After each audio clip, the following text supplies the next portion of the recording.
What is going on, folks? Holy smokes. I was so excited. I didn't even know what overlay I should use.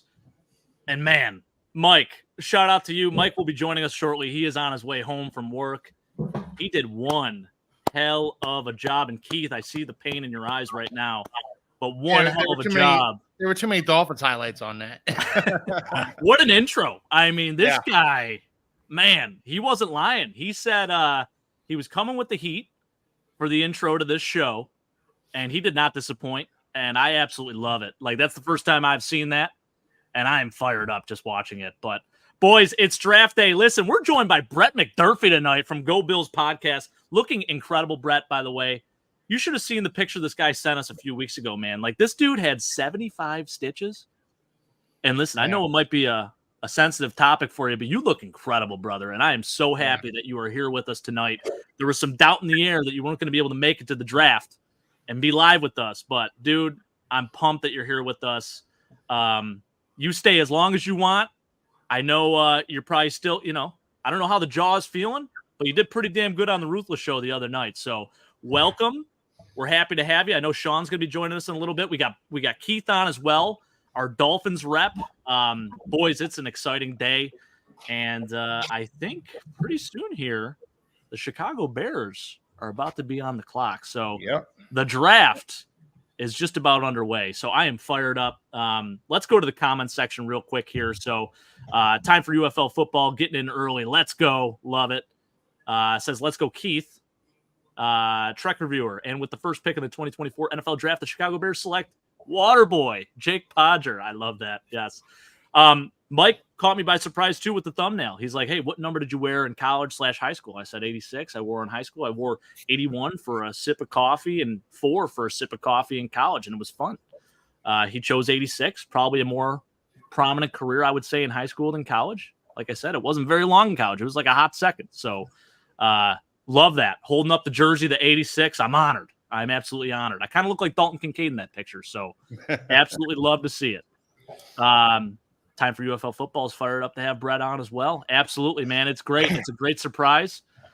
That's because the Dolphins make Josh Allen look like Superman. Yeah, I mean. That's true. I'm not going to deny it. Josh Allen's lost one game to the Dolphins in his entire career, so, yeah. It's crazy, man. Crazy. No, two games. Sorry. 2 games. Yep. Yeah. And Big LP, guys, from Tahiti. He's in the Pacific Ocean, sailing from Tahiti to Hawaii right now. I don't know how he's even getting this show. He said he was having a lot of issues with Wi-Fi. I tried sending him a couple links to YouTube. It wasn't working for him, but he's somehow able to access the show, which we absolutely love to see. So that's great. Troy Gregory Media. Troy, great to see you out there. Hey, another Dolphins fan, Keith, supporting you here in the chat. So smart man. Absolutely. Sounds like Big Al's living his best life right now, Jake. He sure is. They're on like a 22-day cruise. Wow. They've been gone since I don't even know, 2 Wednesdays ago now. So they've been gone for about 2 weeks here. Wow. Started in Australia, went to New Zealand to Tahiti, and now to Hawaii. So they are they're having a hell of a time. No other way to put it. That's great. And yeah, Keith, we do want your predictions. So I saw you put in the Discord chat. By the way, join our Discord. It's in the chat or the description below. Make sure to click on that. Join us in there because we got a lot of great stuff going on in the Discord. We talk football 24/7. Yeah. But Keith had mentioned that there's some murmurs and some rumors that the Dolphins are interested in Xavier Worthy. Yeah, and, where there's smoke, there's potentially fire. I mean, the Dolphins ran a track team last year. It's no secret that they were just going for all speed. Tyreek Hill, Jalen Waddle, Devon Achane, and Raheem Mostert, some of the fastest guys in the NFL. It's no surprise to me that the Dolphins would be linked to the fastest guy who's ever run the combine. Mm-hmm. That being said, we need offensive line. So,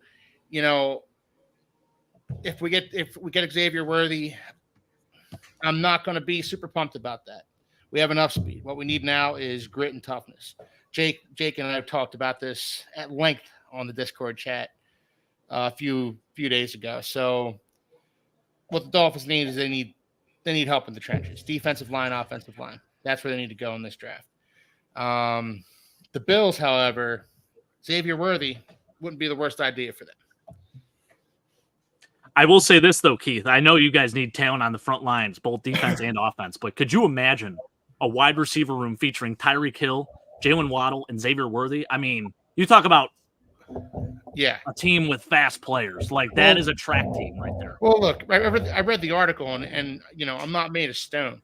I took a step back, and I said, that would be really cool to see. Oh, yeah. But, again, we have enough speed. We really need to buckle down and secure our trenches right now. Tua is not going to hold up over a full season if we don't protect him. Sure. Yeah. So I have a bit of trivia for you guys. Jake, I'm probably a little bit of draft trivia, right? Yeah. Okay. 1989 draft. Four Hall of Famers were drafted in the first 5 picks. Who were they? 1989. Yes. So we're talking Troy Aikman. Yep. He was number 1. Number 2. Was Barry Sanders in that draft? Yes, he was. Barry Sanders. Barry Sanders was 3. He was 3. Who was number 2? Let me think here. 89. It was a tackle. Anthony Munoz? No, he was way early. No. 83, right? Offensive tackle. 89. Drafted by Green Bay. Go ahead, Brett. You can chime in on this, man. No, I'm not going to give it away. He's not a Hall of Famer, though. There were 4. He's not the Hall of Famer, though. Number 4 is easy. What's that? Number 4 is easy. He played for Kansas City for a number of years. Oh, whatchamacallit? Derek Thomas. Yes, sir. Sure. Derek Thomas. And then let's see here. So we got another Hall of Famer. Yes, sir. Was Tony Mandrich? Which year was he? Yes, 89. He was number 2. Yeah, okay. So we need what, number 5? Pick number 5? You need to pick number 5. Atlanta Falcons pick. Deion Sanders. Yes, sir.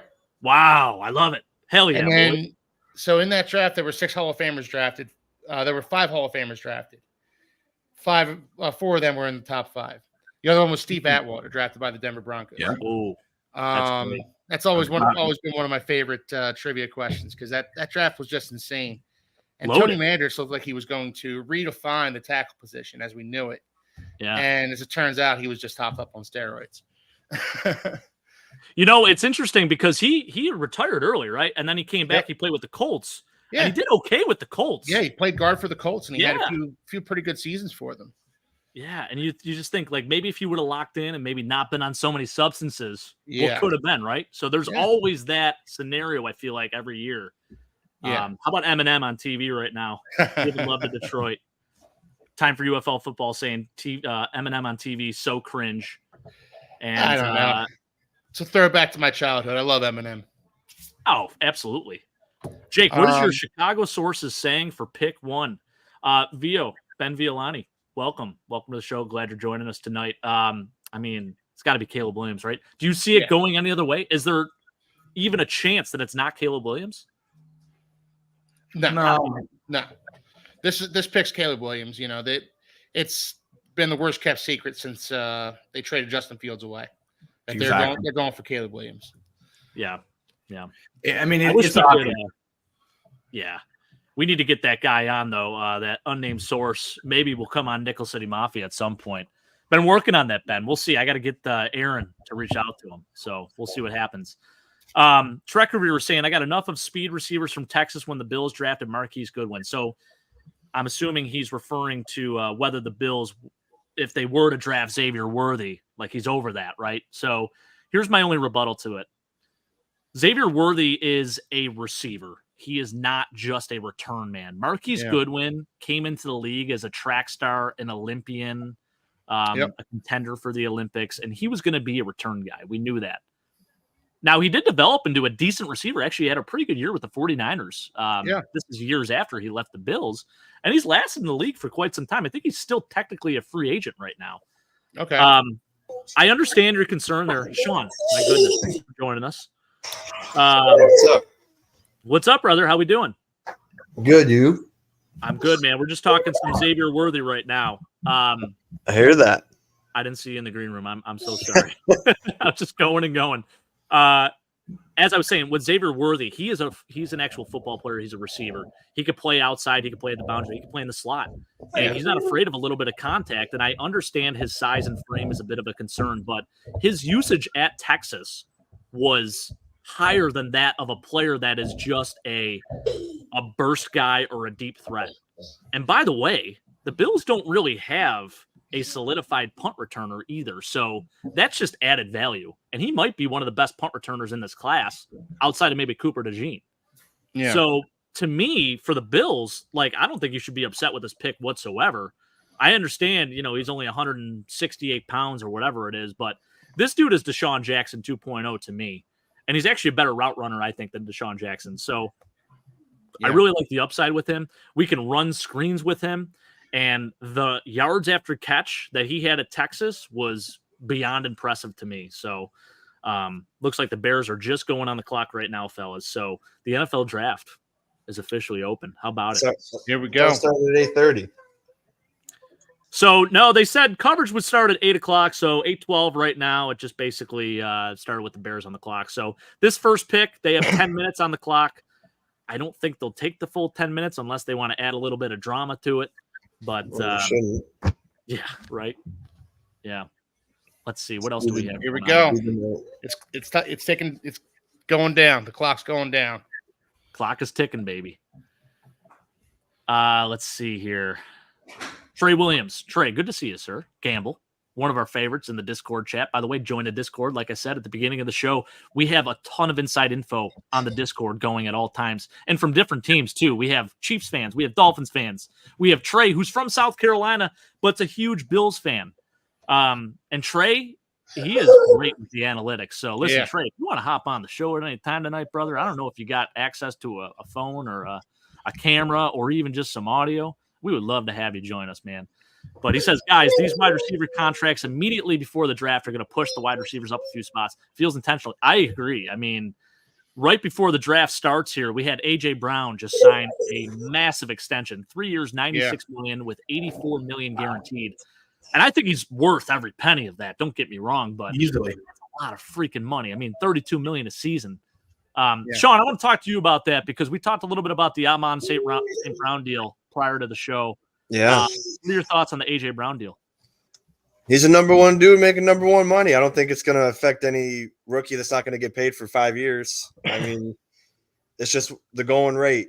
Tyreek Hill made $30 million. Jefferson's going to make over $30 million. CeeDee Lamb's going to make over $30 million.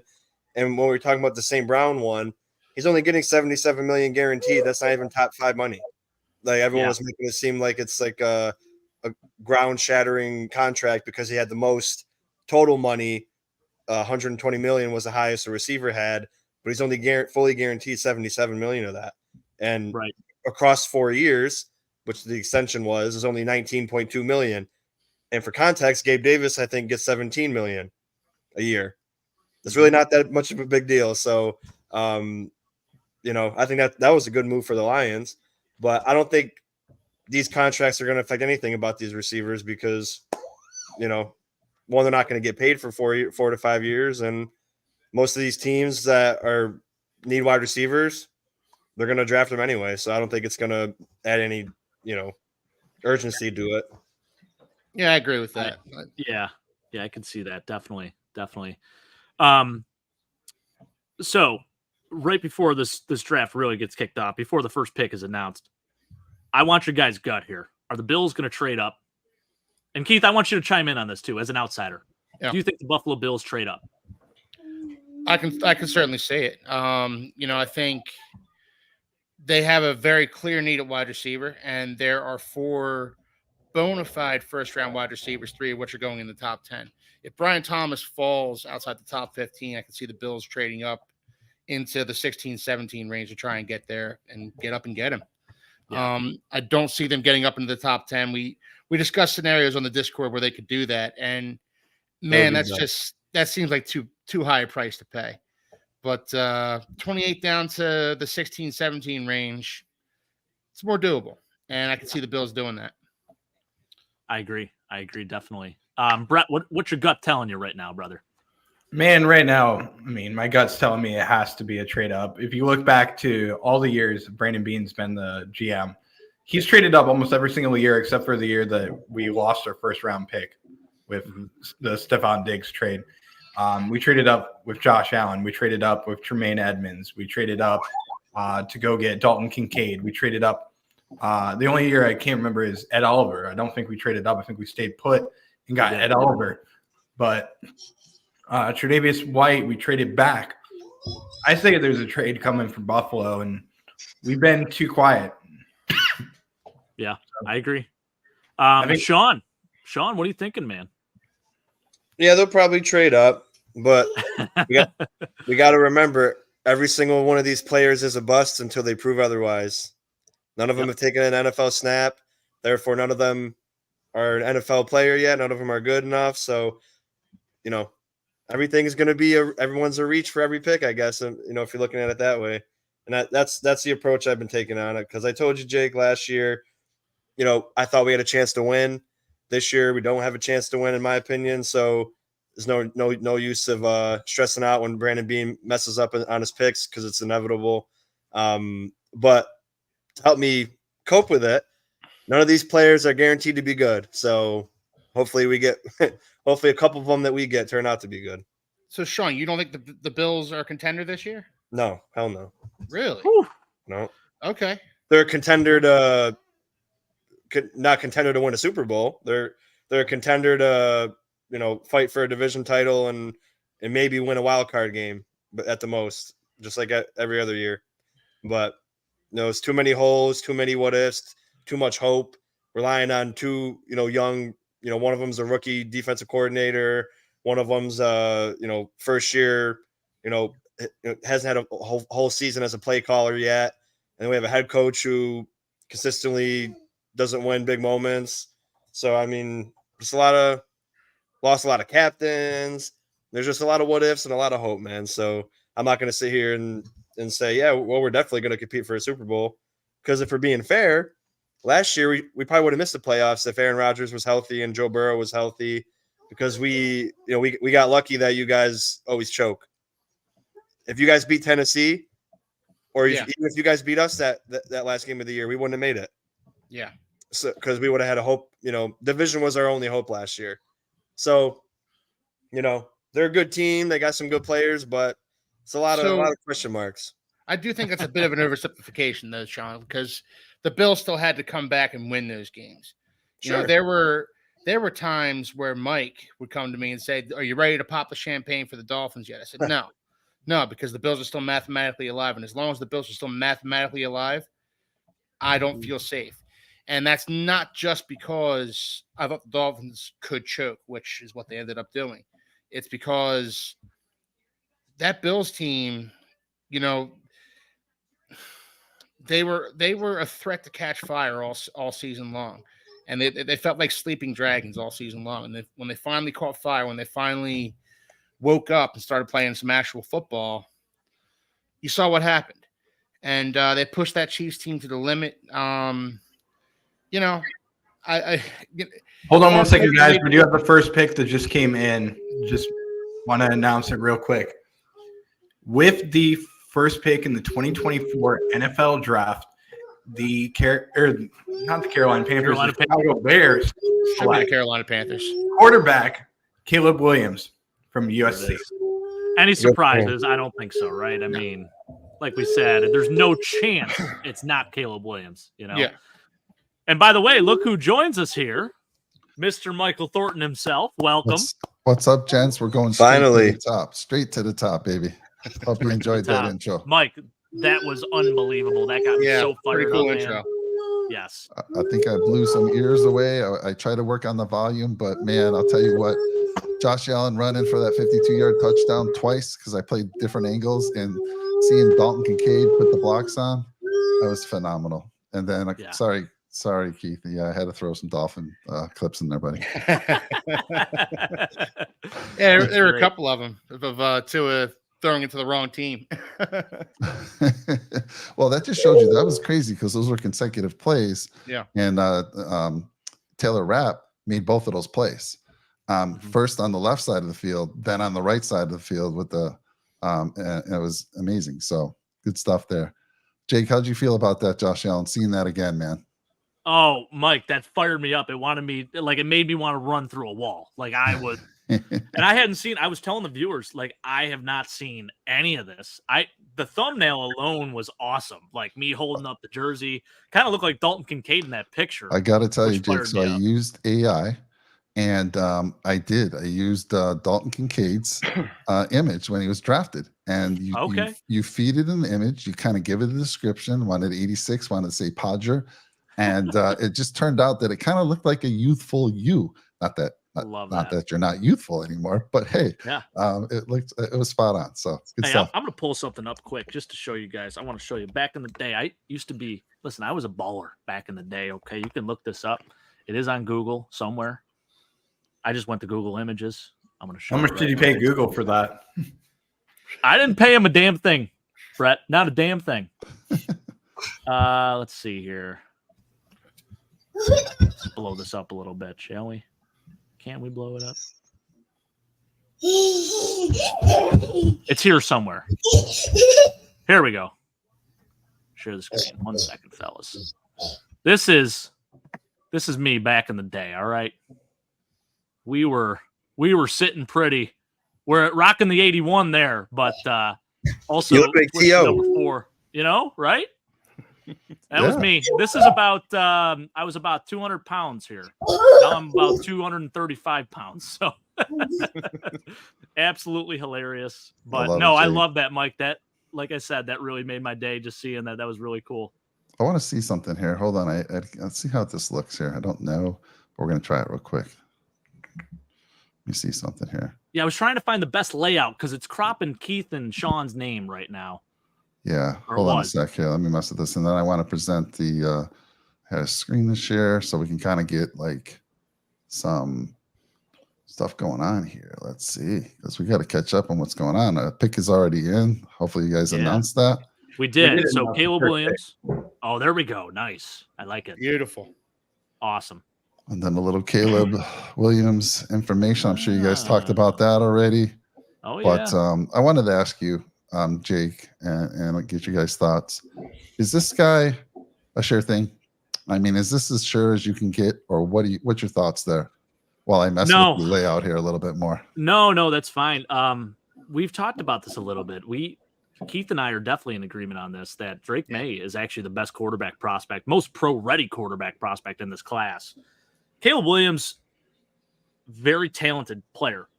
I got to say, Mike, I actually think your boy Brennan Rice helped him out quite a bit this year, bailed him out of some serious situations.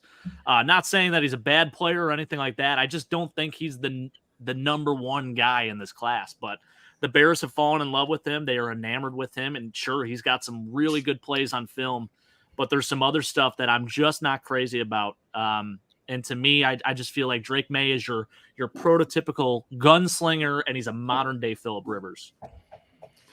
Yeah, I agree. Any concerns about the height and weight? Like 6'1", 214. There have been quarterbacks that have had great careers. Drew Brees comes to mind, but any concern on that for this young man? My issues with Caleb Williams aren't about his size or his arm strength or his athletic ability at all. It's more so what's between the ears. And to me, that's just a question mark. I saw a quote from a scout the other day, and it said, if Prince was a quarterback, Prince is in the singer, as in Caleb Williams is a diva. And the last thing you want your quarterback to be is a diva or a distraction. And, the painted nails and the pink phone case and the lip gloss and everything, that's fine. You do you. But the thing is that if he starts losing, all that stuff is going to be magnified. And instead of it being, an eccentricity, it's going to be a punchline. It's going to be a talking point. And it's going to be something that people are going to talk about when they're trying to disparage Caleb Williams. You don't want that before a guy even plays an NFL snap, especially from your quarterback. Agreed. Yeah, pick is in for the Washington Commanders right now. My gut is telling me it's still going to be Jaden Daniels, even though he left on some bad terms with them. There's rumors saying that he was not about it. He was upset because there were some other players that joined him on his visit there. And I still feel like it's going to be Jaden Daniels here. What do you guys think? Yeah, I think so. Yeah. Drake May. I think it's all right, Drake Sean. May. All right. Yeah, I really it's do. a better pick, in my opinion. Yeah. I agree. I think the Commanders should go with Drake May. I just don't know if they will. Yeah. And if you look at their capital as well, they have the second pick, the 36th, 40th, 67th, 78th, and the 70th or 100th pick. I think they have a lot of capital to move up in this draft as well. I feel bad for whoever it is, though, because they have the worst O-line in the league. So that's the truth. Questionable. Yeah, for sure. Roy. 277 pressures last year was the most, and they gave that up. Oh. Yeah. Here it is. Really by the way, love what Roy's saying here. 5'10", $143, soaking wet. How about where are we at right now, Roy? Jeez, Roy, did you ever eat back then? Damn. Hilarious. So you The think pick has come in right now. Roger Goodell is at the podium with the second pick in the 2024 NFL Draft. The Commanders select Jaden Daniels, quarterback from LSU. Am I a couple of seconds behind you guys? Yeah, you're going to find that we're all a little bit off. I'm behind too. Yeah. Weston's got the picks before all of us, I think. Yeah. He's There you been go. them in. Screen wasn't too far off. It updated a little bit after. Yeah. But yeah, Keith, you'll find that we're all off depending on where we're watching it. Fair enough. But yeah, this is so surprise. Any surprise here? No surprise, right? So far, the board's fallen about what we've seen in all the mocks, and I think now it's going to get interesting. Now, yes. Here's where it gets interesting. This is the one I've been waiting to see what happens. Yeah, this is when the draft really starts, in my opinion. You know, Jaden Daniels and Caleb Williams have always been the top picks, probably, and now are they going to go with Drake May, Marvin Harrison Jr.? Are they going to trade down? I'll take Sam Howell as a backup quarterback, though, for my team. Absolutely. Yeah, they might have the best backup in football. Yeah. That's why I say I feel bad for him because it's not like he wasn't a bad quarterback. It's just Sam Howell's in Seattle now. His offensive line was right. horrible. You're right. Good call, Keith. Yeah. Good call on that. But I like Sam Howell. I liked him last year, and to Sean's point about the offensive line, he kind of got a raw deal behind that offensive line. They got Marcus Mariota as their backup right now, the Commanders. Yeah. So yes, okay. That's pretty damn good, too. I'll take it. And he's I like wearing Washington number 0, would be great, by the man. way. I feel like the NFL's better when Washington's good. So what are you guys thinking here? What are they gonna? I mean, for me, it'd be hard to pass up Marvin Harrison. I mean, I know they signed Jacoby Brissett, get him by for a year. I mean, this is a once in a lifetime pick here. I'm taking Harrison if it was me. Maybe trading down, getting something, but I'm going big. What do you guys think? Who are you going with, Jake? I'll start with you. You're the GM for the Pats. Who are you taking? Oh man, I'm tempted to trade down because I know the Giants were interested in that 3rd overall pick to possibly take a Drake May or a guy like that. I'm not taking Drake May if I'm the New England Patriots, and here's why. I just feel like if he goes there, and we've talked about this on the Summit Show, he will be ruined as a player. Yeah. And we've seen plenty of times where talented quarterbacks get drafted early on, and they're in a bad situation, and they just fizzle out real fast. I mean, we've seen it with guys like Jamarcus Russell and I know commitment issues obviously with him, but like you look at some of the previous drafts and stuff, even Josh Rosen and some other Sam Darnold, Jets quarterbacks. Look at Jets quarterbacks. Yeah. Drafted early, they're surrounded by a bad coaching staff or just a bad situation offensively. There's a reason why they don't succeed. They have all the talent in the world, but the problem is it's either coaching or they're just not surrounded by the right personnel. And offensive line, especially for New England, it's very weak. I'm far from ready to call Bryce Young a bust, but he falls into that category you're talking about, Jay. Yeah. He got murdered behind that offensive line last year. Mm-hmm. And I agree. If I'm the Patriots, I'm trading back. I'm probably drafting a tackle because they just aren't ready for a franchise quarterback yet. Yeah. There's a lot of need.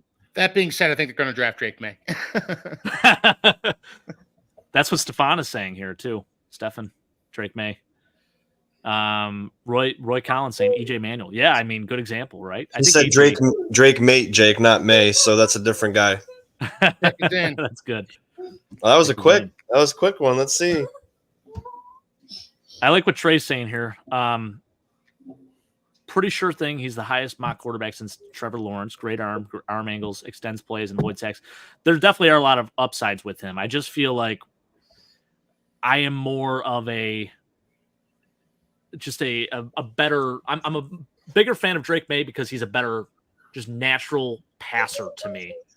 Whereas Caleb Williams, he is definitely the epitome of like what the modern day NFL wants at the quarterback position, but can he do it? I'm not totally sold on that. There's a lot of other things, like Keith said, where, I mean, even earlier today, like all the players are walking in with the same jumpsuits on. He's wearing a different set of clothes. And it's like, and I know that's stupid, petty stuff, but it's like that stuff all adds up at the end of the day. It's little look at me kind of thing. And that's not what you want your quarterback to be. Yeah. Well, remember, Jake, Baker Mayfield and Sam Darnold were that Drake May of Josh Allen's draft, and Josh Allen was the Caleb Williams, and it turned out going that route turned out to be a better. No, Josh wasn't Caleb Williams though. I Josh never was not. Josh was a diva. Well, I mean, I know what you mean. I'm talking. I don't care about what they do, what they're, what that is. I care about just the play. They're both, able to avoid sacks, physical, great arm, best arm in the draft, things like that. And then Sam Darnold and Josh Rosen and all them were touted as, well, these guys are going to be Hall of Fame quarterbacks. These guys are great. And then it turned out when push came to shove, that didn't matter. So I'm just saying, as far as comparing the play, I feel like they're close to, Drake May's kind of like Baker Mayfield, and, Josh Allen and Lamar Jackson are like Caleb Williams in the sense of they're going to work out because of their ability. See, I view Josh Rosen more as like the Caleb Williams of that draft, where he's got kind of an off-putting personality where people don't quite know where he's coming from. Well, I will say in the dorm room, his personality was definitely off-putting when he said, "I'm chasing Brady for Super Bowls.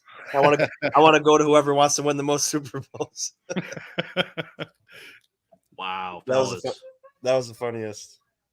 There it is. Let's see, Brett, you want to announce it? There, yeah. With the third pick in the 2024 NFL Draft, the New England Patriots have selected quarterback Drake May from the University of North Carolina. Good pick by them. Good pick. I feel bad for him because he's not happy to go there, but then he's like, man, I got drafted. This is the best moment of my life. Then he's going to go to sleep tonight, lay his head down, and be like, damn, I'm a Patriot. Guys, so Arizona's on the board now, and do you realize, I don't know how they got this. I'm imagining some trades last year. You guys can fill me in, but they have 2 first-round picks. They have a second-round pick, and they have 3 third-round picks. If the Bills happen to trade down and want to, move down a little bit and take Arizona's, I think they're the 35th, 36th pick overall, they can move into the first round and have 3 first-round picks. You want to talk about a team that can get good in a hurry? Yeah, that's a team right there. Yep. And there's a few teams in this position as well. I think what's the other one I was seeing? Was it Minnesota who had quite a few picks as well? That's I actually wanted to bring this up again with what Ben's saying here. What if Minnesota doesn't get a top 4 quarterback? I've seen JJ McCarthy mock there plenty of times where Minnesota is trading up to get there. They got 2 first-round picks too, so yeah. Right. So if they don't get the top 4, they can get a tackle or a receiver in the number 12 pick, and then they can go get Nix or Penix with the 20-something, whatever it is. True. And to your point, Mike, about the Cardinals, everyone forgets that before Kyler tore his ACL, they were a playoff team. They were 10-1. Kyler was in the MVP conversation, and they were a playoff team. So, if he's healthy and you get a guy like Marvin Harrison, and you got the slew of picks that they got, they could be competing for that division already, right off the bat. Yeah, 100%. I'm interested here. Which one of these, where's Harrison going to go? I could see the Cardinals taking him. I can see the Chargers taking him. Let's see. I think the Chargers will trade back. I don't know why the Chargers aren't foaming at the mouth for one of these wide receivers, though. I've heard tackle out of them. They got rid of Mike Williams and Keenan Allen. Who's Justin Herbert supposed to throw the ball to next season? Yeah, Quentin Johnson. Quentin Johnson. Yeah, exactly. The number 21 overall pick last year, baby. Yeah, and he did not look like it. It's not exactly a murderer's row wide receivers. They're kind of doing Justin Herbert dirty a little bit here. Yeah, it's interesting because Ben makes a good point here. So their offensive coordinator is now Greg Roman, who just signed by the way, they just signed J.K. Dobbins and Gus Edwards, who are former Ravens. So I've seen the rumors about Justin Herbert even being traded, and that's intriguing as well. Because I don't know if he fits that system per se. Now he's mobile. He can play. I mean, Justin Herbert's athletic. He ran like a 4.7 himself. But is he a Greg Roman offense quarterback? I mean, he's a great talent. One of the best, most live arms, I think, in the NFL. But is he the right fit there? I don't know. I think Are the Dolphins going to trade Tua? No. To Seattle? No.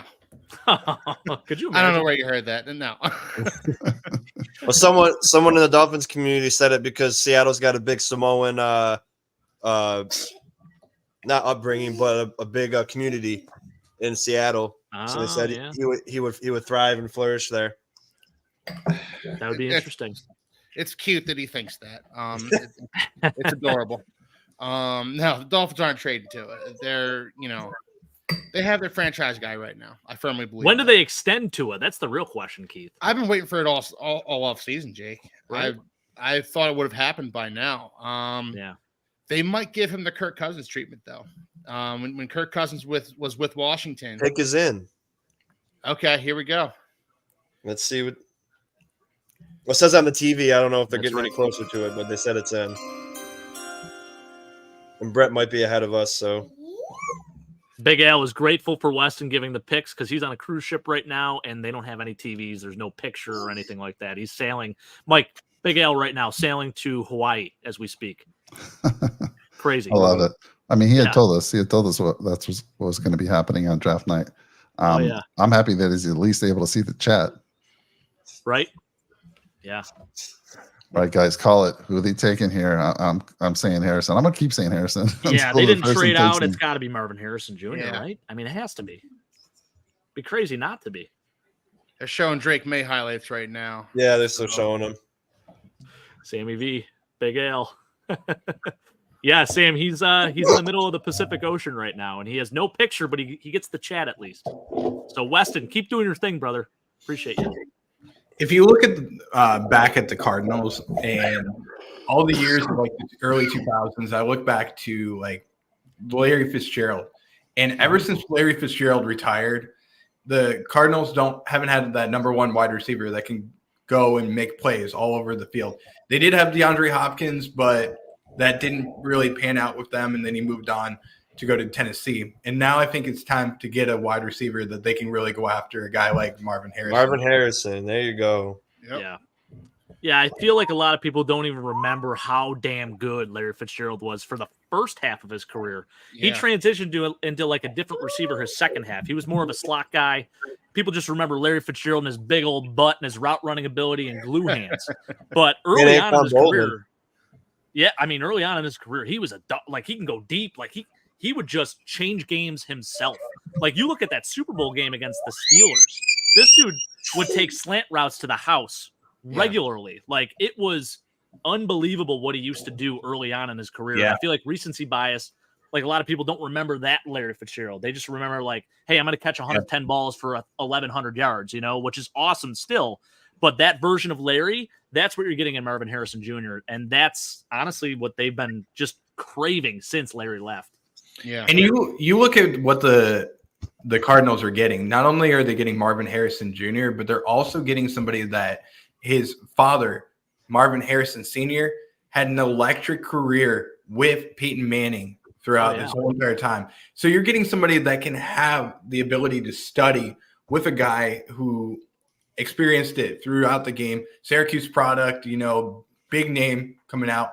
And he can go to his dad and talk to him throughout his time, learn the game really well. And I think Marvin Harrison Jr., it's been a long time since we had Marvin Harrison in the NFL. It's great to have another one back in here. And we got a couple of more players whose dads played in the NFL coming up, in guys like Luke McCaffrey. You got Brendan Rice, Jerry Rice's son.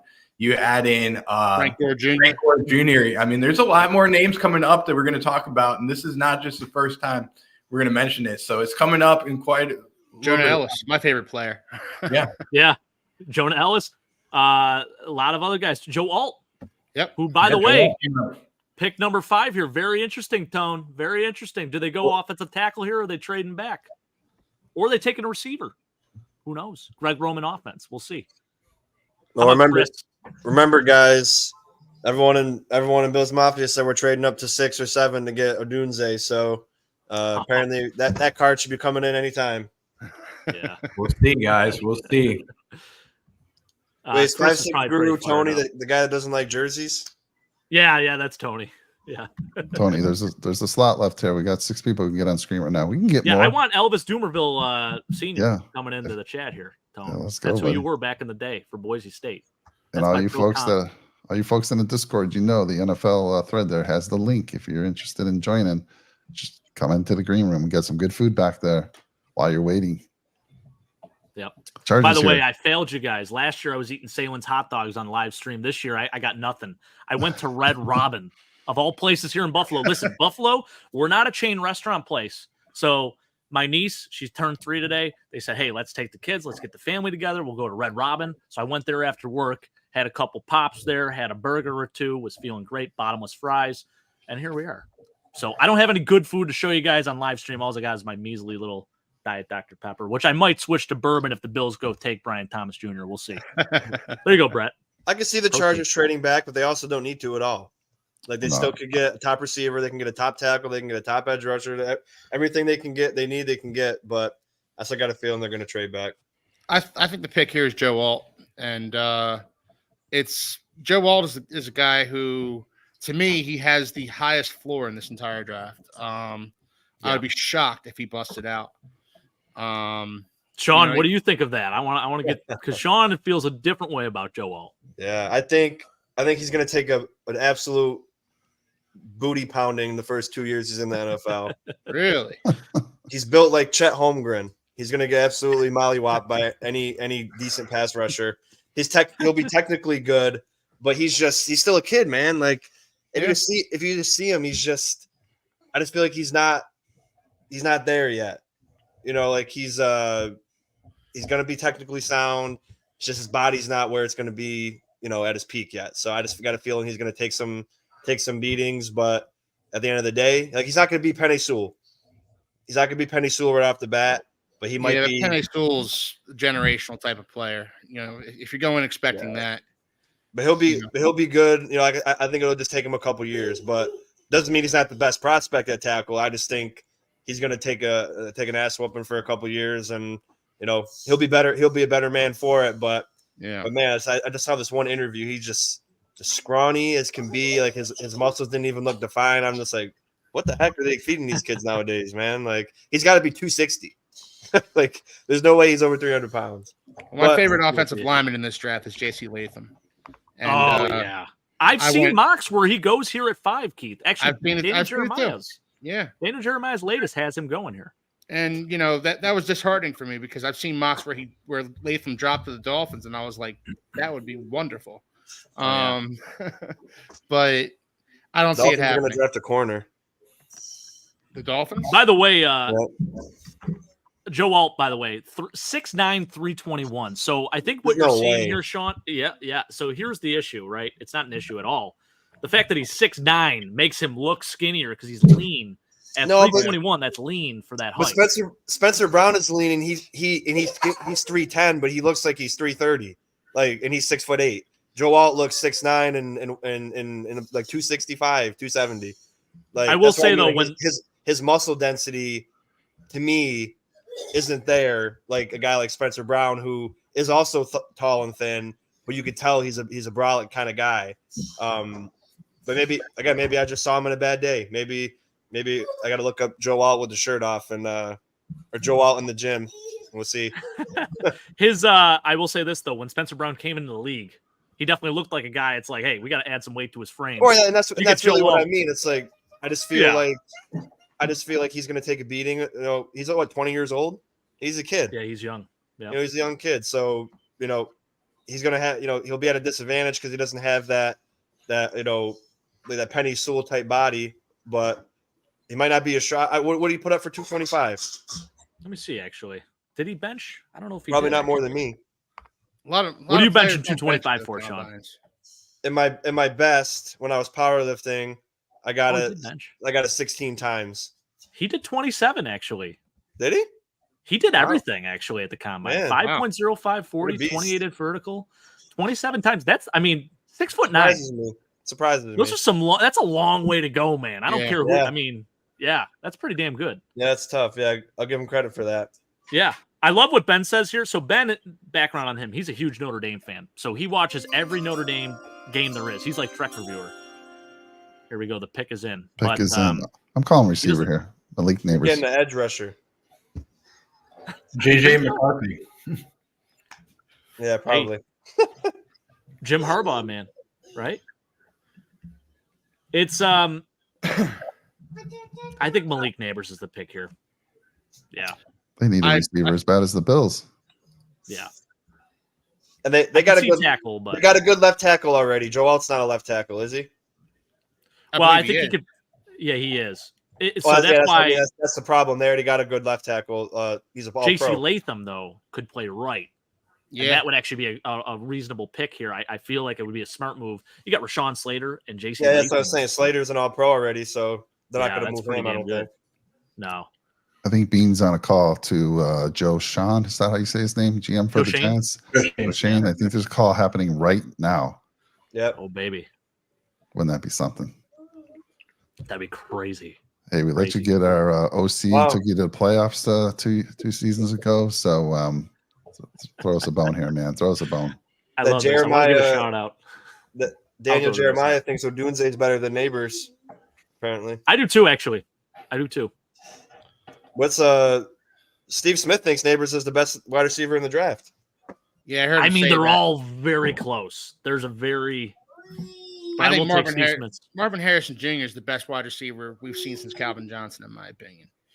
That's fair. Everybody in this draft takes a backseat to him, and that's not a knock on Malik Neighbors or Rome Odunze. It's just how it is. Marvin Harrison Jr. is that damn good. There he goes. Yeah, it's called it, fellas. Poor Justin Herbert. So that begs the question: right tackle then for Joe Alt, probably. Can he do it? Right? I would think so. Yeah, that's I think it's a good pick. I still think it's a good pick. And that is such a Jim Harbaugh move. Not taking a receiver when it's clearly the most dire need when you look at the depth chart. But it is a Greg Roman offense. You got to remember, they're not going to be throwing the football. I can see them taking a guy like Roman Wilson in the second or third. Yeah. Bringing a Michigan guy back to that, get him in that offense. Who's the Chargers running back going into this season? So they have probably two guys. They have J.K. Dobbins and then Gus Edwards. That's right. They lost Austin Eckler, but again, they're going to be running a different offense this year. It's going to be a system-specific offense. So if you don't fit that scheme, you're not going to be there. This is wild, though, because the Giants have a decision to make here, right? They go receiver or they go quarterback. I think they're going to go Malik Neighbors. Yeah. The crazy part is they just signed that massive extension for Daniel Jones, right? Yeah. Yeah. And they might have fallen in love with JJ McCarthy. He's really the only other quarterback I can see going this high. But I think they're going Malik Neighbors here because in Daniel Jones' defense, who is he throwing the ball to? Darius Slayton. Isaiah Hodgins. Yeah, exactly. No offense, I love him, but give him a true number one weapon. And I don't love Daniel Jones as a quarterback, but it's hard to judge a guy if you're not going to give him anybody to throw the ball to. They do have Jalen Hyatt, who I actually really do like. They took him in the fourth round last year. He's one-dimensional, though. He is. There were some comps, though. Like, if he reaches his potential, he's like Steph Diggs 2.0. So, but look who's throwing the football, too, Yeah. Keith, you can't really say a lot of bad things about Daniel Jones. He's got more playoff wins than Tua. Well, it was only played one playoff game. So did Daniel Jones. Daniel Jones is 1,000%, baby. 1 for 1. Well, no, he's 50% because he got absolutely demolished by the Eagles. But Joe Shane is on the phone. Oh, yeah, that's right. Yeah, they won and then they lost. Yeah. Duh. No, I'm just teasing you because I hear some. I listen to a lot of Dolphins people, and they're always be like, "Well, Daniel Jones got a playoff win." And everyone's this arguing. It's really funny. You got to watch more Dolphins content. I prefer not to. Those guys are crazy. Keith's the best Dolphins guy out there. I'm telling you right now. I don't even care. Yeah. The Giants did get Brian Burns. That's right. Yeah. Mm-hmm. Yeah, that was a nice pickup by them. It was a trade, wasn't it? To me, yeah, it was. And it was crazy because the Panthers had other options that were better, and they took the Giants deal instead. Yeah. Get Jones some help here. Get him neighbors here. I agree. Yeah, I mean, they have Andrew Thomas, who I think is a good tackle, but on the right side, they got Jermaine Illuminor, who's been good. He's good. Yeah, I like that kid a lot. And their line isn't as bad as a lot of people think. John Runyon. They picked up a guard too, Jake. Who was it? John Runyon. Yeah, no, someone else too. They picked up another guy. Aaron Stinney, they took. Right. And then they have John Michael Schmitz at center. Yep. The guy we liked. Pick us in for the Giants. Here we go. By the way, folks, I just want to give credit to the where I'm getting the information from. It's NFL Draft Buzz. It's a free site. They do a really good job on covering the draft as far as getting player profiles put together. It's free, no subscription. If they ever do have a subscription, I'll probably join. A few things they got to fix on the site, but otherwise, that's where we're getting some information that I'll be showing you tonight. So credit to them. Yeah. Tony thinks receiver. Sammy seems to think Jimmy building in the trenches. So it's either O-line or receiver here. No quarterback. Maybe not JJ. Well, they missed on Neal out of Alabama. They did. Yeah, they did. And trash. And you know what? Going into that draft, I said he has a high floor too. I was stunned when he didn't work out for the Giants. I think they're going to pick. There it is. Malik Neighbors. Yeah, I got to stop looking at the chat before he tells me. Surprise. Weston, you're the man, brother. We appreciate it. Weston's like our updating ticker right here. That's the one thing we could have done, Mike. Maybe just add a ticker to the bottom. You guys aren't watching on TVs? I'm watching on TV. Oh, I got it. I got it right here. Yeah. I am not watching it on TV. I'm waiting for I'm just watching the little website here, NFL. Oh, nice. I gotta see the visual. I actually thought about going live in front of all my TVs, but I don't want to risk getting copyright. Yeah. No, you can't do that, I don't think. Yeah. Tommy got messed up for that. All right, here we go. The Bills are going to be trading up to 7 because they got to get Odunze before anyone else does. So here we go. Not going to happen. I think the Titans should draft him. Well, what's that? Odunze. Him and DeAndre Hopkins would be scary. And they got Ridley, Treylon Burks, and Kelvin Ridley. You're right. I forgot about Kelvin Ridley. Holy smokes! Oh yeah. They do need linemen though, but I think bringing in Calvin Ridley probably takes them out of the Rome Odunze. I do too. Contention here. But could you imagine? That would be wild. You feel it does, and then it's like at the same time though, it's like they drafted a quarterback every year for like 3 years straight. They do got a crappy line, but they might not be at the number 7 pick next year, so they might want to take a top 10 receiver. But to me, I mean, I like Chiga Conquo. Can't go wrong with line though. Yeah, I think you go left tackle. You go with a tackle here. Yeah, any line position. They got no offensive line. Right. The Dolphins took their center. They got that guard that we liked at tackle, but they put him at guard. Who was it last year in the draft? We liked him. Man, what was it? Who's that? The Titans drafted a guy we liked on the O-line. Peter Skoronski. Skoronski. Yeah. But they put him at guard, and he was a tackle, I think. Yes. So, and then he didn't do too well last year, but he was playing against next to Bums, so we'll see. You go with the tackle here. I mean, they got Dylan Raduns as their right tackle. He's a pretty good player. He was their second-round pick this past year. Yeah. So that would be a good move here. I've seen the mocks saying Brock Bowers.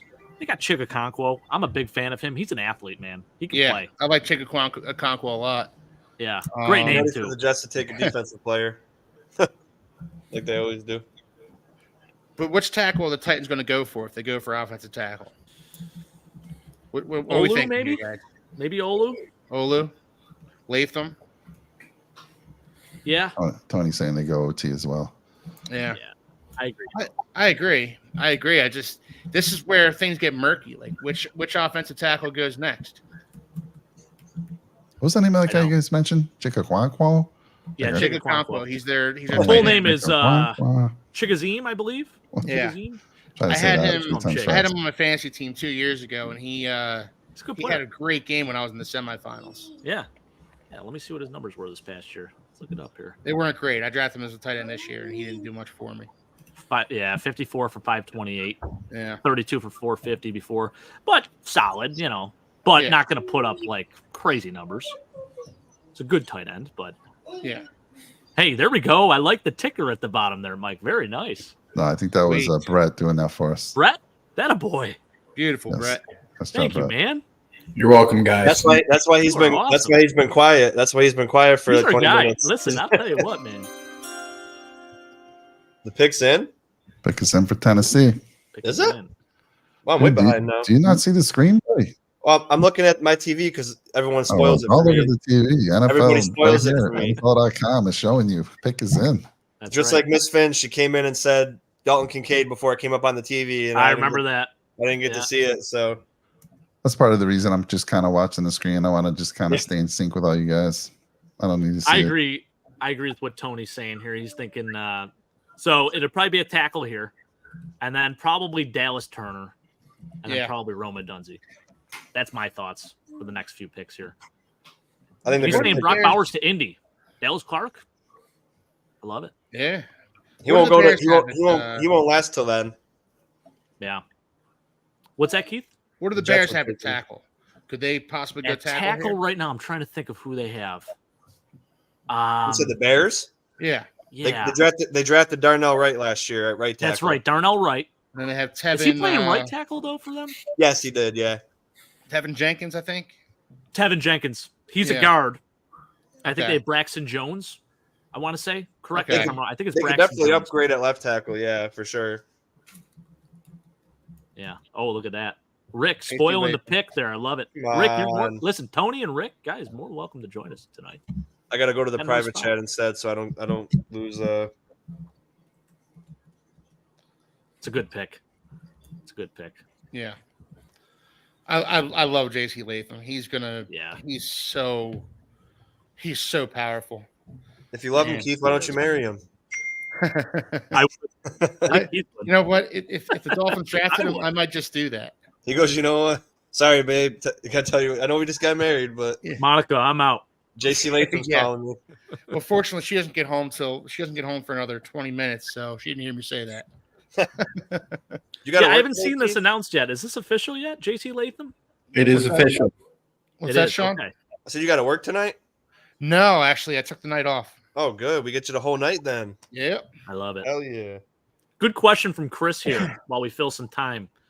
Allen or Herbert, who's getting more yardage next season? Who's your money on? I mean, I'm taking Josh Allen. Justin Herbert's playing in a Greg Roman offense. They're Yeah. both getting hurt week 1 and missing the whole season. Oh, stop it, Sean. Come on. No, I'll take Josh Allen too. I love this. Roy chirping back at Tony. He corrected him on his Kyler Murray spelling, so he's correcting him on his edge spelling. Love it, Roy. Call a spade, right? Hey, I don't know Chris, as far as yards go. I just feel like Allen's never going to be like a 5,000 yard passer. Which again, to me, yards aren't really important because like Derek Carr used to get 5,000 yards every year. Winston had 5,000 yards. Matt Ryan always had 5,000 yards, but then they never were doing anything besides that 1 year when Matt Ryan got MVP.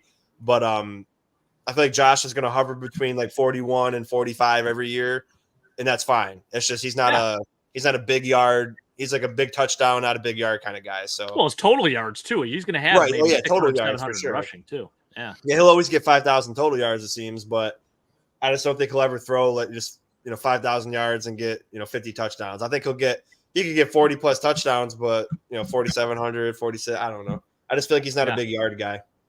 I agree. Yeah, Chris, I see you out there. Good question from Keith here. How do you feel about Drake May? He said he cried tears of joy. He didn't want. He's lying. He didn't want him. Chris is so fired up, And man. in every mock I've seen Chris do, he took Marvin Harrison Jr. That's all I'm going to say about that. I don't know how he feels about Drake May, but he's being fake. I have a question for Rick out there. I see him out there. Who do you think the Ravens are taking at 30? I mean, did they go corner? I've seen corner mocked to them quite a bit. I mean, you got Brandon Stevens, but your nickel corners are Darius Washington, who I like. You also have Arthur Mollett as well, right? Marlon Humphrey, I know he plays outside and inside, so I don't really know is he an outside guy or is he an inside guy? I think Marlon Humphrey plays. They're going to take Lad McConkey. You think so? The Ravens? They could, yeah. Why not? That would be interesting. Zay Flowers, Rashad Bateman. Yeah, that's all. And then you got Andrews, Deontay Hardy. Yeah, Deontay Hardy. Yeah. How about it? I don't know. I think that'd be. I mean, I think they could go wide receiver. I mean, I think even though they lost their right tackle, I think they already got a guy in the building. They got Andrew Voorhees at guard now. He's back this year. They already got their Patrick Queen replacement Ojabo already. So I think they could go receiver and it'd not be a problem. I feel like. I want to talk about that. There's a guy in this draft who is similar situation to Andrew Voorhees, Zach Zinner, and he's not going to be a day 2 guy, maybe a day 3 guy. Yeah. He would be a day 2 guy, I think. Keith, I want you to talk a little bit about Zach Zinner because this is the guy we need to shed some light on. I love Zach Zinner. He's going to be a solid guard in the NFL. The problem is he had a devastating leg injury in the Michigan-Ohio State game last year. We were watching it together. Jake was in Philly for the Bills-Eagles game. We met up, and we were sitting at a bar having a beer, watching Zach Zenner get carted off. 10 old fashions, maybe something like that. Oh yeah, I was having a beer. You were drinking. You were drinking. I was drinking fast. Oh, we were both drinking fast that night. Mm-hmm. But this was in the afternoon. It was, and we hadn't even had our cheesesteaks yet. But we're sitting there at the bar watching Zach Zenner get carted off, and we both said, "Yeah, this guy went from a day 2 pick to potentially undraftable because he's going to take a redshirt season." Now, if I'm the Dolphins and he's there in the 6th or 7th round, I am absolutely taking a flyer out on this guy because he has the talent to succeed in the NFL, but this leg injury is going to take some time to heal. Yeah. I felt bad for the kid because he lost a lot of money that day. Yeah, it sucks, man. Brutal. Rick, what do you have to say? I want to hear what you have to say. And hey, if you want to join us, we got room for one more on here. So more than welcome to. Does anyone else find it weird that they always hug Roger Goodell? I know. Latham the best is JC Latham. Yeah, he picked him right up. That was great. Everybody hates Goodell. Apparently, everyone boos him and hates him. And then let's give him a big old hug. Like it was his fault. He's the reason you got drafted. Right. He does look like the Hulk, Trey. Like he's your best friend or something. Yeah. It's crazy. This is the last contract for Roger Goodell, and he's going to retire. Nice. Really? Then we can have Bill Belichick will be the new. Don't wish that evil on me, Ricky Bobby. I think it'd be a good. I think it'd be a good NFL if he was a commissioner. You think? Yeah. What changes would he make? None. He would just say, "Yeah, play football. I don't really give a shit." Dude, cheating is allowed. You can cheat. You can do whatever you want. You can hurt people purposely. No, you know what? Like Goodell's taken a lot of fire, but the NFL's popularity has absolutely skyrocketed under his leadership. And is that because of Roger Goodell, or is it because just the NFL was due to explode like this? I don't know, but I think Roger Goodell definitely played a part in all this. Yeah, you look at the other pro sports; they look like dying sports compared to the NFL. They do, exactly. Exactly. Yeah. Baseball especially. Baseball is fighting tooth and nail to bring in more fans and try and keep the fans they already have, whereas football just grows and grows and grows, and to the point where the NBA playoffs are on right now, the NHL playoffs are on right now, and I guarantee the NFL draft is getting more viewership right now. Oh yeah, yeah. Well, if my Thunder were on, I'd be watching the Thunder. I wouldn't be watching I'd be watching the chat. Well, I mean, full disclosure, I have the Sixers on my other TV right now. Sam, Sam makes a good point here, guys. This is coming in the future for the Bills, so this is going to be an interesting, I guess, area to navigate. It's already happened with a couple other teams, but now they have these PSLs. these personal sports or seating licenses. And the Bills have been in some hot water with it. So Sam, this is a club seat owner, right? He's sitting in the 200s, really good spots, really good seats, right at the 50-yard line currently. But I think he's actually now at the 35 or something like that. But the money that they're charging for these seats are ridiculous. I mean, we're talking like a car payment that you have to make. And basically, you have to have that covered before the season starts in the new stadium in like 2027 or whatever it is. Wild. So curious to see how that goes here in Buffalo, because Buffalo is a blue-collar town. And I feel like a lot of people are a little upset already with the stadium, having to front the bill for all of that. And you have these billionaire owners who are now selling 25% of the Buffalo Bills to a minority owner. So there's a lot there. Do the Dolphins, Keith, do you know if the Dolphins have any of that? The PSLs? I'm sorry, what are you talking about, Jake? The PSL licenses, the seating licenses. Do you know if they have that? I'm not sure, Jake. I'll be honest with you. I know a lot of teams have been doing it. I know Dallas was like the initial team to do something like that. Yeah. But yeah, it's interesting. Wow, look at this. First off, before we get to Rick, Weston saying, wow, Rappaport's saying the Falcons might take Penix Jr. as a successor to Kirk Cousins. Very interesting. That would be my first real surprise of the draft right there. Yeah. Tua Penix at 8? That'd be wild. Yeah. Tua Penix. Just everyone thinks Dallas doesn't mean that he's the next Tua. No, that's one of the reasons, but let's see what happens here. Yeah, we'll see. I'm not going to look at the computer, so. Yeah, I need to stop looking at the chat right before these picks come up. I know, right? Oh, it's so aggravating. There it is, folks. Michael Penix Jr. There it is. Wow. That is crazy, man. First real surprise of the draft right there. That is wild. I wonder how Kirk Cousins feels about this. That's a waste of a pick.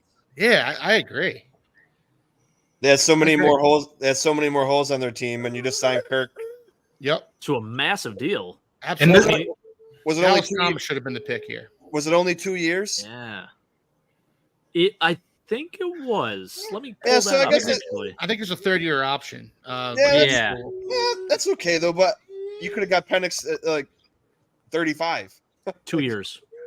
Yeah. Or you could have not drafted a quarterback and drafted a quarterback maybe next year. Yeah, exactly. Hold on 1 second, guys. Though you're forgetting that Kirk Cousins is coming off of an Achilles injury. He tore his Achilles. So you have to think about what the Falcons are in right now. They're in a win now situation where you have Drake London, you have Kyle Pitts, you have Bijan Robinson. You add in this whole entire offense, and they need a quarterback to go out there that can take command of the team. Maybe you start off the year with Michael Penix Jr., just giving him a little bit of time until Kirk Cousins can come in and he can take over the offense when he's fully healthy. But now you don't have to rush Kirk Cousins back. This is actually a pick that I'm okay with because he can learn behind Kirk Cousins in the middle of the season, but you can also have him be the starter right now. It's kind of like a Kirk will be ready week 1, I think, right? Yeah. Brett, you don't bring in a Kirk Cousins if you're not ready to win right now. And if you're ready to win right now, you don't draft a quarterback in the top 10.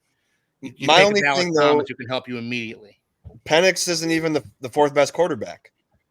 JJ McCarthy. He's still out there.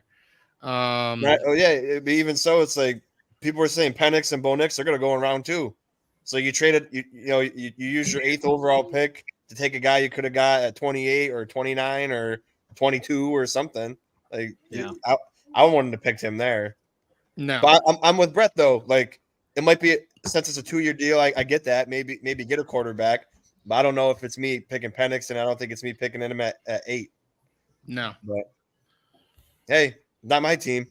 I'll tell you what, Dallas Thomas, Perry and Arnold, one of those guys. Yeah, that's crazy, man. I think Dallas Turner was like the solidified guy there at Dallas, like everyone thought. Calling him Dallas Thomas. I know. Dallas Hey, Turner. I got you, Keith. Yeah. You're good, man. Could you Mike, imagine? what do you think, man? What do you think about that pick? Mike, can you hear us? You're asking me that. Yeah, guys, you keep talking. You keep talking. No, I'm I want to know. I'm just trying to keep the the screen and the content going on the side here, and you guys are doing enough chatting for me. So Keep it going. My one friend messaged me and said Penix already. Damn, that's crazy. man. I mean, that's fine with me. I'm not a Falcons fan. What? 1, 2, 3, 4, 5, 6 year player in college? Yeah, he started at Indiana, My transferred goodness. to Washington. Look at the numbers, though, he put up at Washington. So here's the thing. He's injury prone, very injury prone at Indiana. Mm-hmm. He goes to Washington, and he becomes that passing quarterback that he always was going to be at Indiana. He just needed that next step. He needed to take that next step and stay healthy, and that's what he was able to do at Washington. And, yeah. You know what's funny, too? That Peter Schrager was like, I can almost guarantee that there's going to be 10 picks in the first round, or 10 trades in the first round, and not one person traded yet. I know, right? The Bears didn't even trade surprised. the Bears didn't even trade their 9 pick. Guys, we're looking at a top 10 with no defensive players being taken. I think the Bears are going offense, and I think the Jets are going offense too. I think they both pick defense because the Jets are stupid, and then the Bears they need some defense too. They got Sweat, but they don't really have a great D tackle, so they might take Byron Murphy maybe here. Or Roma Dunze. I think Roma Dunze's a pick here. They could use an edge on the other side, or pick a Dunze, but I mean, I feel like they got Keenan Allen, they got who's the other guy? DJ Moore. Yeah, DJ you're right. Moore. They got DJ Moore studs, and they got Darnell Mooney, right? Still? No, Darnell Mooney is gone. Yeah. Oh, okay. Yeah. Who did he go to, the Falcons? The Saints. But Let me just say, like, another left-handed quarterback. There haven't been many left-handed quarterbacks in the NFL history that have done well. Kenny Stabler comes to mind. You guys, Steve Young. You were born back there. Steve Young, and who else? Got anyone else? Vic. I mean, Boomer Science. Okay. Boomer. Michael Vick was good until the dog situation. Boomer, there you go. Oh yeah, Boomer. Michael Vick. Boomer was trash. I mean, Vic could run. That's Boomer was a good player, man. Back in the day. That's true. Boomer did have some good years. Yeah. Roma Dunze. Right. Roma Dunze. There it is. That's actually good though, because Odunze as a second receiver, he's never going to be a wide receiver one with DJ Moore there. So and you can kick Keenan Allen into the slot. Like that's probably a more natural fit for him right now. Watch out for the Bears, man. Tools he needs. Watch out for the Bears, man. Yeah. Yeah. Wow. That's back. Chris, I'll get you that link, brother. Only thing about the Bears though is they don't have many draft picks. So if you go to the Discord, guys, into the 24, it is right in the Discord. Right, it's pinned. What is? Yeah. You wouldn't know, Sean. You don't participate. Oh yeah, Sean doesn't go into the Discord. He refuses. I mean, you're kind of like a little stuck up there. Hey, we're all salesmen in life, so you got to sell me on doing the Discord. So you haven't sold me yet. So a bunch of guys talking football. What else do you need to know? Oh yeah, guys, this is big news. You got to look at this, right? The Minnesota moved up one. The Jets were supposed to pick a 10. Jets moved back. Good call. JJ McCarthy. Keep an eye on this, folks. To what? To 11. Jets moved back 1. So Minnesota wanted somebody extremely bad. I thought Minnesota was picking at 12. No, they were picking at 11. No. So the Jets need a quarterback too, though. The Jets need a quarterback too, though. So interesting. I wonder if they thought maybe one in this draft. Yeah. I think they're doing they're going to follow my Falcons philosophy where you don't bring in Aaron Rodgers unless you're ready to win right now. True. Ben seems to think tight end Brock Bowers. Maybe they thought the Jets was going to. No, they got Hawkinson. They got Hawkinson. Yeah, they don't need Brock Bowers. Hawkinson, you're right. Yeah, what am I saying? What do they need that bum Brock Bowers for? Oh, he's not a bum. No, his tape is salivating. Yeah, he's not. Tony was talking to me yesterday when we were talking a little draft, and he says Bowers is like an absolute stud. Yeah. Well, Tony said grammar's important, right, Ben? I love it. I did see Bowers wear another man's jersey though, so I don't know if Tony's gonna like that. Oh baby. So what do you guys think here? What do you guys think? Talk about it. Who's Minnesota going after here? JJ McCarthy, but it is Brian interesting. Thomas. They're gonna get Brian. They might be going offensive line though. I think they're going JJ McCarthy. I think they traded up with the Jets to prevent a team like the Raiders from trading up with the Jets to draft JJ McCarthy. True. I think the Jets probably went to the Vikings and said, "Well, the Raiders want this pick really badly too, so you give us whatever a 4th round pick, and you get to go up and get JJ McCarthy." Yeah. And they have Christian Darrisaw as their left tackle and Brian O'Neill as their right tackle. I don't see them. Why would you take Olu? I mean, unless they have Justin Jefferson at wide receiver. They have Jordan Addison. They're a quarterback away from. I'm not going to say competing, but they're a quarterback away from being a pretty darn good football team. They were pretty darn good before Kirk Cousins went down last year. So JJ McCarthy might care what ails them. How do you feel about this one? Rick saying JJ McCarthy is the next Zach Wilson. Wow. I mean, I hear you, Rick. I'm not the biggest fan of JJ McCarthy either. But what was the trade package? They traded back one and they gave up a fourth and what? No. I was putting my son to bed, so it popped up on the TV and I missed it. Like 11, 128, and 157 overall for 10 and 203. Wow, that's way too much. But this is what the Jets were doing. They were probably creating a bidding war between the Vikings and the Raiders here, and makes sense. Because I know the Raiders, they had to be stunned that Michael Penix went at number 8. That was their guy if it wasn't Jaden Daniels, right? Because they were in on those sweepstakes too. Oh yeah. But nobody's answering their calls to trade up, and I feel like they thought Michael Penix was going to be available for them when he got drafted. Now they're getting desperate.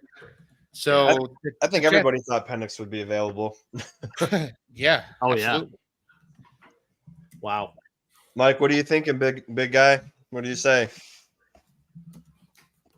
I don't say anything.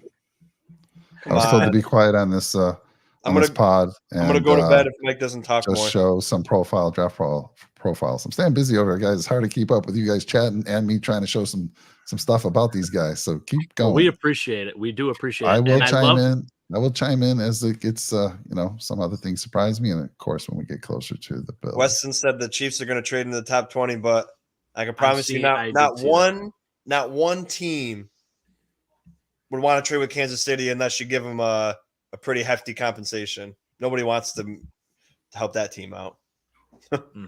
Yeah. I don't know. Maybe an NFC team will, because that's how it should be. The AFC shouldn't care about the NFC teams, and the NFC shouldn't care about the AFC teams, because you only going to play them once every 4 years or in the Super Bowl. So you shouldn't be like Brandon Beane and trade with your conference all the time. You should trade with out of conference, but we'll see. This is great. Stefan was saying, Mike, I was close. I said 6 quarterbacks in the top 10. It was 5. Ryan's saying this is crazy. Penix will be 28 when Kirk's contract expires. I can't get over that pick. That is. Oh yeah, that's true. That really sheds a nasty light on that pick. An even worse light on that pick. Right. I mean, unless he's like Jeff Garcia or something. Jeff Garcia was a late bloomer, right? Yeah. 20. Yeah. He was in his 30s, I think, and then he became a stud for a few years in San Fran. Won some games in Philly. Won some games in Tampa. Played till he was like 40. Oh, Trent Sherfield's on the Vikings. Oh yeah. Okay. They just showed. I was like, I didn't realize that. Trent Sherfield. They got a hell of a core, huh? Oh, hey, stop. By the way, shout out to Stefan. He was talking to me on my way home, and he did call that. Also, he's kind of like you, Jake. He's got like 3 or 4 TVs in the house, and he promised me he had a group of like 15 to 20 people coming over for his party. He said he was going to have Nickel City Mafia on one of them. How's the party going, Steph? Yeah. I absolutely love it. Brett's already got the pick there, huh? Oh, baby. I get it, Roy, but there comes a point where that doesn't matter, because you're helping out teams you're competing with, and you don't want to do that. So, I guess it's really semantics at that point for me. But if I was a GM, I'm not helping out people I play constantly and I got to go through to get to a Super Bowl or to a championship. I'm trading with teams that aren't going to be in my way. So I'm not going to give the Jaguars 2 first-round picks to move up in a position where I can move up with less compensation for out of conference. But I get it. That's just not how I roll. I know. I mean, look at Bean. He gives that's how Brandon Bean rolls. He gives digs to the Texans in the AFC, and the Texans now up and coming team. So watch out here. Yep. And then we traded with the Jags, gave them a franchise right tackle last year. And when Dallas didn't even want Kincaid, Dallas wanted Mozzie Smith, and they got him. But yeah. Which, again, my friend that's a Dallas fan was like, we wanted Mozzie all the way, but it was a really bad choice. Mm-hmm. I'm okay with trading with any team if it makes sense, except for the Chiefs. I don't care what AFC, NFC, except for the Chiefs. And it would have been the same. Obviously the Patriots still have a lot of bad blood there. I don't care. It's been a few years since they've been down. They dominated way too long. But yeah, if I'm a GM, if the trade's right, if that's the guy I need, I'm willing to do it. Sorry, Weston, just no Chiefs. And I think that should be. I think every team in the NFL should not pick up the phone from Beach. Sorry, we talked about this on our last show. And call people. Secretary's picking up. Sorry, our GM's not available right now to take a call. If I was a GM and I would screw with the Chiefs, I'd be like, yeah, we'll talk about. I'll accept your trade, and then right before I'm about to do the trade, I'll just take the pick instead. And then, oh, sorry, I decided. Never mind. I lead them on the whole time. Oh, you want to trade up to 25? Okay, well, we'll talk when it gets to 24, and we'll see. Yeah, sure. Give us a second. How do you think that works, Jake? Does both GMs have to call somebody and say, yes, we both agree? Because you can't just take one person's word. Yeah, we're trading up or whatever. No, it's a collective effort. It's definitely a collective effort. So it's like, are they all on a call? And it's like, yeah, we're okay with the move. Usually it's a conference call. There it goes is. Into the whole room. Yeah, there it is. JJ McCarthy. This is wild, dude. Penix and McCarthy aren't first-round picks. That's crazy. Yeah. That's wild. But we have a top 10 here, guys, with all offensive players. Crazy. Every defensive, and we kind of teased this happening in a few of our mocks before, Jake. Yeah. We teased it happening. I didn't actually think it was going to happen. I thought Dallas Turner would slip in, or maybe Harry and Arnold or one of these guys would slip into the top 10 already for the. Hey, well, guess what, Keith? Guess who's going to pick Dallas Turner? You think this is going to be tight end Bowers? The Jets will definitely. Sauce Gardner was saying either DB or defensive end. So I promise you, Anthony's going to lose his mind. Yeah, he will. Where is Anthony? Who does Anthony? Yeah, who did he want? He wanted. He wanted offensive line. Yeah, and he has a pick. You can go Olu or Talise Fuaga here. Wow. The only offensive line badly. The two reasons I think that they're going to go defense is because if they wanted to take JJ McCarthy, they wouldn't have traded with the Vikings, or they might get a tackle because they knew that the tackle was going to be there at 11, or they're just going to pick defense. See, every mock I've seen has the Jets drafting Brock Bowers, and again, this isn't a guy that Anthony wanted. He wanted tackle. If they go defense, I would be shocked, and I know Anthony's going to lose his mind if that happens. So I almost hope it does happen. Yeah, they already had their pick when they traded with Minnesota because that was quick. Yeah. They used like 5 seconds of the 10 minutes. Well, they probably, knew Minnesota was going to take JJ McCarthy and said, okay, right. Well, Yeah, they knew who they were going to get. Yeah. I had 107 text messages missed right now, guys. Holy smokes. That's a normal day. That's a normal day for Jake Podger when he ignores us. That is insane, man. Not trying to flex, but holy smokes, man. 15 missed calls from Sean Kula. Yeah. Sean, I'm sorry. I don't mean it. The only reason I'm not answering is because I can't answer. I mean, I could, but it would be I'm a bad multitasker. Yeah, Sean doesn't know phone etiquette. Let's just put it out there. Just doesn't know it. The way I roll is it's my life, so everything's got to be about me. So, hey, let me just say, JJ McCarthy, I think, is a good pick because look, they're not going to do much this year. No. Let him get out there, let him learn, and I think he's a ball of clay right now. So, I think it's not a bad pick. I think he's a good pick for the second round. Yeah, I've seen him. I mean, my sources, I always say my source has him anywhere in the first or second round. I don't know about this high. Pick 11 or pick 10. Are you kidding me? I've seen as high as 3 though, Mike. Before we continue, I just want to take a victory lap because Keith, you should remember our first episode of the summit. I absolutely roasted Anthony about the offensive line. I said they're freaking horrible. You're relying on old, battered players, and you're relying on a guy who's on his 4th year and he's been injured every single season. You guys are going to be effing trash. They were the 2nd worst offensive line in the league last year. Yes. So I'm taking my victory lap for that again because it's a new season coming up. But I did call it before the season. You did. Credit where credit's due. You definitely called it. Yeah. Do we have word yet from the Jets? Anyone? Well, Brett does. I do. He's got it, man. You're right. got it, Brett? I love it. I already got it. I stopped looking at the private chat, Brett. I don't want spoilers, man. You wanted to show up on not this?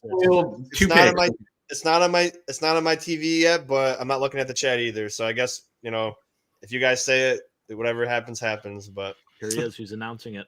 Oh, here we go. Oh, here you go. He's walking out. So I'm right behind you guys, I think. It's gonna be tight end. You know it. It's gonna be defense. It's gonna be defense. I wouldn't be surprised there either. The defense is already so good. Why not make it even Dallas better? Turner. Yeah. Oh, there it is. Fashion new. That's a really good pick. Anthony's gonna be a very, very happy man. How do you say his first name? Olu. Try it, Brett. I just say Olu. Yeah. That's Let's interesting. use his last name. It's a great pick, but is he gonna be a backup? No. Because he's not starting over Tyron Smith. And then He's Morgan Moses. He's not playing over Morgan Moses, so I would play him over Morgan Moses. I think he plays over Morgan Moses. I think Morgan Moses at this point. Didn't they sign Moses though to like a couple year deal? It was, I think it was a 2-3 year deal. But he's a left tackle. No, Morgan Moses is right tackle. Well, you're saying Fashanu's a left tackle. He is. He can play. He's not playing over Tyron Smith. No. But Olu, you don't draft Olu at number 11 to put him on the bench. He's going to start at right tackle. Yeah. That's what I'm asking. Can he play right tackle? Yeah. Or is he going to regress because he's a guy that can only play left tackle? Or maybe you put him at left guard for a season, Sean, and let him kick out to left tackle. Well, that's why I'm just asking because I was, I'm just not really know much about him, so that's why I was just asking. They got two former Ravens. They got John Simpson too. Okay. Yeah, he's playing left guard. So and they got Barry Tucker at right guard. So yeah. I think it's either tackle. I think it's either he's got to beat out Tyron Smith or he's not going to start. Well, you're not beating out Tyron Smith. If Tyron Smith's healthy, he's still a top 5 tackle. He had a good year last year. But no, he was actually. Yeah, it's great though too because he's not going to play. I don't think Tyron Smith's going to play the whole year, and then and if he does play the whole year, Fashanu is going to learn behind a Hall of Fame left tackle. So if he sits for a year without injuries, it might even be better for him. Yeah, I mean, I don't know anything about him, so I don't know if he's got right tackle flex. But there's offensive line, you guys know, but some people think you can play every position if you can play one, and it's not true. So you can play left guard, but be really bad at right guard. You can play left tackle and be bad at right tackle. You can be right tackle and be bad at left tackle. So that's why I was asking because I didn't really pay attention to him because we weren't going to draft him. So I know you guys talked about him quite often, so I just wasn't sure if he had the ability to play right tackle or not. He has not played in college. He's only been a left tackle. Yeah. So it is interesting. But I agree. I mean, there's no way he's just going to ride the pine. No. I'm sure they'll use him as a heavy package guy for sure at the bare minimum. I'm honestly putting Olu at left guard and letting him learn next to Tyron Smith, future first ballot Hall of Famer. That's good too. I don't care who they had slotted in there prior to this. You put Olu in there and have him just shadow Tyron Smith. Yeah.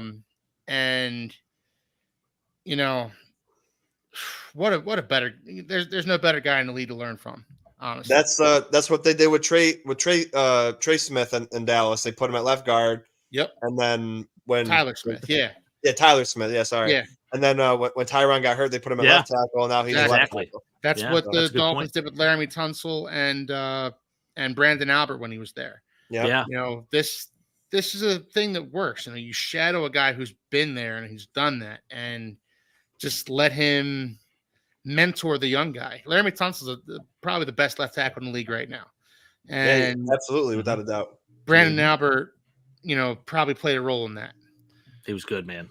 He's a good player. Former Chief, by the way, Weston. Former Chief Brandon Albert as well. I I don't know about the Jets trade. They say that every year that they got the great team, and as much as they have great players on defense, how many times last year did they just give up? Like that's not sustainable. They give up too much when it gets hard. When they lose games, they give up. They have a terrible head coach. Like I'm not really.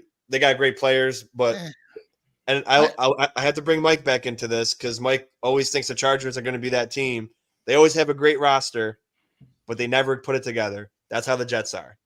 It's got to be tiresome if you're a defense to hold up the offense constantly, to prop up the offense constantly. You know, True. you have Zach Wilson out there going 3 and out, 3 and out, 3 and out. If you're the defense, that just has to wear you down. Which is why, you know, Aaron Rodgers going out. The only person who didn't know that the Jets season was over was Anthony.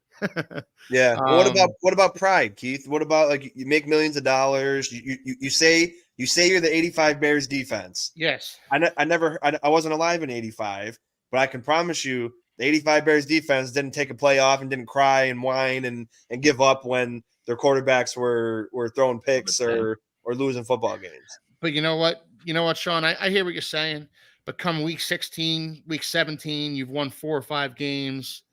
You know, you pack it in, you wait for the next season. Well, they were in contention for a playoff spot midway through the season. Oh yeah, absolutely. And that was largely due to their defense. They were 6-2, and then they were still giving up in those games.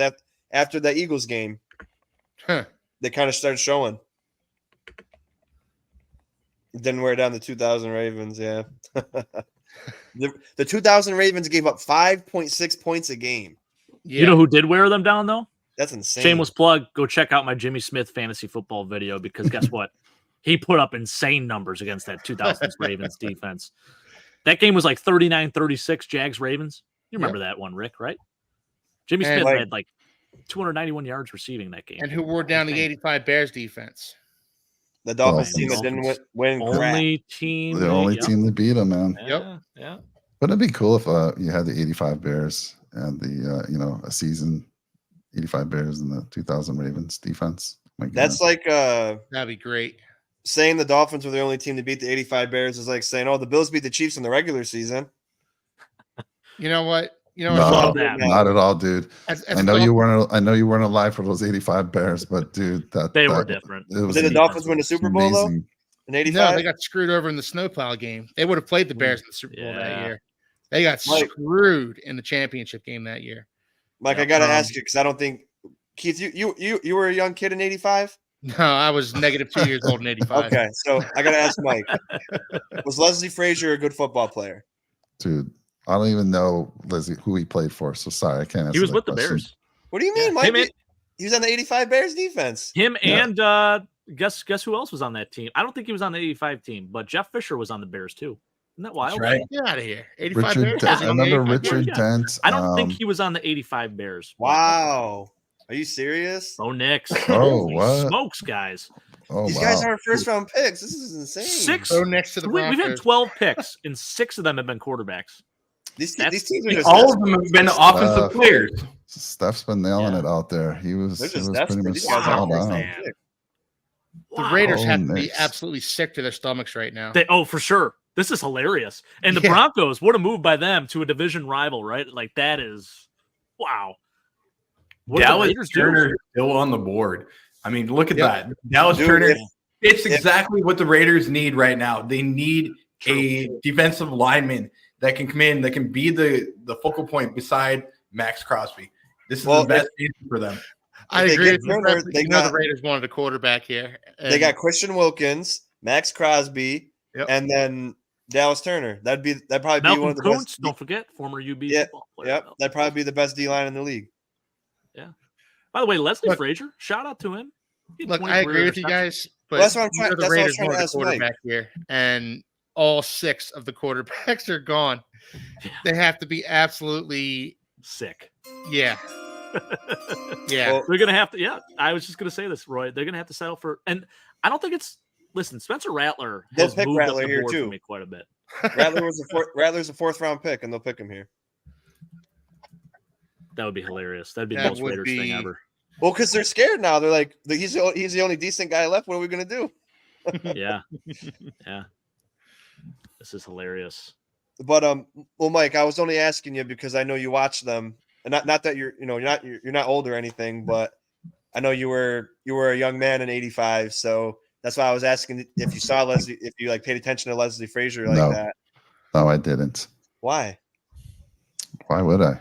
So how'd you watch that team and not know Leslie Frazier? Dude, he had numbers. And I gotta say, so 6 interceptions, 7 interceptions. I'm a Bills fan, Sean. Do you think I'm really, knowing all these players' names on the other team? Well, I just thought since they were. I they were the they were that 85 team. Bears. I saw them a lot, and including the Super Bowl win over the Patriots when Willem the Fridge with his the Fridge, unbelievable. But that Singletary Peyton as their middle linebacker. Yep. One of my favorite players of all time was Brian Urlacher. Brian Urlacher was later on, and he was very good. Loved him. Steve McMichael going in the Hall this year too. He was on that 85 Bears team. I had him as a fat head in my room. Remember those fat heads? Mm-hmm. I'm sure Jake. Wilbur Marshall. Wilbur Marshall, yeah. Wilbur Marshall. By the way, my source has Bo Nix as the first or second rounder and a comp. Check out the comps. Low, Kenny Pickett. Not happy about that. High, Dak Prescott. You see, that's cheating though. First or second round pick. You just never know, right? 60 picks. Dak was what? A fourth? Yeah. Yes. Yeah, he was. But he was known when he was in Mississippi State. He was known more as a running quarterback than anything else. Mm-hmm. Like he had a lot more Tim Tebow in him than a passer. And when he first, his first game in the preseason, I saw him throw the ball, and it was like he's throwing the ball extraordinarily well for a guy who the Raiders got it in. Let's see. This is wild, man. He's coming up. They're gonna pick Rattler, right? They're gonna pick. I saw it. No. It's maybe. Who knows? I won't spoil it. There it is. Okay. They take Michael Mayer last year. They take Powers this year. That's not good. That's not a good. Dangerous. They got weapons. They got weapons. Guys, with 13 picks. 13 picks. 13 offensive players. Yeah, that's wild. Well, I guess it's not a bad pick because they'll run double tight end, so or 12 personnel. So that's a case of just taking best available, honestly. Yep. I mean, I don't hate that. Like, dude, they got weapons. Like Devontae Adams, Jacoby Myers, who's not bad either. Michael Mayer, who's starting to, like they got no running back and they got no quarterback. They did sign Alexander Madison.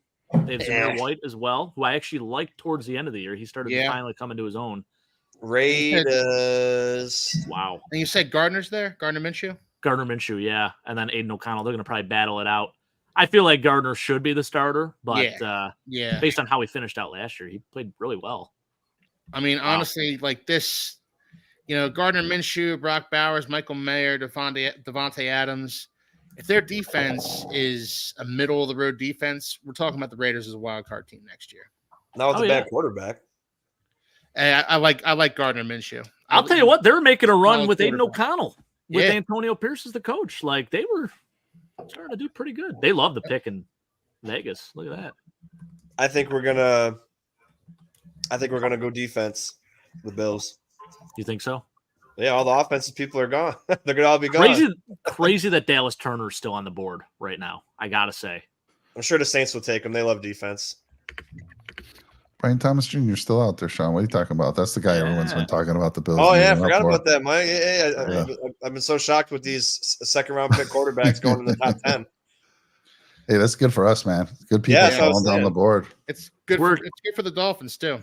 Dolphins are getting antsy. They're picking up the phone and calling people. Hey. Dolphins are gonna draft another backup corner that's never gonna play a snap for them, and then make the whole fan base go into a tizzy. I love what Rick says. The Raiders are a quarterback away from finishing second in the division and drafting 13th again next year. What hilarious. Guys, you look at the players that are available now. Right. The best players available. You got Dallas Turner. You got Quinnen Mitchell from Toledo. Byron Murphy. Byron Murphy. You got Jared Burris coming up as well. JPJ. JPJ. JCJ. Brian Thomas as well.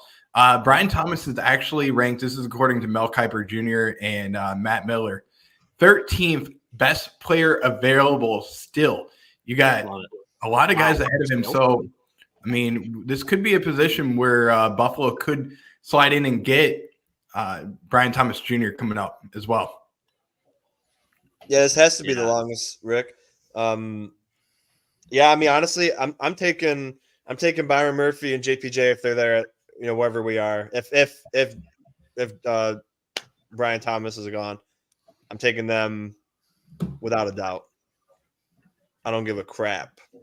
Yeah, I agree with Roy saying the two should go first round. I saw I think Weston posted a mock where they had the Bills taking the two at the 28th pick. Yep. Yeah. That's such a Bills move. Get a guy that's got an uncertain future. No, I don't know if it's on future. I know he's got the spinal injury, but he had surgery and he played 2 elite years, his last 2 years at UCLA. So yeah, it's just a matter of time. Well, it's a matter of time. I'll tell you what, man. That's what I'm saying. Like, it's just such a Bills thing. You get a guy that's like, oh yeah, he's had that major surgery, but he's been good. And then as soon as you get him, in spring training is like preseason. He's like, I got a neck stinger. I can't practice for a month, and I got to miss 10 games a year. And it's just like, listening. There we go. Saints are listening to the trade offers right now. Buffalo is on. I'm sure they are. Buffalo the line. Brandon Bean's all coked out. Like I gotta trade up everything for a wide receiver. It's interesting because the Colts have been a team rumored to be interested in Brian Thomas Jr.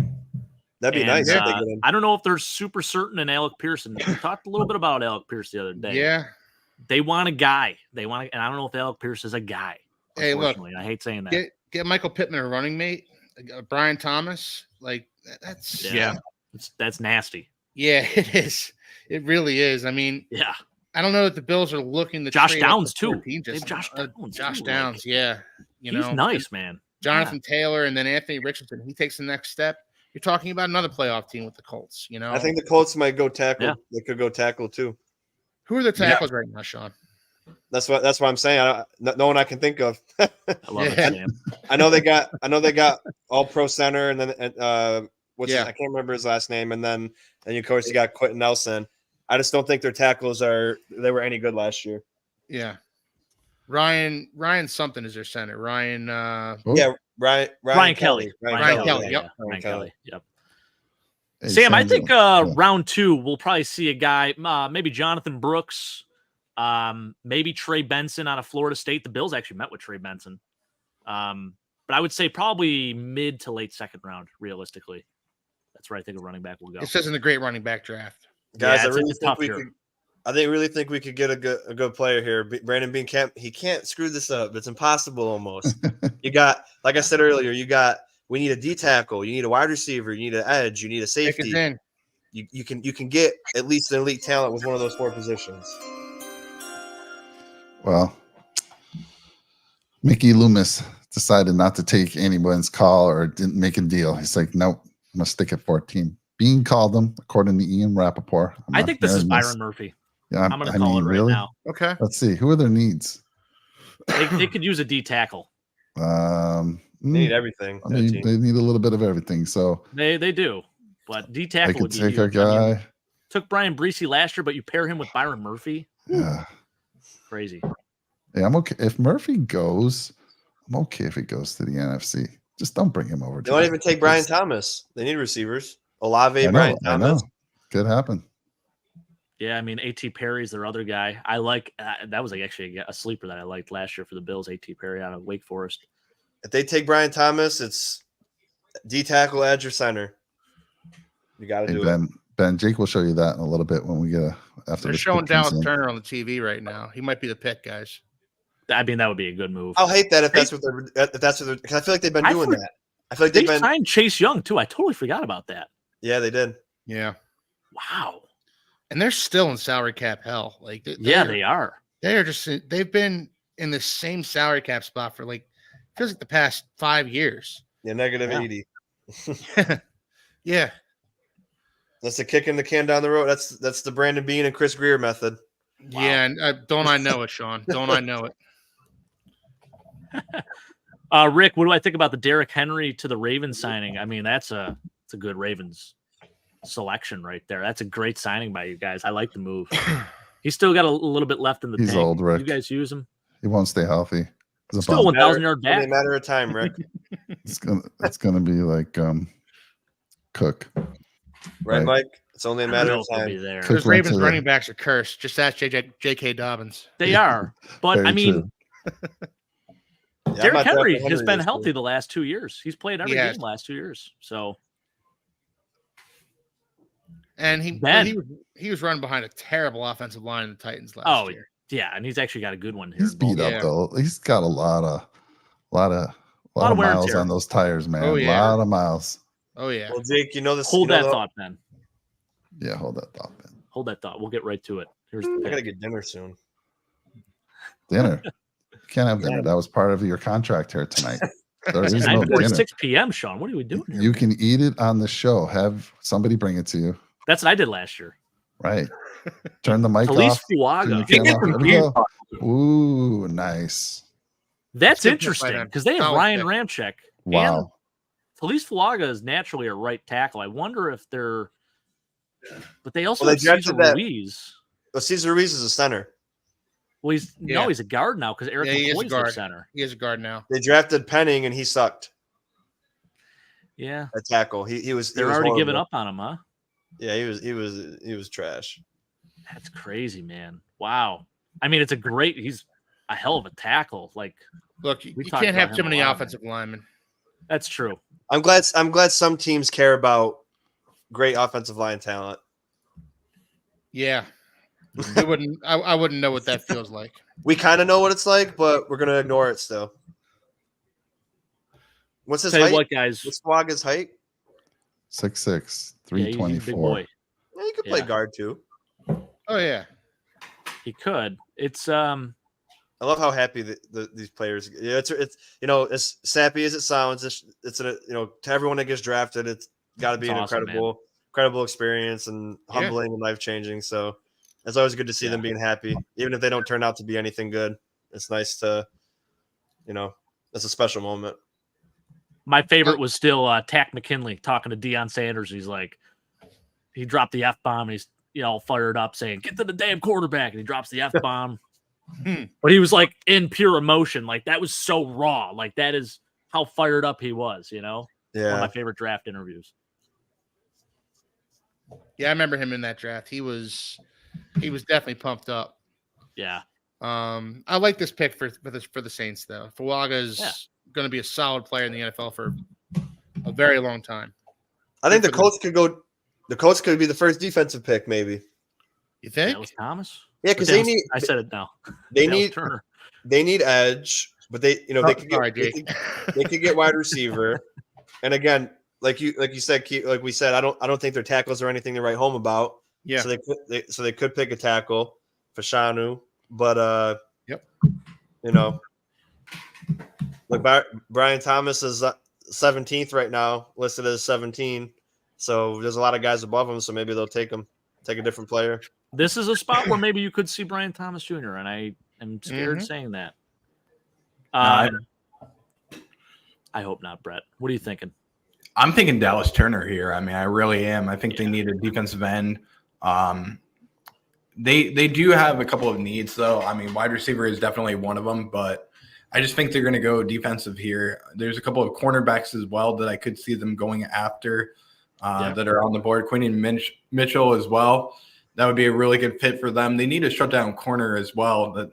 That's another area that they've been really lacking as well. Yeah, good point.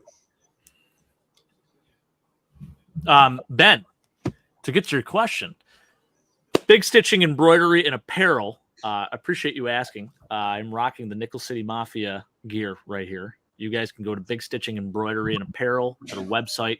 Buffalo-based company. My cousin actually owns the company. He's got an embroidery machine in his house, paid a lot of money for it. The quality is really good. This material is really nice. I think the prices are pretty fair on there too. And it's not just Nickel City Mafia merch. We're one of his accounts. It's pretty cool to be one of the first of, I think, 2 total accounts that he has so far. He's gathering more as we go. He just started a few months ago. So it's pretty cool. If you want to support the channel, obviously buy some merchandise.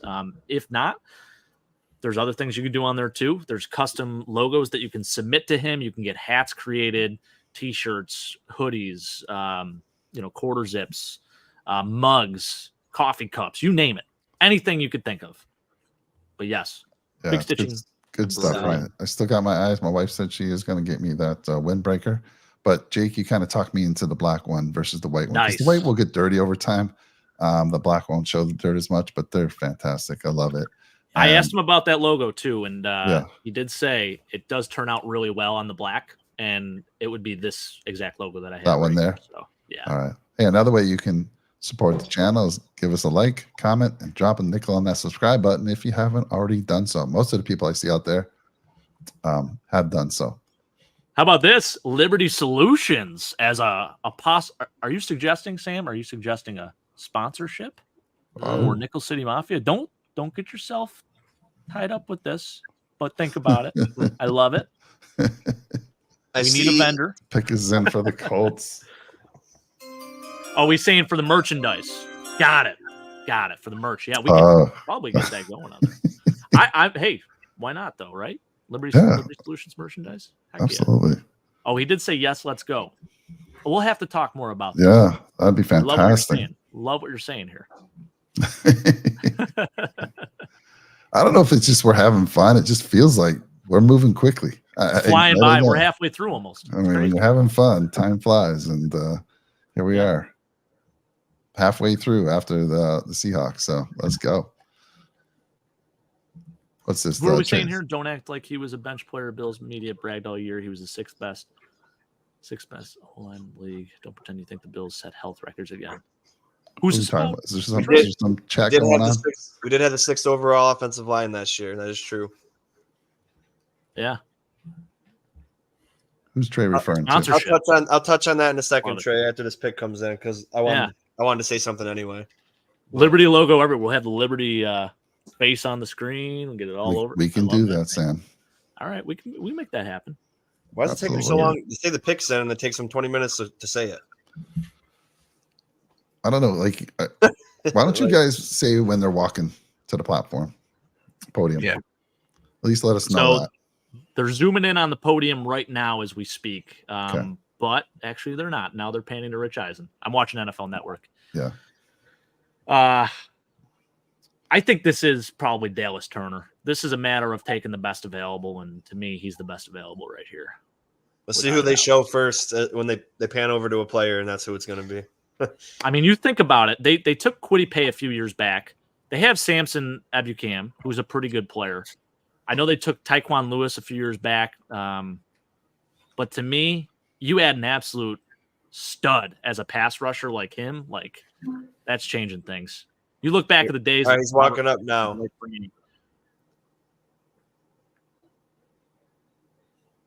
This is a slow-ass walker. Oh, how about that? Wow, there he goes. The 2, nice.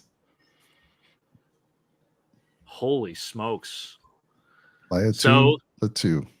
I'll tell you what, the comps for him are TJ Watt if he's healthy. If he's healthy, I'm serious. Like literally on NFL.com, the comp is that is true. TJ we got to be they got to be careful with comping people. Yeah, you can't comp a college. You can't comp a college guy to a future Hall of Famer. I think he definitely played like him in college at the very least, but college is a totally different animal, of course. But I'm happy for this kid. He's gone through a lot of adversity. Yeah, I hope the spinal injury is crazy. Washington told them his career was over. Yeah, they wouldn't approve him. They wouldn't. Yeah. So he had to go to UCLA. But yeah, because Roy and Trey were talking about Brandon Beane or whatever. My biggest thing with Brandon Beane is not no one, but most of Bills Mafia ignores every single thing that he does bad, and they just highlight everything that he does as good. And that's my main problem with him. So yeah, Roy mentioned, we're positive in cap next year. Yeah, but we were negative 50 this year because of him. Like, just because he did his job and got us above the cap, I'm not giving him credit for doing your damn job. And, let's not ignore all the bad picks he has, all the bad trades he has, all the bad cuts he had, like all that stuff. Like this, we can't just ignore all the bad stuff. And, getting rid of Ryan Bates when you were losing your center, like he was your backup center, then it becomes it's an iffy question, because instead of that being a true backup plan, you had, oh yeah, you know what? Let's just put our guy who was a great left guard last year next to our left tackle who's never had the same left guard 2 years in a row. Let's put another new left guard next to him now and move him to center.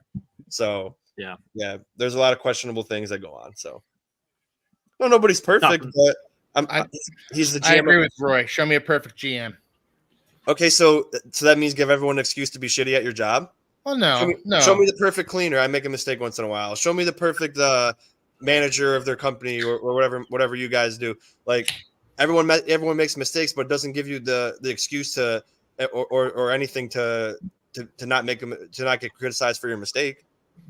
He gets paid bajillion dollars to rely on other people's opinions. So if you make a mistake, I'm not going to sit here and be like, oh, you know what? You could have that because everyone makes mistakes, Brandon Bean. Everyone makes mistakes. If I make a mistake, I lose clients and I can't provide for my family and I become a loser. If Brandon Bean makes mistakes, he gets paid still, and everyone gives him credit, and nobody gives him any flack. So I don't care about being a perfect GM. You're going to get criticized for your mistakes. Yeah, criticism's worth it. But now my question to you, Sean, is where would you rank him amongst the GMs in the NFL? You think he's top 5? Is he top 10? He's definitely not top 5, but I don't pay attention to GMs that much to know. But from what I know him, he's not a top 5 guy to me. So we're talking GMs. Brett Veach, probably number 1. Howie Roseman has to be up there. Howie Roseman, DeCostra from the Ravens. Assistant GM Podger from the Bills. Got to be up there. I love that. And again, I don't know. Not Trek Reviewer says no. He wants to fire me. It's not my draft I've seen. We're saying let's be real, right? And Trey kind of he made me think about it a little bit. He said nobody said anything about perfect GM. Josh Allen has had a league average or better O-line 1 year so far. That's true. But what I really want to say is, and you guys remember, I said this years ago before Brandon Bean admitted it out of his own mouth. He said, I picked Josh Allen. People gave me crap for how much I gave up for him. But my thought process was, if he sucks, I'm gone. If he doesn't suck, who gives a shit? And that's exactly what I said years ago. He would have been fired years and years ago if Josh Allen sucked. So that just tells you enough. He's not a good GM. If that one pick could have changed his entire career, and it was on a whim, because Josh Allen wasn't even the top 3 quarterback prospect that year. I don't know how you fire a GM when I think that's ballsy though. Like I feel like it's a case it's ballsy. It's ballsy, but if Josh Allen sucked, if Josh Allen was Josh Rosen, Brandon Bean would not be in Buffalo right now. No, he wouldn't. Exactly. He would not be in Buffalo because the fact of the matter is capital to get Josh Allen. But the fact of the matter is, Sean, the Bills have won the AFC East the past 5 years now? Sure they did. Yeah, of course. It's hard to fire a GM when you're having that kind of success. And so what makes the GM get fired? Because I hear your community complain all the time.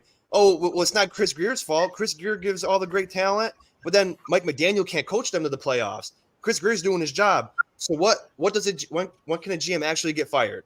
Because he doesn't he doesn't get blamed for picks. He doesn't get blamed for trades. They don't get blamed for nothing. So what makes a GM actually get fired? Let me interfere real quick, okay? A GM can get fired at any point. Let's go back to the 1990s and go back to the Buffalo Bills when they were in the Super Bowl for 4 straight years. Bill Polian got fired after the 3rd Super Bowl. So, actually, I'm sorry, before the 3rd Super Bowl, he got fired. So, you look at that, I mean, 2 straight Super Bowls that he went to, gets fired and moves on. So, there's a time frame when they will fire you, and that's what happens. Sometimes it's the GM. Let's keep the GM negativity. We got to talk about some players here. We got picks coming in. We got the Seahawks pick is in. We got the Jaguars. Voice my opinion. Let's go. No, hey, that's fine. Listen, I love it, Sean. We want that. No, it's all right. It's every year. Every time I say something, it's man, you're so fucking negative. Be positive. Oh, watch the mouth. Watch the language. If you don't like what I say, you don't have to listen. And I'm, all right. That's how I am. I'm going to say how I feel. Unfortunately, I do have to listen because you're on the show. So I heard you. Well, I can, if I need to be off the show, that's fine too. I say what I say, and if the chat doesn't like it, you can go watch another thing. I don't think the chat's having a problem at all. Let's talk about the needs of the Seahawks here. Pick is in. Where we at? Are Dallas we Bills walking fan, up? not a Seahawks fan. Does Dallas Turner finally go off the board here? I think Dallas Turner has to go here. Yeah. Right? I mean, There's no first round worthy linebackers. Offensive line, maybe Faltanu. Yeah. Troy Faltanu. He went to Washington, so he Yeah. wouldn't have to travel far. But man, I love Dallas Turner. I don't see how you pass they up gotta Dallas go Turner here. The only thing is, well, and actually, it would be a good fit. So they also have Leonard Williams too, which I totally forgot about. Yeah. They got a 3-4 defense. He'd be an edge, stand-up edge, which actually I think is a great fit for him too. Like, this is a great scenario. Got to be Dallas Turner. That's who I would go with. Yeah. Now the Jaguars are a candidate to take Brian Thomas, guys. They're next on the board. Yeah. They are. I've seen him mock to the Jaguars in probably half the mocks I've looked at. And that's interesting because they just, like, you look at their receivers. So they paid Gabe Davis to essentially be their number 2, right? And they just paid Christian Kirk. Yeah. And they got Zay Jones as their slot guy. So I've seen them mock there a ton too, but like, I feel like there's other places you can go. But I agree. I for whatever reason, I think they are enamored with Brian Thomas. There's something there. Yeah. Where there's smoke, there's fire. Yeah.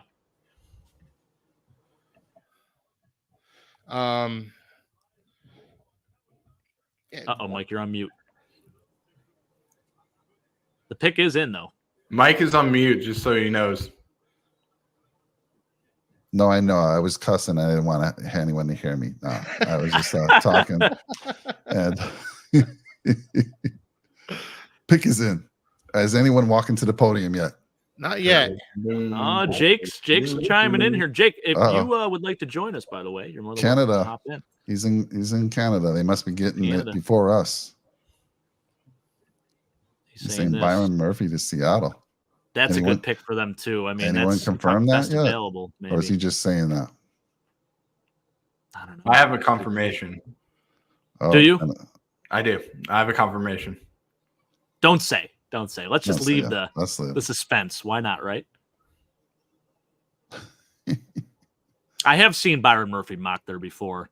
I'd love to have gotten Byron Murphy. Yeah, that would have been nice. I'm surprised. Honestly, like, this dude's generational, in my opinion. There's like 3 dudes in this class that are generational. He's one of them. Wow. Keith just walked off he just can't take it anymore. He's getting nervous because his Dolphins are like his fins are picking soon here. Picking soon. He's getting nervous. Oh my goodness. You all right, Keith? Let us know when you're back here. I feel like things are moving pretty good. Would be curious to see what the Bengals do too. Sorry about that. My wife just got home. Oh, hopefully she knows you're on the pod tonight. She does. She knows. Right. She knows. She doesn't have a problem with it. She's cool. You're saying that with some hesitancy there, Keith. No, she's laughing at me over there. Okay, good. Well, tell her we appreciate the hell out of her. She knows this is Christmas in April for me. For sure. What's up, Dad? You're joining us out there. It's Bill Thornton chiming in. Mr. Bill Thornton. Who are you looking for us to get, Dad? Who are you looking for? Who you want us to go? What position group, I should say? See what he says. The commissioner is at the podium right now. There we go. There we go, guys. All right. Let's see. I feel like I'm at least 10 seconds behind Canada you gave guys. us frustrating. An update there. What's that? I'm at least 10 seconds behind you guys. Bill's Bunker, Jake, we're on for the whole first round. Come on in. There it is. We're going late. There it is. Byron Murphy, son of a pup. My heart's being broken, guys. That's the first one right there. But I knew he was going to go. Look at this. Canada. Jake, you're getting all the news before us, man. Wow. Different country. They've got better infrastructure. Quicker. They got better infrastructure over there, apparently. Trade alert. Oh, baby. Trade alert. This is going to be interesting. First trade. It's been this long. We haven't had a trade. No, we had a trade. Oh, I'm sorry. You're right. The Jets traded with Minnesota. One spot. Yeah. Just flipped. Forgot about that. Yeah. So this is going to be interesting. I'm curious to see what. Okay, Jake. Brandon Bean on the call. On the call. Oh, You my said goodness. 17. We go up for BTJ right here. I'll tell you what, I would lose my mind. Oh my goodness, Weston giving us the news here. Traded with the Vikings. Wow. Well, first and foremost, I want to Vikings apologize had another to Jake. pick. Oh, they did at 23. So let's see who they. So if they're moving down, Vikings moving up, and the Vikings already had a pick here. Who did the Vikings take earlier here? They took JJ McCarthy. Oh man, they can get some support for him with BTJ. The Jaguars have just acquired the 23rd and 167 pick from the Vikings in exchange for the 17th pick. Okay, there it is. Yep. What were you saying, Keith? You apologize for what? I apologize. I know you loved Byron Murphy, and he's gone. I know, man. Listen, it was a pipe dream. We all knew it. Yeah, I kind of gave up on that a little. I don't know, about a month ago. When I realized he was going to be going in the top. I wanted the Dolphins to go offensive line. I wanted it badly, but I was willing to make my peace with the Dolphins getting Byron Murphy if he dropped to him. Yeah. We're gonna have to mute the folks from Canada apparently. So he said he'll stop playing. We're not like the drama's gone already. I don't know if anyone saw it. I didn't see it. So this is what's scary because the Bengals, right? They had T. Higgins just request a trade, and that could be a team. Man, who are they going after here, guys? They just picked up a quarterback. They got the quarterback, O-line, wide receiver. Man, they can go deal as well. I mean, I feel like one of these. What do you think? It makes sense to go best available here. So if it is indeed Dallas Turner, it would make a lot of sense. And they also just lost to Neil Hunter. Yeah. So, but did Dallas they bring Turner in someone? Lasted way too long in this draft. Yeah. He was my personal favorite defensive player in this draft. And he's still here at pick 17. That's Jonathan Grenard they got. Yeah. So him and Dallas Turner, that's a there it is. Wow, what a core. Dallas Turner is the pick at edge. Yeah, that's nice. That's a good pick for them. Yep. So the really Bengals need. So I was just saying this could be a Brian Thomas Jr. situation. You said T. Higgins requested a trade. So did Trey Hendrickson. So Trey Hendrickson requested a trade as well. That's true too. Yeah.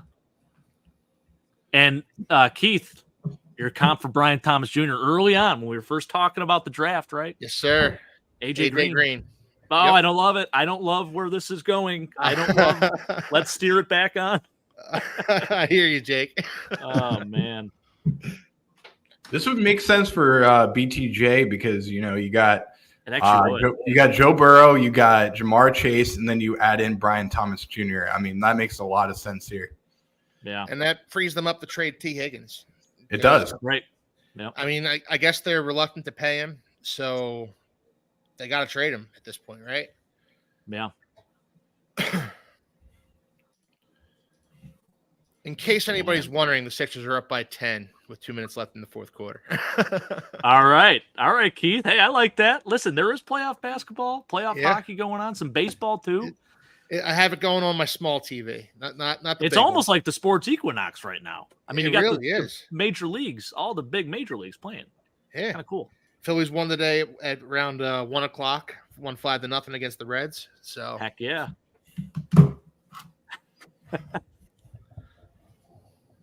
I love this. We got both Violantes in the chat. Shout out to them.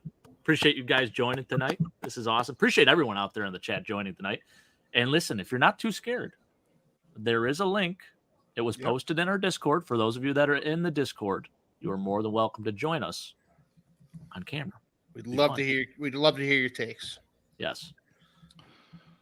Let's take a look at Turner stats here. So Turner, 2023, 10 sacks, 4 sacks the year before, 9 sacks in 2021. Let's see what else we got here. What's this 40? Look at that 40 time, Mike. Yeah. Yeah. Moving. Mike, I absolutely 40-inch vertical, guys. Oh my god. Yeah. I absolutely love Dallas Turner. I love his athleticism. I love his potential. I comped him to. Again, this probably isn't fair, but I comped him to Julius Peppers on the Summit a couple weeks ago. That's awesome. He was my favorite defensive player in this draft, and again, he lasted to pick 17, which is just insanity. Yeah, it shows you how much talent there was offensively in this draft. At the top 13 picks of this draft were all on offense, and now we're seeing this run on defensive players. Crazy, man. Let's go see what they say. Again, that's what I like about NFL Draft Buzz. They give you the draft bio, they give you strengths, they give you weaknesses. Nice looking mom. What's that? What's that? They're saying for Dallas Turner. He's not wrong. She's not a bad looking lady. Good looking gal. Good looking gal right there. You better hide. Wait a minute. I was gonna say you better hide Zach Wilson. Yeah, he's not going to Denver. So we're good, right? Roy says easy there, Zach Wilson. That's hilarious. So they're saying he had a incredible athlete, put on a show at the combine where his testing was off the charts. 4.46 40. Oh my goodness. 1.54 split, 10-yard split. Yeah. 40. That's impressive. I mean, 40.5 inch vertical jump. My goodness. Talk about basketball. That's a guy I went on my team. Yep. Or we're just having a pick-up game. Yep. Oh man. I'll tell you what. We still have edges though. There's edges that we've been talking about that are still out there. Oh yeah. Chop Robinson being one of them. Robinson. Yep. Keith's favorite guy, Jonah Ellis. He's not going to be the first round. We're going to snag him, Jake. Second. His mom benches 220 pounds. Is this true, Sam? I don't have the audio on, so if they said that, that's insane. She's not a big lady. Like, that's crazy. So there was something that slipped by me in the draft last year. Will Levis. Did you guys hear this? He puts mayo in his coffee. Oh yeah. Heard that? That one went right over my head last year. It's insane. He also has a sponsorship or partnership with Hellman's for like life. Crazy. Yeah. I heard this. I was driving home from work this morning, and I heard this, and I was sitting at a red light, and I was gagging, thinking about putting mayo in my coffee. How disgusting is that? Like, that is... Yeah, it's foul. Yeah. I mean, don't knock it till you try it, I guess. Maybe it's like one of those things where, they have these peanut butter and jelly cheeseburgers. Yeah. And apparently they're incredible. I've never had one. But maybe it's one of those things, right? I would be... in for the Bengals. Pick is in. Who are they going, guys?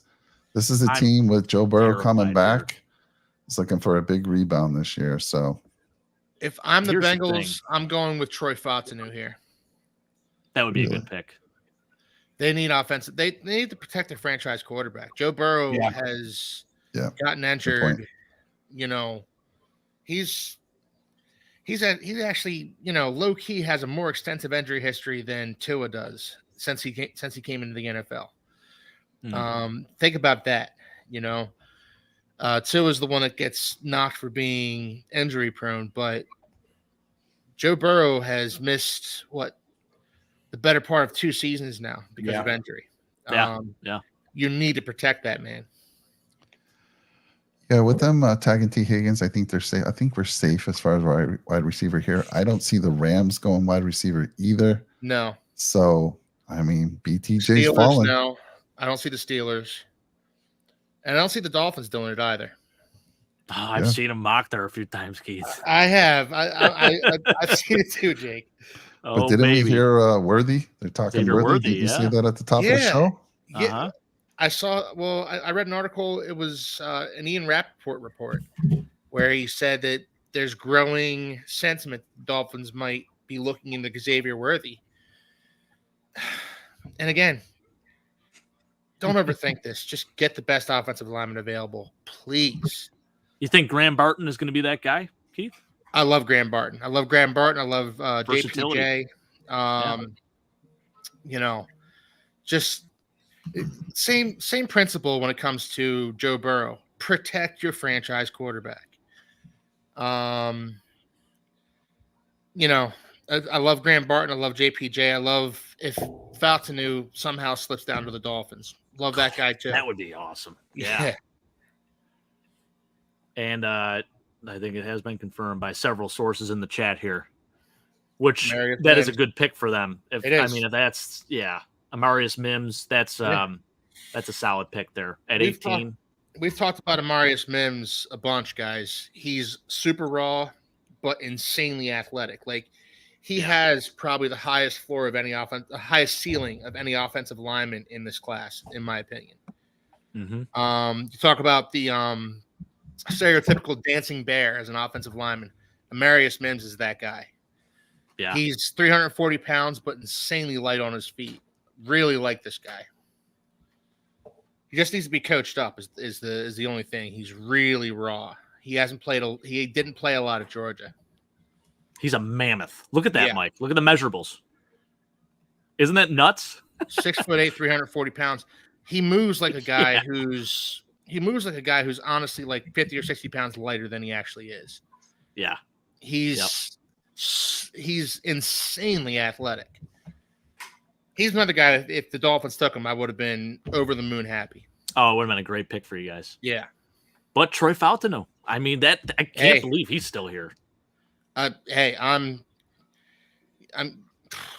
only 3 picks away from the Dolphins pick, right? They might have. There's going to be an offensive lineman available to him. Pick of the litter, yeah. That's great, man. Yeah. By the way, I think who put that in here? Roy Mims, a left tackle. No, he was mainly a right tackle, I believe, in college. Yeah. So going to be interesting to see what they do there, because I know. So they have Orlando Brown, and then as their other tackle, I'm trying to think of someone else pretty decent. Trent Brown, right? They just signed Trent Brown. They got the two big Browns, the big like mammoth tackles. So I'm wondering what the plan is there. Are they going to kick him inside a guard? Do you think? I mean, he's pretty tall for a guard, you know? Yeah. But he's powerful. Really I just love this guy's potential.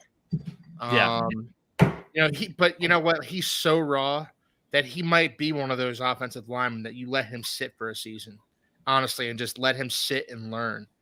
Mm-hmm. He's that raw. Yeah. Yeah. I agree with that. I think, maybe even a redshirt year or like a heavy package guy could do him some good. Yeah. And then he becomes that guy, Yep. I love this. Josh Violante is still there. Yes, Josh Violante, shout out. Sam's son, Josh, was a center at the University of Buffalo. Played with Khalil Mack. Josh walked on to UB and was a 2-year starter there and did some great things. So shout out to Josh. I don't think he has his knees left really, but I know he's still lifting. We got a gym at our work, and we have all Rogue fitness stuff, and it's unbelievable. And that's a special shout out to Josh Violante for those. So we appreciate you, Josh. Hell yeah. Hey, Jake, let's play this out a little bit. So you got the Rams, so we don't think he's taking receiver. Keith's thinking the Steelers. The Steelers do scare me a little bit for receiver because you look at their roster. They have George Pickens, they got Van Jefferson and Quez Watkins, but trade away outside Deontay of that, Johnson. Yeah, Deontay Johnson's gone. So that worries me a little bit there. Yeah, my initial instinct was to say the Steelers won't go wide receiver, but you know what? Yeah, they might have to. It's possible. I don't think wide receiver is going to be the Rams pick. I think no, I don't think so either. Corner. I like what Tony's saying here. Edge or corner. Well, you got to remember they already got Tre'Davious White, so they have a cornerback here. So for me, when does he play? That's the question too. True. I mean, I'm thinking defensive line here. I'm thinking somebody. Aaron Donald retired. Yeah. Maybe Johnny Newton, Jerzon Newton. Yeah. Oh, that could be good too. Yeah. Love it. Yeah, the Rams do. Actually, this is the Rams' first round pick since the Jared Goff days. We're talking since 2016, guys. This is the first time Sean McVay's had a first round pick as coach of the Rams. That's crazy. Nuts. Yeah, that is crazy. Yeah. Yeah, I'm surprised because we got some really good corners on the board here. All the corners. Kenyon Mitchell, Kool-Aid McKinstry, Nate Wiggins. Terry Arnold. Yeah, I mean, it's Cooper DeJean. Nah, Rick, there's nothing we can really do about it, so it's all good. The only request that we do have, guys, is do not spoil the Dolphins. Yeah, the Bills. Dolphins or Bills. Do not announce it, guys. We'll be upset if you guys announce it. until everybody knows, until it comes through to Mike, Jake, myself, and Sean, we ask that you do not announce the Dolphins or the Bills picks. That's all our request is. You can announce anybody else's. That's not a concern to us, but do not announce the Bills or the Dolphins picks. Unless the Dolphins draft a kicker or something, in which case, give me plenty of time to throw myself into the traffic. Jake, I'm just wondering, BTJ's fallen, Brian Thomas Jr. Do you have the table ready? The only table I see is that pool table. You're going to be able to jump through that thing? I will not. It's slate, so I would be. Get the table set up, buddy. Where's the foldable table? Oh man, I got one back there somewhere. Let's go, buddy. I'll tell you what, it's a pretty hard floor. There's no cushion on the floor, but hey, yeah, I heard you say it on the show. I did say it. I did say it. We get BTJ. I'm going through a table here, man. All right, listen. All right, it's official. The Sixers won Game 3. Just throwing that out there. So they're down 2-1 in the series to the Knicks. All right. Sam's calling censorship on us. What do you mean? Because we said don't spoil the Bills or Dolphins picks. You're kind of right though, Sam. You know someone's going to spoil it just because you threw that out there, but it's all good. Okay. I think Jared Verse here makes a lot of sense for the Rams. Definitely. Yeah. I'm with you, Weston. Yeah. So Rick, you already talked about that. Was that Rick's comment where they haven't picked for the first in the first round since 2016? Crazy. Yeah. And Jared Verse is another guy who, in a different draft, he would have been a top 10 pick easily. Mm-hmm. And just this was so top heavy on offense that you got these defensive guys that are just falling. So if Jared Verse is the pick, and I hope he is, because that means another offensive lineman might follow the Dolphins. You're sitting pretty here, Keith. Yeah. He's looking getting nervous. Hey, how about Roy saying I'm 260? I'll jump through that pool table. Just have an EMT. Roy said he used to be 143 soaking wet. Boy, Roy just had his 60th birthday too, and if he can do it, Jake, come on, get the ladder out. Let's go on that table, baby. You're right. You're absolutely right. Usually, I have someone else putting me through the table. That's the issue here. Oh man, but I love it. Let's see. Weston watching the Bleacher Report. What's that? Who's watching that? I love Bleacher Report's. No, I know what it is. I was just curious why. Oh, okay. Liberty would donate a plastic table for every Nickel City Mafia podcast. I don't know if you want that, Sam. That's a lot of tables. We've been doing 4 shows a week now. Yeah. Jared Verse, man, that's a good pick for them. That really is. Again, this guy would have been a top 10 pick in most other drafts. Absolutely. Look at that. The comp to Will Anderson Jr. too. I mean, that's pretty damn good. Yeah. It's a good comp. It's a solid comp. Oh yeah. Yeah, you gotta love it, man. I mean, you look at who they have to. Talent that's falling here. I know it, man. Wild. Yeah. Wild. I knew I was going to be stunned going into the draft, but watching it play out, it's just guys like Terry and Arnold, Troy Fontenot, Jackson Powers Johnson, Graham Barton, Kool-Aid. These guys are still available in this draft. It's stunning. Brian Thomas Jr. still available. I know it, man. I'm getting a little nervous. I got to be honest with you. Dude, why you got to put that out there, Keith? I'm sorry. Yeah, buddy, come on now. Now let's taking a look at the Steelers roster. Their starting left tackle as of right now is Dan Moore Jr. Yeah, it's not horrendous, but it's not probably where they want to be. Yeah. So are there any true tackles left on the board? I know. Troy Fontenot is probably a guard, right? At the next level. Yep. Graham Barton played tackle in college, but he's kicking inside probably to center, they're saying, most likely. Patrick Paul's a reach, in my opinion, here. Yeah, you can get him in the Tyler Guyton, maybe, but he's lean, man. Like he's talk about putting weight on your frame. Yeah. Tyler Guyton's not a day one starter, in my opinion. Yeah, I don't think so either.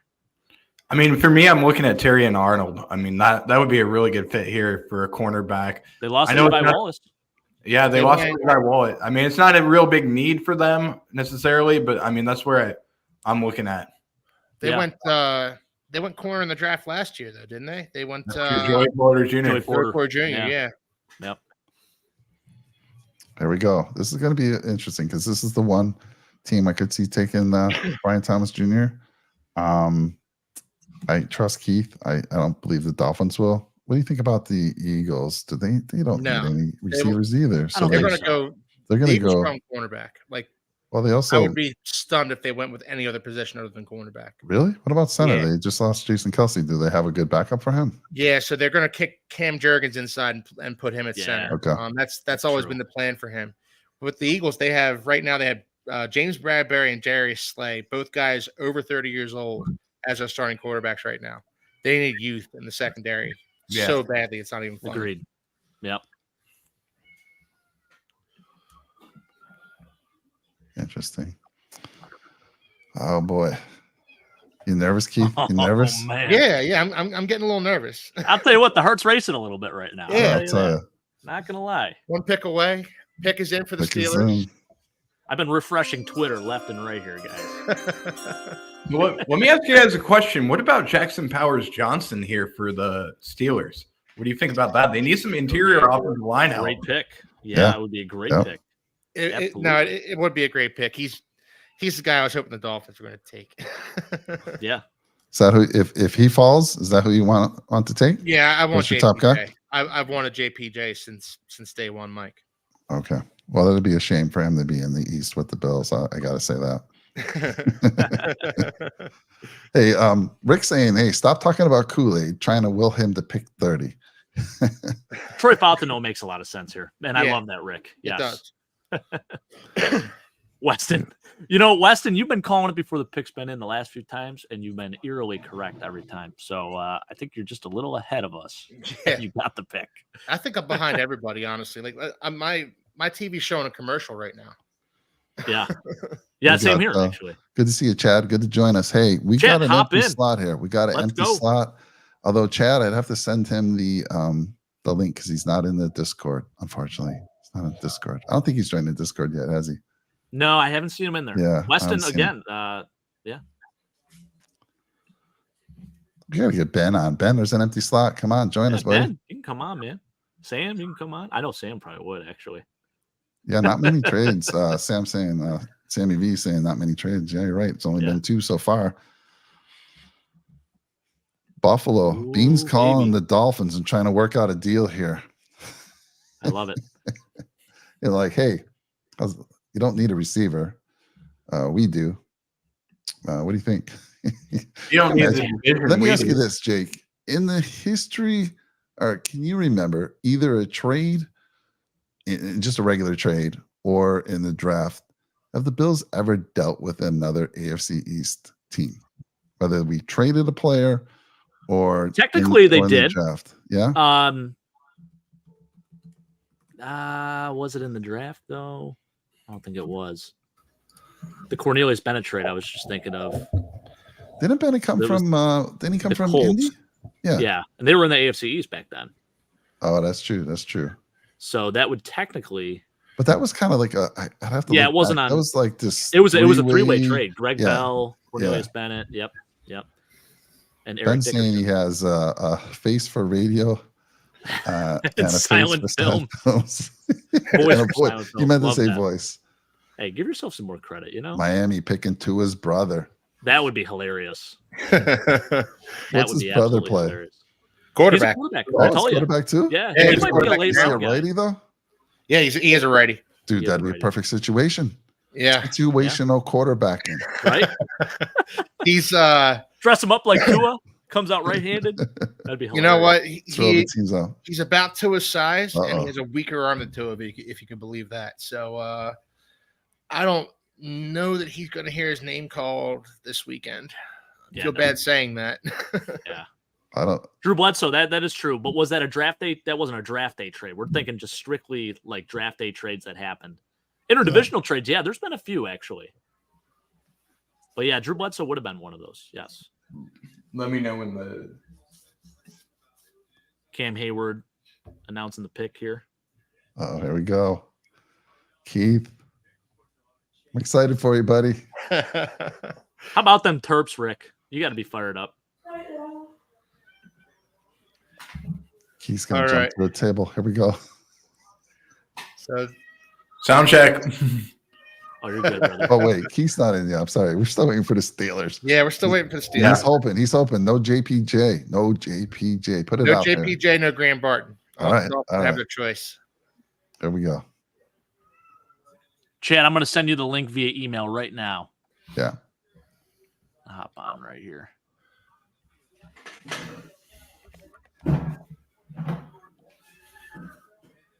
Let's see here.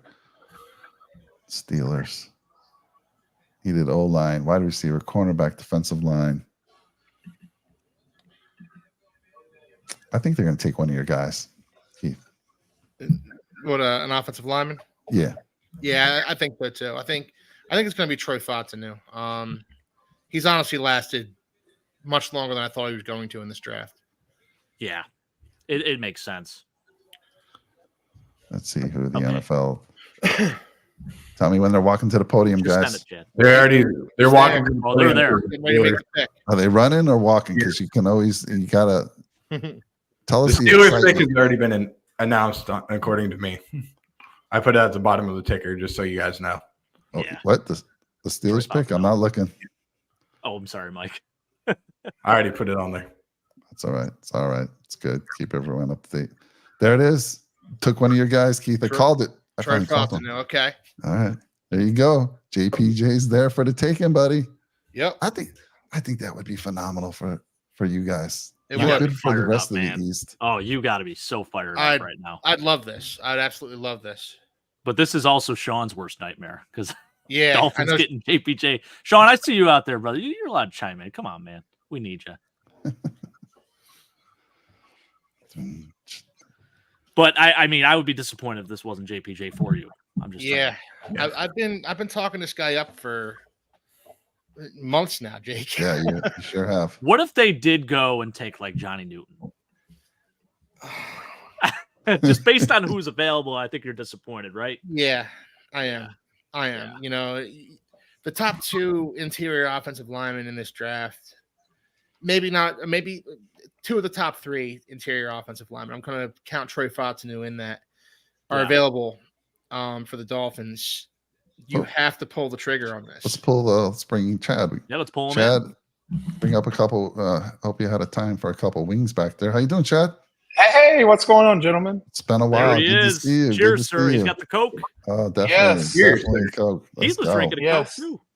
Oh, yes. Oh, yeah. I got the bottles in the fridge, but I had this left over, so I'm trying to finish it up. Right hey, I've been saving these for tonight, so I made sure that I had it for it. So good choice. Good choice. Nice. Yeah. So, Chad, got to get your thoughts. How you think the board's been going? Any surprises for you? And talk to us a little bit. Well, I honestly have not been able to keep up with it too much. I've seen at least the one that kind of surprised me is Atlanta. Yeah. That one kind of surprised me. Yeah. But everything else has kind of been in line. I've been dealing with some technical issues with my phone, so I've been trying to get that lined out. So I haven't been able to watch much of it. But when I was getting alerts and everything, that was the one I was like, really? They took Penix? I said, after you just spent, $200 million or whatever it was on, Kirk Cousins. But, I guess to each their own. But that surprised me. So, Keith's sweating. And the Dolphins are taking who? Let's find out. Yeah. Who are you thinking, Keith? I think it's going to be Graham Barton. Graham Barton. Okay. I think it's going to be Graham Barton. Has Bowers went? Yeah. Bowers is gone. Bowers went to Las Vegas. Yeah. Well, of course he would. Yeah. Right? Yeah. Great pick for them, honestly. It is. I just didn't want to deal with him because I know he's good. Not twice a year, anyway. I actually like what the Raiders are building there, and I like Gardner Minshew as their starting quarterback. Could they do better? Of course. But could they do worse? Is it just me? You bet your ass they could. Is it just me, or is it where the Raiders are actually kind of getting back to that old school, old AFL mentality of just being tough, we're going to whip your ass one way, 7 ways come Sunday type thing. It seems like that's what they're getting back to. They're taking on the mentality of their coach, man. Antonio Pierce is that kind of guy. Oh, no. Oh, I mean, I would definitely agree with that. I mean, he seems to be. And honestly, he's I know it's the rate. I know, Weston. I know. Trust me. I know. I hate it just as much as you do. Yeah. But yeah, like I mean, post. Yeah. I guess you have to give the dog its due. Yeah. Something that really surprises me, guys, and looking back at this draft so far, look at all the talent that's been on the board at the offensive positions, but the defensive side of the ball, there's no linebackers that are going in the top 20, which is incredible. I don't think we're going to see a first-round linebacker, a true linebacker, go, and that's been a long time since we've seen that. Brett, we might not even like. There's maybe one linebacker who's worthy of a second-round pick, if we're being honest. Like Edgerrin Cooper might go in the second round. Other than that, like you don't really have any off-ball linebackers who are going to be going in the first 2 rounds of this draft. Maybe Junior Colson, maybe Peyton Wilson. Yeah. Maybe. See. But you're right. Good stuff there, Brett. Just don't look in the chat, Keith. Don't look, Keith. Don't look, Keith. Don't look. Don't look at the chat. I'm not looking either. Just don't look at the chat. I can't see the chat, so I have no idea. Don't do it. Don't do it. I'll make it a surprise you can always myself. put on the private chats and just Oh yeah, that's true. Good. That's true. Oh, this is huge. I haven't seen. I'm right with you, Keith. I'm waiting for the screen here to update. Is it? I'm not looking. Uh-oh. Oh no. Oh, I can't even. Oh, okay. I thought Brett was putting that on the ticker already. I'm like, don't ruin it for me, buddy. No, the one I'm really curious about is Dallas. That's the one I'm wanting to see with what they're going to do. I think everybody's kind of in that boat too. I'm kind of wanting to see what they do. They could go in any direction, honestly. But yeah, I want to see if they do a quarterback. Wouldn't that be There's something? nobody left. Yeah, that's the problem. There's no one left. Yeah. Bring on the drama. I want to see it. Oh, I guess. They're already gone. Yeah. Damn. All six quarterbacks are gone. Within the first Knicks 12 picks, Chad. Yeah. Knicks is gone. Knicks too? Really? Yeah. Yep. Wow. Penix at 8, Knicks at 12, and then JJ McCarthy at, I think he was at 11 or 10, right? 10. Yeah. Yes. JJ McCarthy. So the Giants passed on him? Interesting. Giants got neighbors. Yeah. Have they come to the podium so they went yet, wide guys? receiver. Okay. Sorry, like I said, I didn't get caught up yet, so I hadn't seen it. Are they coming to the podium for this pick yet? My TV is still showing a commercial. Oh wow. I'm taking their sweet time. They must look at the clock. They're like, "Hey guys, we're going a little too fast. Slow down a little bit. Yeah. Throw some more commercials in there. Let's go." This has been moving. It has been. Yeah. It really has. I do want to put out another disclaimer, guys. Uh-oh. In the chat, please, for the Dolphins and the Bills, do not spoil the picks for certain people on the chat. We have fans that are still waiting on the pick. Brett, it's cool. I'm not looking anyway, man. No, I'm just saying. I mean, for the Bills and the Dolphins, don't spoil the picks, please. That's all I'm asking. Add revenue for sure. Boy, I'm nervous. Here we go. All right, he's walking to the podium. There we go. There we go, boys. Okay. Here we go. There we go. Live reaction. Keith, I want to see you jumping out of that chair if you're happy. Or if and you're mute like yourself if you're going to throw out some bad words. We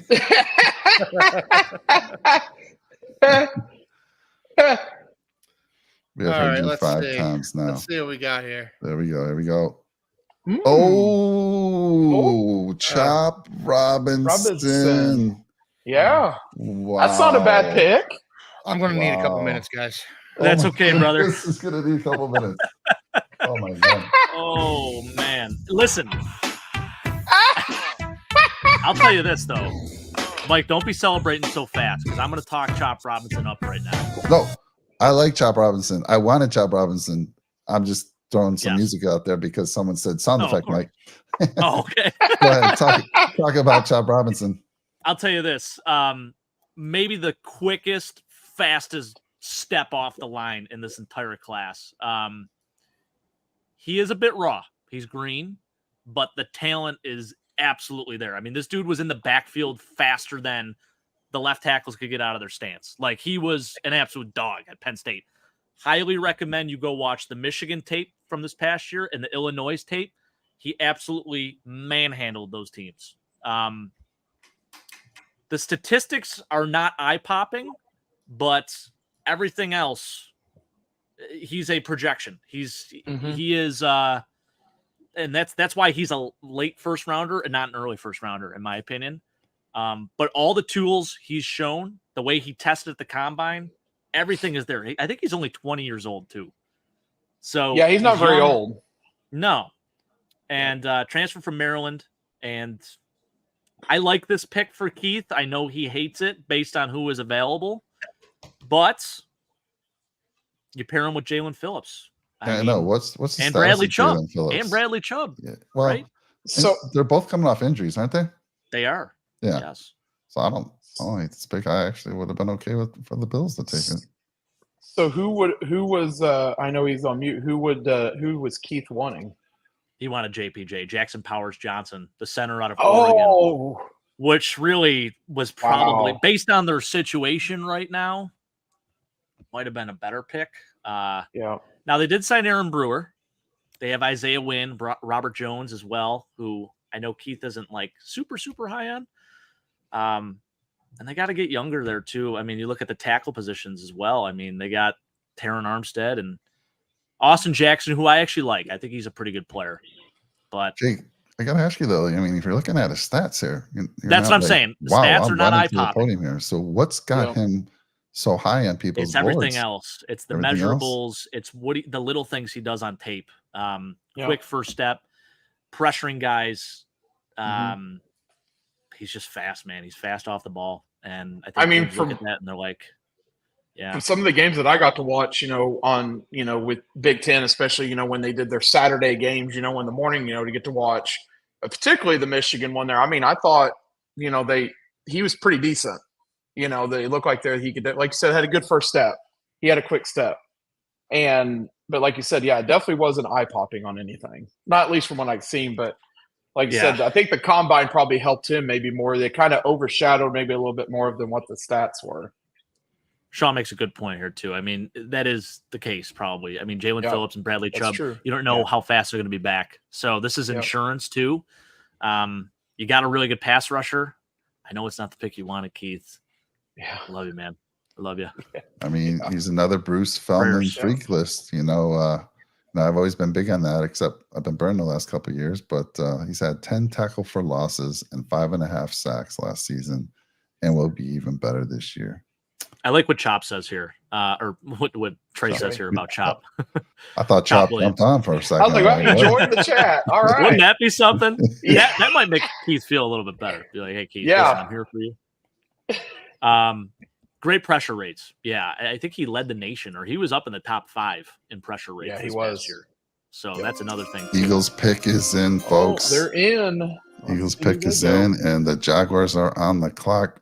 Boy, I'll tell you what. Hopefully they didn't take who Keith wanted. Oh, they could. They actually could. Yeah, they could. Mm-hmm.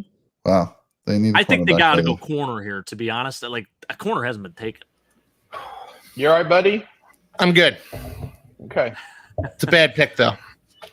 Yeah. I like what Tony does say here. I mean, when the measurables are better than the production, it is a little alarming, right? Yeah.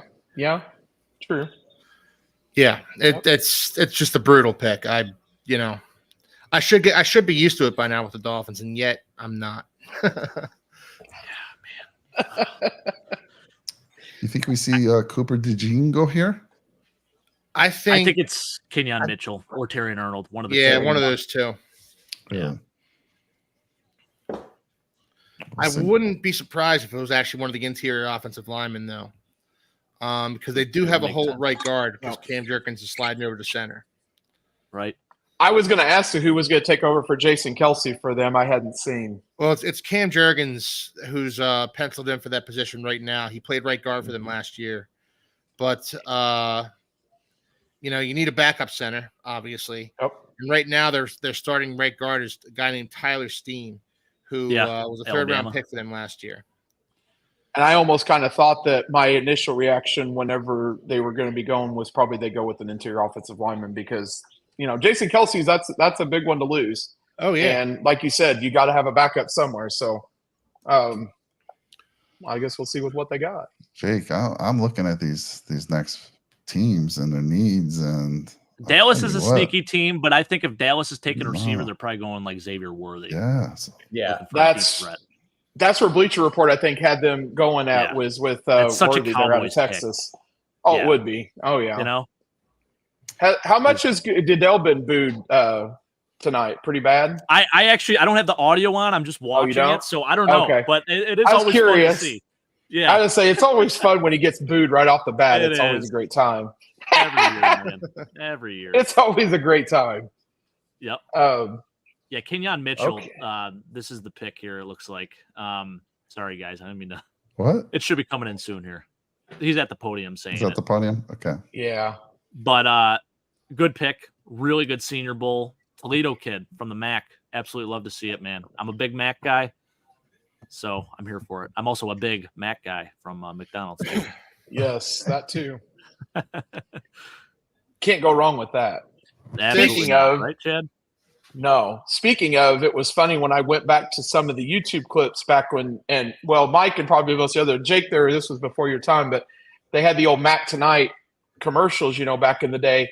And when I found one, they actually had the Big Macs where they were selling them for 99 cents. And I said, my God, I said, could you imagine having 99-cent Big Macs now?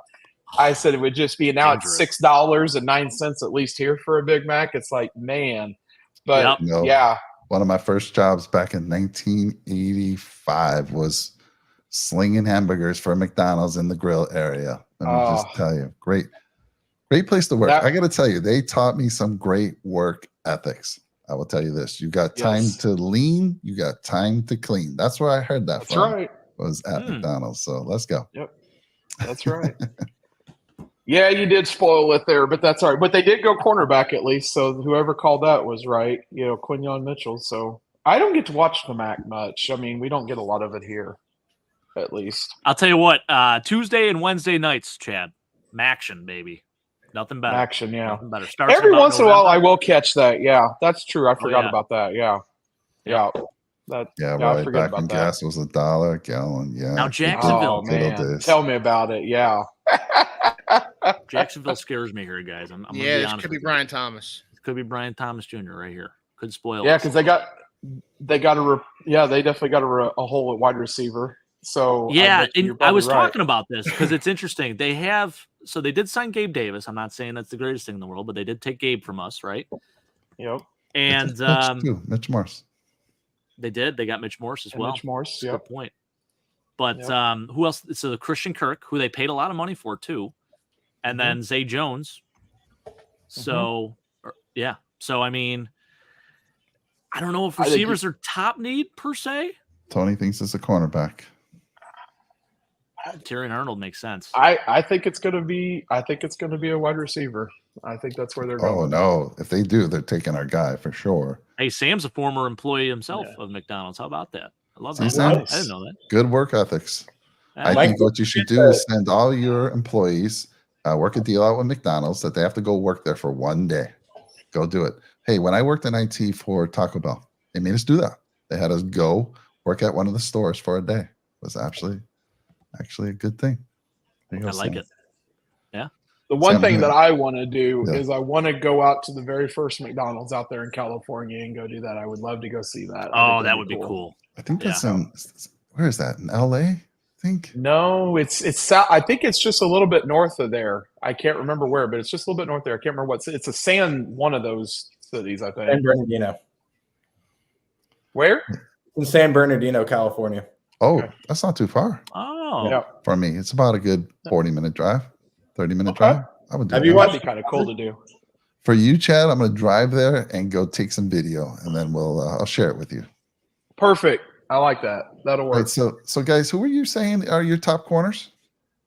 So right now it's Tyrion Arnold and probably the two Bama corners right now, Kool-Aid McKinstry and Tyrion Arnold. Yeah. Oh, Kool-Aid hasn't went yet? Kenyon Mitchell. No, he is and not. Nate That's Wiggins. such a good name, man. Best name in the draft. Oh, I love that. Oh, yeah. Yeah. I mean, you got to get that. And apparently he got a partnership with Kool-Aid as well. I was like, well, how could you not? You know, Yeah, exactly, You got to do it. Yeah, that's a cool nickname. it is. So here's my source saying these are the top corners in the first round. Quinion Mitchell. Yep. Nate Wiggins, Cooper DeJean, Terrion Arnold, Kool-Aid McKinstry. Nate Wiggins. So Kool-Aid McKinstry, he's saying is first or second, but the other four I mentioned are top first round. Here we go. Pick is in, is it? So Kool-Aid had a foot injury. I know that they were a little concerned about, but yeah, and I think he actually goes higher if it's not for that. Going into the season, he was looked at as a top 10 pick, and then he kind of had a season where he wasn't thrown at a lot, and Terry and Arnold kind of got all the stats. Yeah, but that's also an indictment of Kool-Aid McKinstry's upside. Why would you? That happened, I think, late in the season, didn't it? When he had his foot there, it was either I know it wasn't. I don't think it was in the semifinal, but I know it was late in the season when it happened. Yeah, Scott, thank you so much, brother. Yes, I appreciate you, man. You, sir. Hell yeah, I agree with this. The 2 4th rounders is the cost for moving 28 to 24. Yeah, so first round. I would agree. I would do that all day. Absolutely, I would. Yeah. Buffalo needs a wide receiver. I mean, I think that's probably. I know you have bigger needs, I'm sure, but Buffalo. I think receiver needs a is wide receiver. We need a number one guy. Yeah, we need. I'm looking for Kansas City to either do a tackle or wide receiver, but I think they'll go tackle. Yeah. I think the Chiefs make a deal with like somebody like Green Bay, the Bucks, or Cardinals, and take BTJ. That would suck. Yeah. Because I just think that's where Kansas City. I just think that's where Kansas City's going. Oh wait, is he? So the spoiler alert. That's just so sad. Well, that's our bad. I mean, we only had to move up a little bit. If that's true, we only had to move up a little bit. Yep. All right. Well, we figured who was it said it? That's probably where they're going with. I think it was Keith that said it. That's who they're going. Oh boy, another dream ruined. No, now this is interesting. I feel like they're going to move back. We're going to stay up this whole time, and the Bills are going to move in the second I know, round. right? I think this is going to happen. This is seriously a possibility, guys. And I wouldn't be mad about it. We've done some drafts where I moved back and I got like Getz. There's a lot of good wide receivers. You can pick up an extra 3rd round pick on that type of move.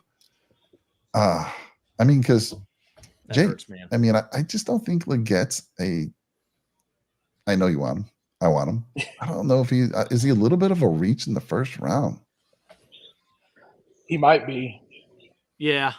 Is he worth it a 1st round pick though? I mean, that to me, I don't know. Is he a good player? Yes. Would any probably want to take him? Yes. I don't know if he's worth a 1st round pick. Right. That I don't know. I think you got to look at who's available there too. Yep. I mean, this is really it's shaping out like I wonder if they go. I mean, Cooper DeJean, Johnny Newton. There's some names. There's some guys. Seriously is. I would not be surprised if I don't think we take a wide receiver here. If it does fall to 28 and we stay. I mean, AD Mitchell might be in play too, though. Maybe. I think they go DT. Maybe. I mean, yeah. How amazing! I didn't think Cooper DeJean would fall this far back as well. So. I've seen him falling back in a lot of mocks lately, and that's just because his projection is now to play the safety position. He's not going to be playing corner at the next level. So yeah, true. Now there it is, though. Brian Thomas Jr. Man, that's that hurts. I'm kind of with Scott on this. I mean, trade back, acquire a 3rd rounder. We've done it many times, Mike. Maybe that's what I've been saying. I've been saying this for a while. I even said this to Steph on my ride home. I'm like, it's a high possibility we trade back. Now, I don't hate that at all. I do hate it for the fact that we stayed up for 4 hours on the show, and we're gonna have to wait till tomorrow to see our pick. The only thing I don't like about it. Yeah. So here's a question for the Bills gentlemen. If Dallas does not take Worthy, would you want Buffalo to take them or take him? I am a Xavier Worthy truther, so I'm good with it. Actually, I know a lot of people will not be good with it. I am. This just, dude is a good. little light for me. But I've heard a lot of people say he's, don't let his 168. I think it's what he's weighing in on a good day. 168. Yeah. And I guarantee you, if they get him into an OTA program there with the weight, I guarantee they're going to bulk him up a little bit. You get him in Buffalo, he'll put on some weight easily. There's a lot of food to pick. You're going to have to, because he'll freeze to death up there. Yeah, exactly. Yeah, that's a good point too. Yeah. Now, if he was going down there if he's going to Miami, that would be different. He wouldn't be so bad. But Buffalo, you're going to freeze. Yeah. I don't see a guy with that kind of speed making you out of the first round. I agree. The guy, he's greased lightning. That's why I'm thinking Dallas is going to take him, because unless they go rogue and actually do take a quarterback, if there was one that was out there that's not worthy of it now, knowing that. But I think if they did, oh my God. I think the Cowboys are going offensive line here, guys. They lost Tyron Smith this offseason. That means Tyler Smith is moving to left tackle, which means there's a gaping hole at left guard for them right now. They also lost their center this offseason, Tyre Biadasz. So, they need some help on the interior of their offensive line. Same as the Dolphins. Yeah. So maybe the Cowboys are going to go edge too. I would probably look for. I think I probably would look for Dallas to maybe go offensive line. I don't know if the kid out of Oklahoma that's somewhere that Kansas City would had been going down to. I don't know if maybe they would go with him. I mean, I know he's a tackle, but I mean, you could always maybe shift somebody else. I don't view Guyton as a first round talent. I think you don't think so? No, I think he's a little light. There's a couple of first round offensive linemen available. They're just interior guys, which isn't typically viewed as first round, but it is. So Graham Barton, JPJ, they were two guys I wanted the Dolphins to take. They're still available to the Cowboys. They would be smart to go in that direction. Tyler Guyton is light and he's raw. And those are not two things you want in the first round out of your first round tackle. I just want to say Weston, Dan Fates is going to be happy from Buffalo. Plus, hey, if you didn't watch my mock with Jake, I did the exact same thing that Trek Reviewer is saying. Where is he? Right here. He said the Bills move back to 34 with the cards. I said make the trade with the cards and get a third. I'm not, like I said, I'm not mad at that. I actually did it in the mock. I'm saying that. So Jake, it's looking like either I got a 50-50 shot here. Either we're staying at 28, we're moving back, or we could trade up. We've been known to trade up at 2 or 3 spots, but I wouldn't trade up at this point. Who would you do? Who would you get at this point? No, I wouldn't. I don't think there's anyone there. Brandon, if they were going to trade up, I think they would have done it already. Yeah. Oh yeah. Bean's already crossing off those first round grades. He said, I think in a press conference, did I not hear that he said he had 28 first round grades? 22, I think it 22 was it? 22. Yeah. So I have to think most of those are going to be gone here. So I don't know. Keith, I feel like, by the way, my wife was in Philly with our neighbor. She was there in Philly the past couple of days. All right.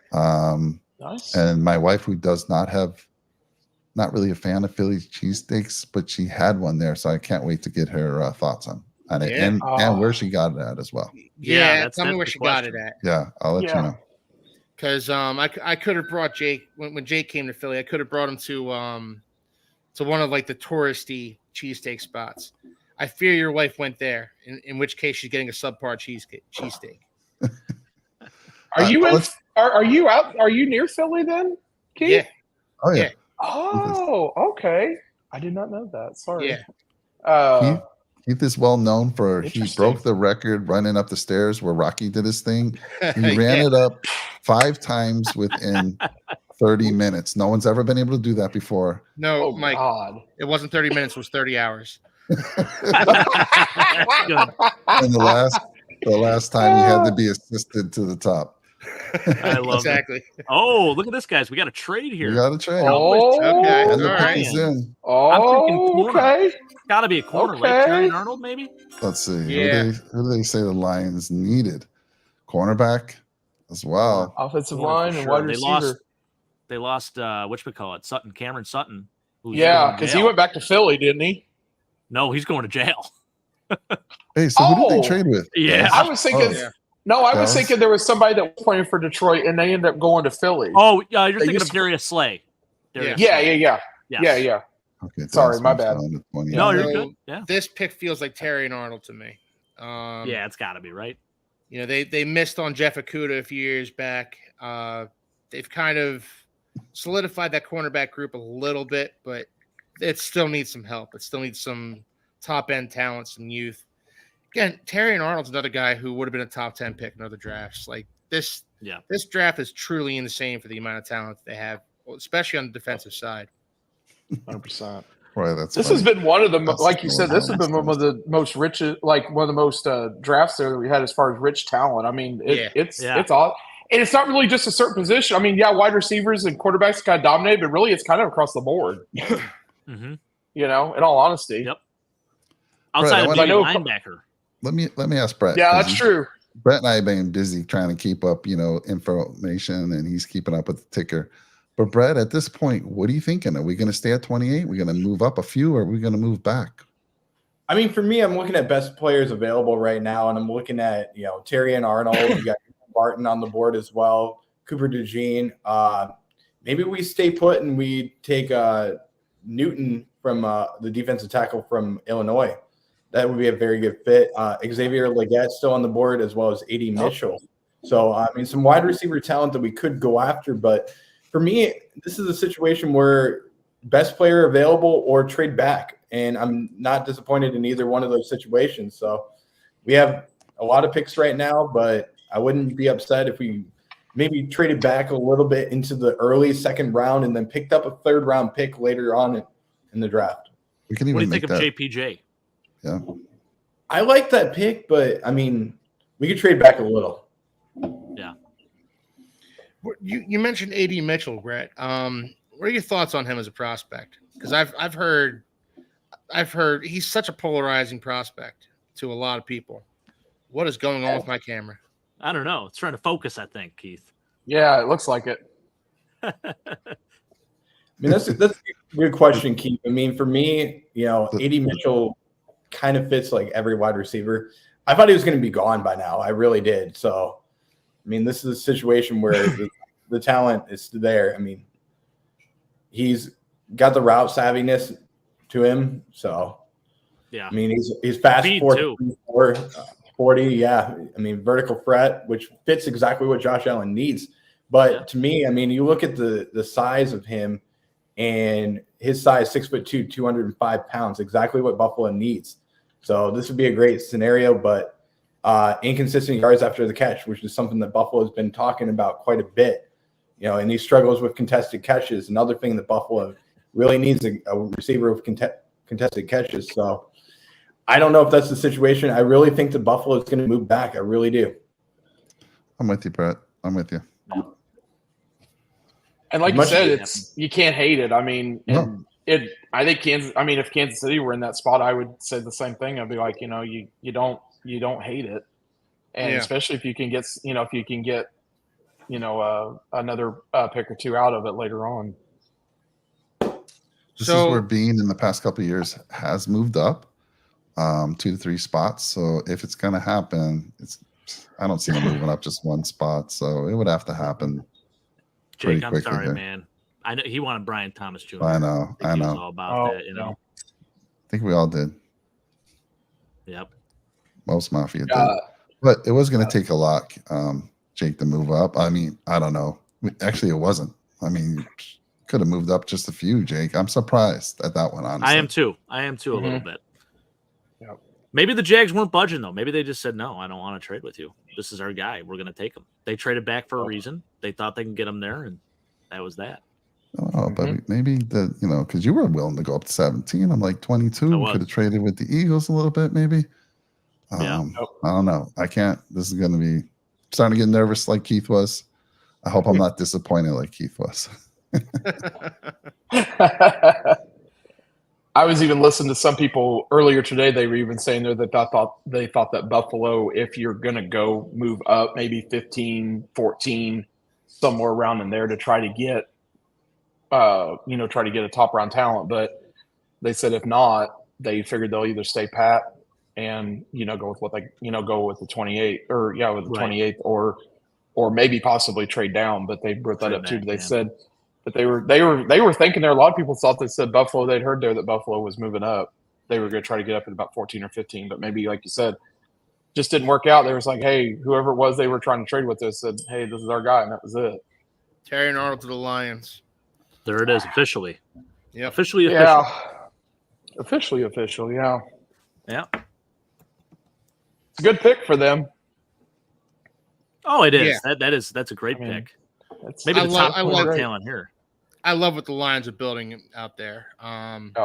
They've been basically a terrible team my entire life, dating back to the Barry Sanders years. Yep. And they're finally really starting to build something up here. They have a top 5 offensive line. Jared Goff is looking pretty good. Good skill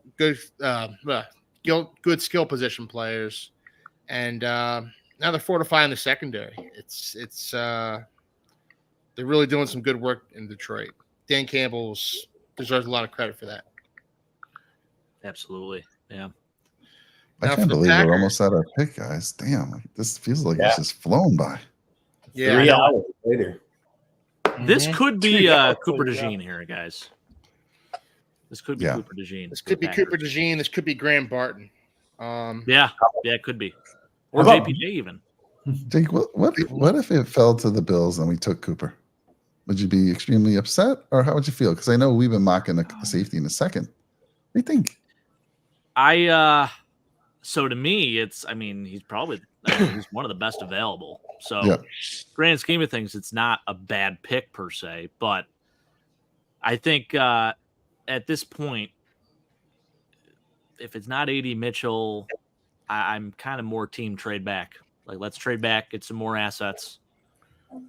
So, Jake, let me ask you. Cooper DeJean is a player, man.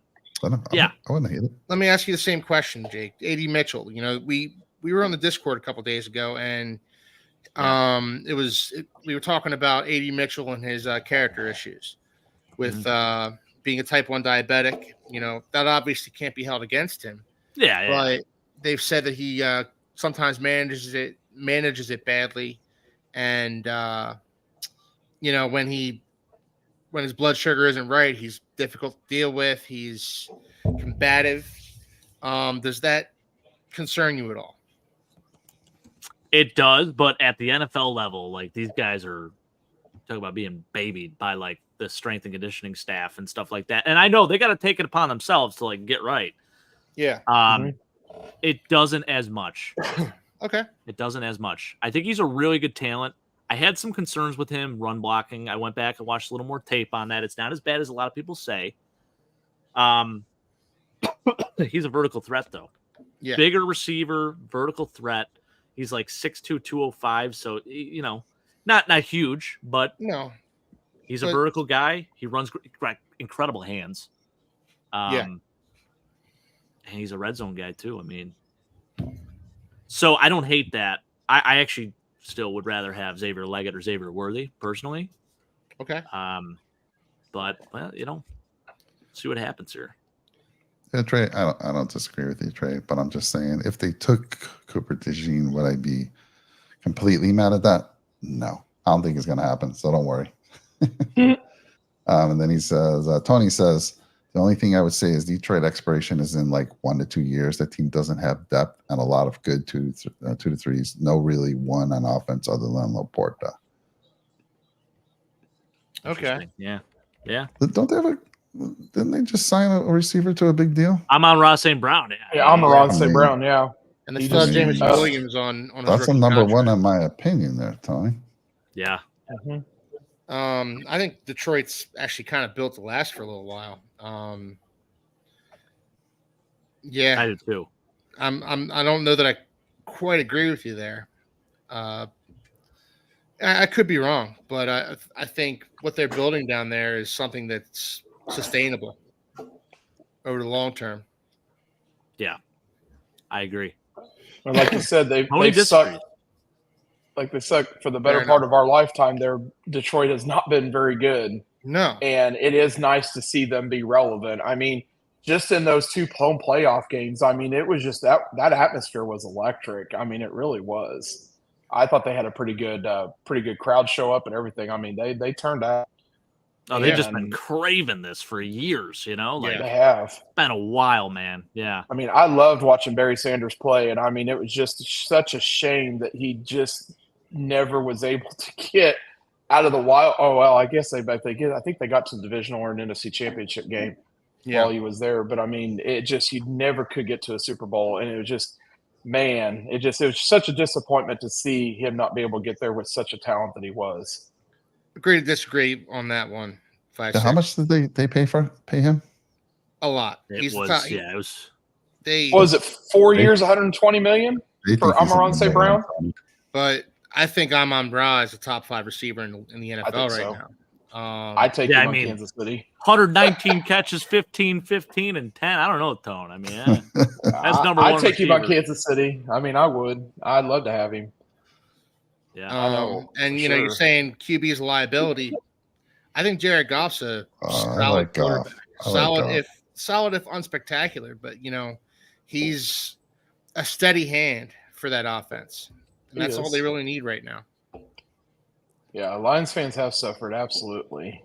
Cleveland maybe more, I agree, especially those couple years of the offers, but Detroit also had a couple of those in there too. What about the Bills suffering? Come on, what was the Bills suffering? Yeah, that's right. What about our suffering? What are you saying? But you didn't go over. You didn't go over. Over and what? Like 0 for 16, 0 for 17. I'm talking about that's like true. We season. did not. The Lions. That's what I'm talking about. Yeah. I don't know. That is Chad, true. I haven't seen a playoff win in 24 years. If you want to talk about, I had to go 30. Right here. Yeah, I had to go 30 between 1994 and 1994 and 2014 for that. Oh, they did go Jordan offensive tackle out of Arizona. Man. That is an interesting. I had him pick. more as like a second rounder. He's a little more raw. That's a bit of a reach. Yeah, his body control needs a little improvement sometimes, but really good run blocker. I can say that.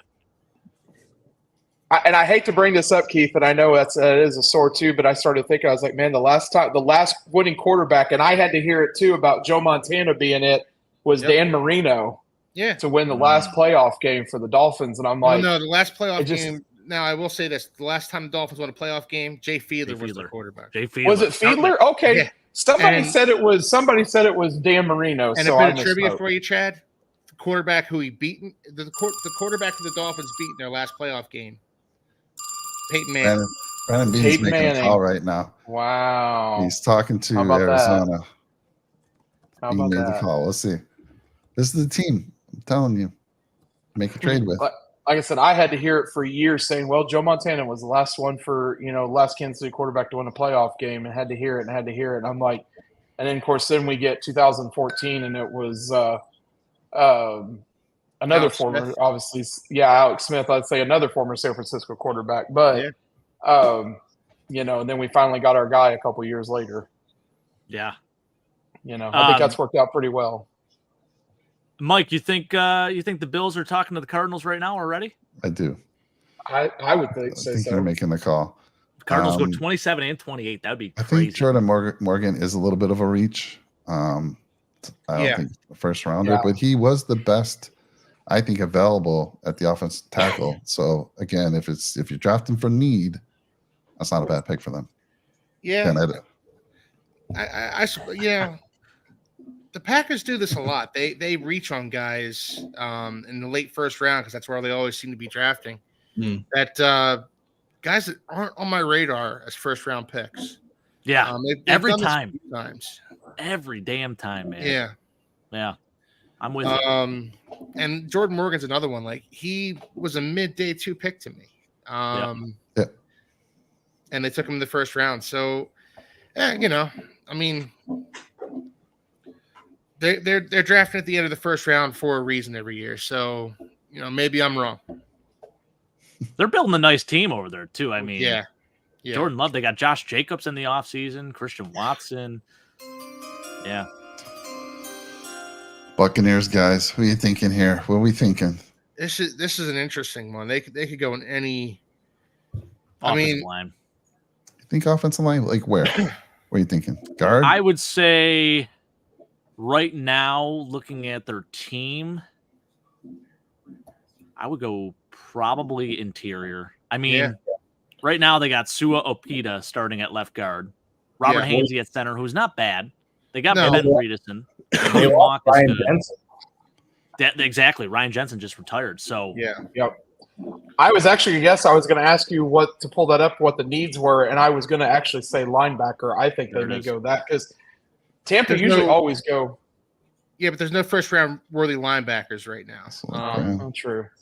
You know, they lost Devin White. That's true. I mean, Peyton Wilson is a guy, second round though, probably. Yeah, they're like we were saying earlier, like off-ball linebackers, they're all second-round picks, unless you're going to pull a Packers and draft like Edgerrin Cooper in the first round or something like that. Yeah, right. Edgerrin Cooper. Yeah, there you go. Graham Burton. That's a good pick for them. Especially, that's a great point, Brett. Ryan Jensen retiring. I mean, it makes a lot of sense because he's probably going to play center at the next level. He played tackle at Duke, but this is a dude that is versatile enough to kick out if he needs to. But naturally, for him, I think he's better suited for the interior at the next level. Yeah, I agree. This was a guy I wanted the Dolphins to take. Graham Barton is going to be a solid NFL lineman. Good pick by the Bucs. Solid pick. Oh, yeah. And Baker Mayfield's happy right now. Oh, for sure. Mm-hmm. Yeah. Oh, yeah. Yeah. Yeah, it's a nice pick, man. Yeah, it was like the cream of the crop for the interior O-line, other than like a JPJ. Other than JPJ, this is a He's great the last pick. man standing, Mike. JPJ. How about this? I'd give the Cardinals both 28 and 60 for 34 and all of their third-round picks. Where they have 66. They have another one, too. They have 71, 3 right? in the third, Jake. 3. I don't know all of them. But I would be talking to the Cardinals right now. Get their 34th, like he's talking, and get a third. Yeah. And then tomorrow we'll get your table ready when they pick Xavier Legette. Xavier Legette at 34. So it's 35, right? Is it 35 or 34? I thought it was 35, but it's 34. Right around there. Yeah. There was a couple teams. Who was the other team? Washington you could deal with as well because they're right there as well. They're in that 35, 36 range. And they also have like 3 third-rounders. You can maybe get a third-rounder there. But, man, dude, I'm talking. Let's see. I can't believe it. It feels like we just started this stream. I know it. 3 hours and 19 minutes. This is longer than our holiday special, I think, Mike. Oh, man. It is a little bit. Yeah, a little bit. Oh, boy. But it's been flying. It's been fun. Yeah, absolutely. It has been. Who do the Cardinals take here, guys? Let's see what their current needs are. They're saying. Well, we already know they got Marvin Harrison, so not taking receiver. Cooper DeJean. Well, you keep saying he's going to go safety, so probably not. Running back? Could this be? Did anyone have a running back in the first round? No, probably not the first. No. Maybe mid-second. We're talking Jonathan Brooks or Trey Benson. But it's not going to. And even so, they have James Conner. Yeah. Mercado as well. Yeah. They can wait. Michael Carter too. They could take. JPJ wasn't taken, right? No. So he's still there. I think they that's the move. Yeah. Right there. But this can be an interesting decision. If the Cardinals Scott, come away you are from the man. Scott, thank you. Nice. Thank you so much. Thank you so much, man. Seriously. If the Cardinals come away from this draft with Marvin Harrison Jr. and Jackson Powers Johnson, that is one heck of a haul for them. Oh, for sure. It is. Yeah. Scott, I totally agree. Right. I mean, I think the least predicted outcome by anybody is being sticking and picking. It might actually happen. Yeah. Well, let's talk about that though. If he sticks, I don't see him taking. I see him taking a defensive tackle or an edge guy. I don't know. What are you thinking? Wait. Who do you think? Johnny Newton or maybe who do you think at edge, Mike? Although there's some guys though I think we can get a little further down from Newton, maybe in the late second. As far as edge goes, I mean, you got Darius Robinson still. We got our guy that we love. We love Jonah Ellis, but that guy, he's not a first rounder. I'm taking him later. So I don't know. I mean, I'm seriously thinking this is going to be a trade back, but we'll see. Because I was going to say Darius Robinson out of Mizzou would definitely be a good pick. Yeah, He's a player, he is. You He know, definitely helped himself at the combine Senior for Bowl. sure. And Or Senior Bowl. I mean, both. sorry. Yeah, Both. Yeah. you need a partner who's willing to trade back. With Scott, you, Mike. do not tease me like that, Scott. I would listen. You know how fired up I would be if that happened. Oh, I want Jake lose to get my the mind. table ready, so I kind of want this to hold till tomorrow. But I'll be happy. And Jake, you got to be jumping on that pool table over there. Heck yeah, But absolutely. Oh my goodness! I mean, so you drafted in your mock, Jake. You went after Michael Hall. I like him a lot on the DT. He's not quite a first rounder. It's a little bit of a reach there. Johnny Newton would be the only defensive tackle I think you can take in the first round. I mean, as to not be a reach, I really like him. We need to get younger there. We only have Ed Oliver signed for multiple years. I think Daquan Jones is signed for 2 years, but let's face it, he's getting up there in age. Uh-oh. Does he already know this? Official? Is that official? Does he already know this? So Cardinals took Darius Robinson. Yep. So there he goes there. He's dude. gone. Okay. Bills are trading. The Bills are trading their 28th pick. It is making a move Official. back. There you go. Let's see Now who they're Capaccio taking, though. just tweeted it out. All right. It does not say what's going on here. Wow. We had a contest in our Discord, and I should have stuck with my strategy, trading back. I just went something wild. I said we were going to take Chop Robinson, jump up for Chop, and we get with our second pick. But here we go. Let's see. What did he say we're getting? Did they reveal that yet, Jake? I have not seen what the compensation is. I will let you know in just a couple It's seconds. got to be Washington or the Cardinals, I believe, or maybe the Chargers. Those are the three teams I think they're dealing with right now. Let's see. And I agree with Guru there. Yeah, Tate don't lie about Darius Robinson. He is. Oh, it just says he's wait. a real deal. He corrected this and says Okay. then Bills are trading their pick. What? So I don't know if that is official or not. So let's hold our horses. Okay. According I to have everything on my end. Jonathan Jones, we have traded our pick. Okay. So somebody I check out. just read mean, that and I'm like, this is Scott's saying, what if it's the Niners,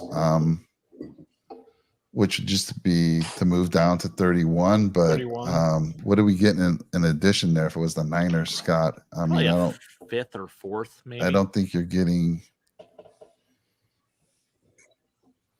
Yeah. I don't know. I don't know what you're getting there unless you So Weston's saying, just so you know, I've heard that the Chiefs are going to select either Lad McConkey or Xavier Worthy. either pick is going to disappoint us because any weapon like that from Mahomes, watch out.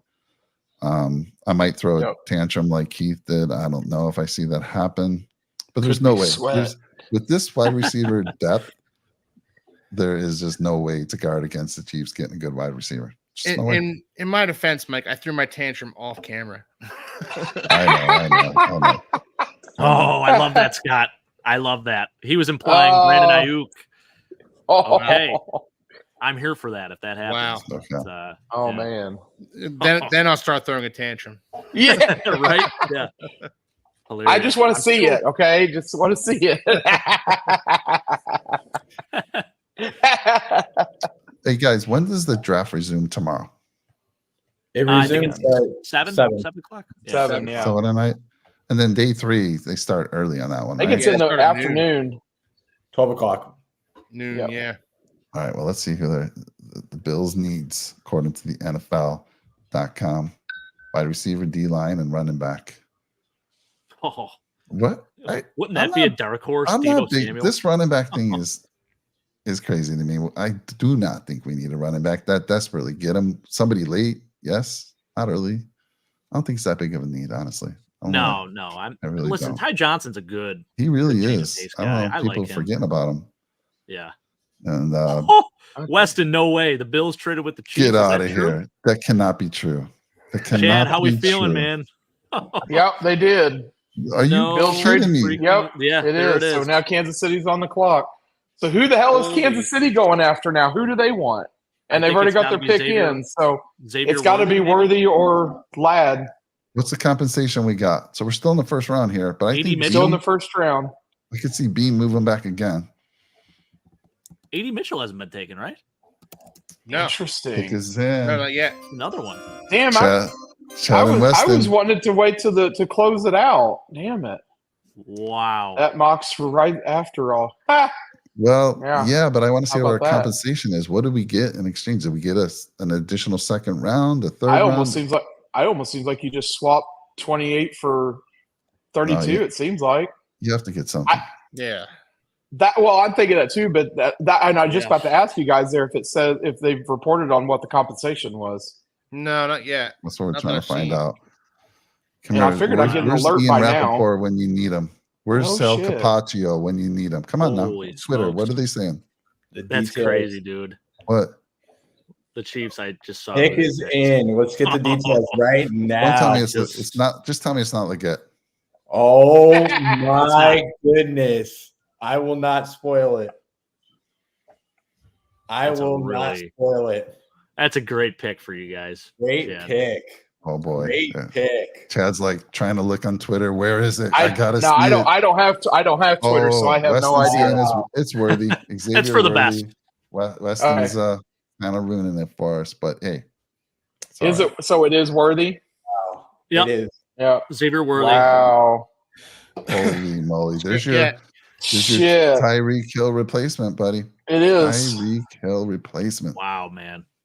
Damn. Pretty Yeesh. much literally. I mean, my goodness. Yeah. Well, and it was Xavier Worthy that they took. to Eighth Cheesecake round pick. Factory, right? Is that Sean? That's Yeah, Sean. the son. He's in here. Sean, He's you in here. talk, He's man. Sean. just being I wanna quiet. hear it. We got to hear this. Oh, he's just being quiet. Oh, that's him in the. That's got the. Okay, Ryan Gross. I'm with you. I just didn't see the logo. I didn't see the logo there. Okay. Bean I have Trey the saying details Bean of the was a trade. top 5 GM was. I don't know. We still got to see what we got for this. Hold on. So it's just moved up from the 32 to the 28, acquiring the Bills selection at that spot. And that's all it says for what the trade was. So it looks like it's just a 28 for It 32 can't swap. be. It can't be. That's what it looks like. No, straight here. up. You can't Look let at- him look jump at- up. Look here we go. Here at we the go. chat, What we guy. got? Hey, we just got a third. Oh, round pick. okay. The Bills trade 28. That's not bad. 133 32 to rate. 48. Pick That ain't bad. 32, Yeah. 95. So those are your. Okay. That's late in the third Okay. round. I mean, I'm not super excited about the late third round and 221. Hey, look, if you guys weren't married to Xavier Worthy, that's a good trade for you. I think so too. Yeah. I'll tell you what, Yep. though, at 32, I'm thinking your boy, Jake. You got to take him here based on what we have. Hell yeah. Take him at I think they You got. have to. I think they got to take Leggett. They Take got Xavier Leggett to. at 32. He's not going They to be got available to. at 60, so I'm they have just to make saying. him move up the No. board. Yeah, you got to take him now. That's who they got to go with. Gotta take him. I'm not Yeah. a fan of that pick. And again, thanks, Ryan, for sharing that. Good to see you, as always. Thank you, Ryan. What's the I chat don't mind thinking this. here? I think What's this the is. chat? I think this is a good trade. We moved back 4 picks. I don't like we that we didn't. moved- We got a late third rounder. That's the only thing I have a problem with. Yeah. I feel like you Well, could we have didn't got have one. I feel like you could have got a better. Now, don't get me wrong. Maybe we move up. So I'm not hating it. We could move up with that third round pick. Hey, there could be a diamond in the rough there, and you never know. I think it's Xavier. I mean, Leggett, boys. I let's do look like at, they're making us wait to the last pick now. So look at this. I mean, The whole hell, we got stream. Yes, we Tony, got yes. Pacheco. We got Pacheco in the 7th round. I mean, you just never know. There may be a diamond Yeah, in the that's rough true. there. Very true. You Very know? true. That's why I'm thinking let's when people talking running back for us, I'm like, I'm going to use a 5th, 6th round pick with him. I think running backs there point. you can get. Yeah, I wouldn't. I would just go with like you said, defensive line or offensive line there. Really, that I don't think I wouldn't, or wide receiver. I mean, yeah, I wouldn't do it on a. This is a running good back. point for Sean. No, we're not going Yeah, I to agree. how I he mean, made a that's team that true. spanks We're our not butt every year. Yeah. Yeah, and we just said this. You don't trade, like we were just asking this question. You don't trade with the enemy. Well, I'm Are you shocked. kidding me? Steph? We told Steph Diggs any team but the Chiefs, right? Yes, you did. Yeah, I was actually going to send that to you guys and say, "What the hell is that?" I'm coming Anybody back but down to planet him. Earth. Yeah. Coming back down to planet Earth a little bit here. Maybe this Wow. isn't. We got a 3rd round pick. barely Yep. 3rd round Jake right now. Barely. Remember that 95. You know how many 96 is the last pick in the third. Now, remember something real quick, though, that the Bills would have had a compensation for the compensatory pick and a third-round pick if the NFL would have done it right with the Tremaine Edmonds deal from last year after he left in free agency.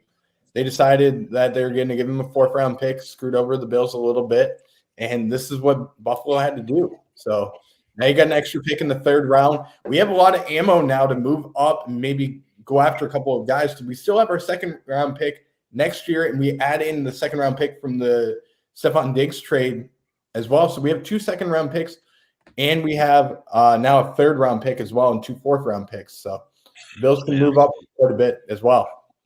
Who was the last? Who's referring to here? Was a lot happened the last time the Bills traded? Mahomes. Oh yeah, Mahomes. That's why I laughed at. I said, "Yeah, that's true." Yeah. Wow, we're on edge right here. Oh man. See, and I thought I was going to be on edge in the night. You guys will be now. Oh my goodness. And we end the night, which is kind of cool. Of course, would it surprise you if Bean says, I'm going to move down again? I wouldn't be shocked at this point. I think Sean's head will explode if that happens. Oh, my God.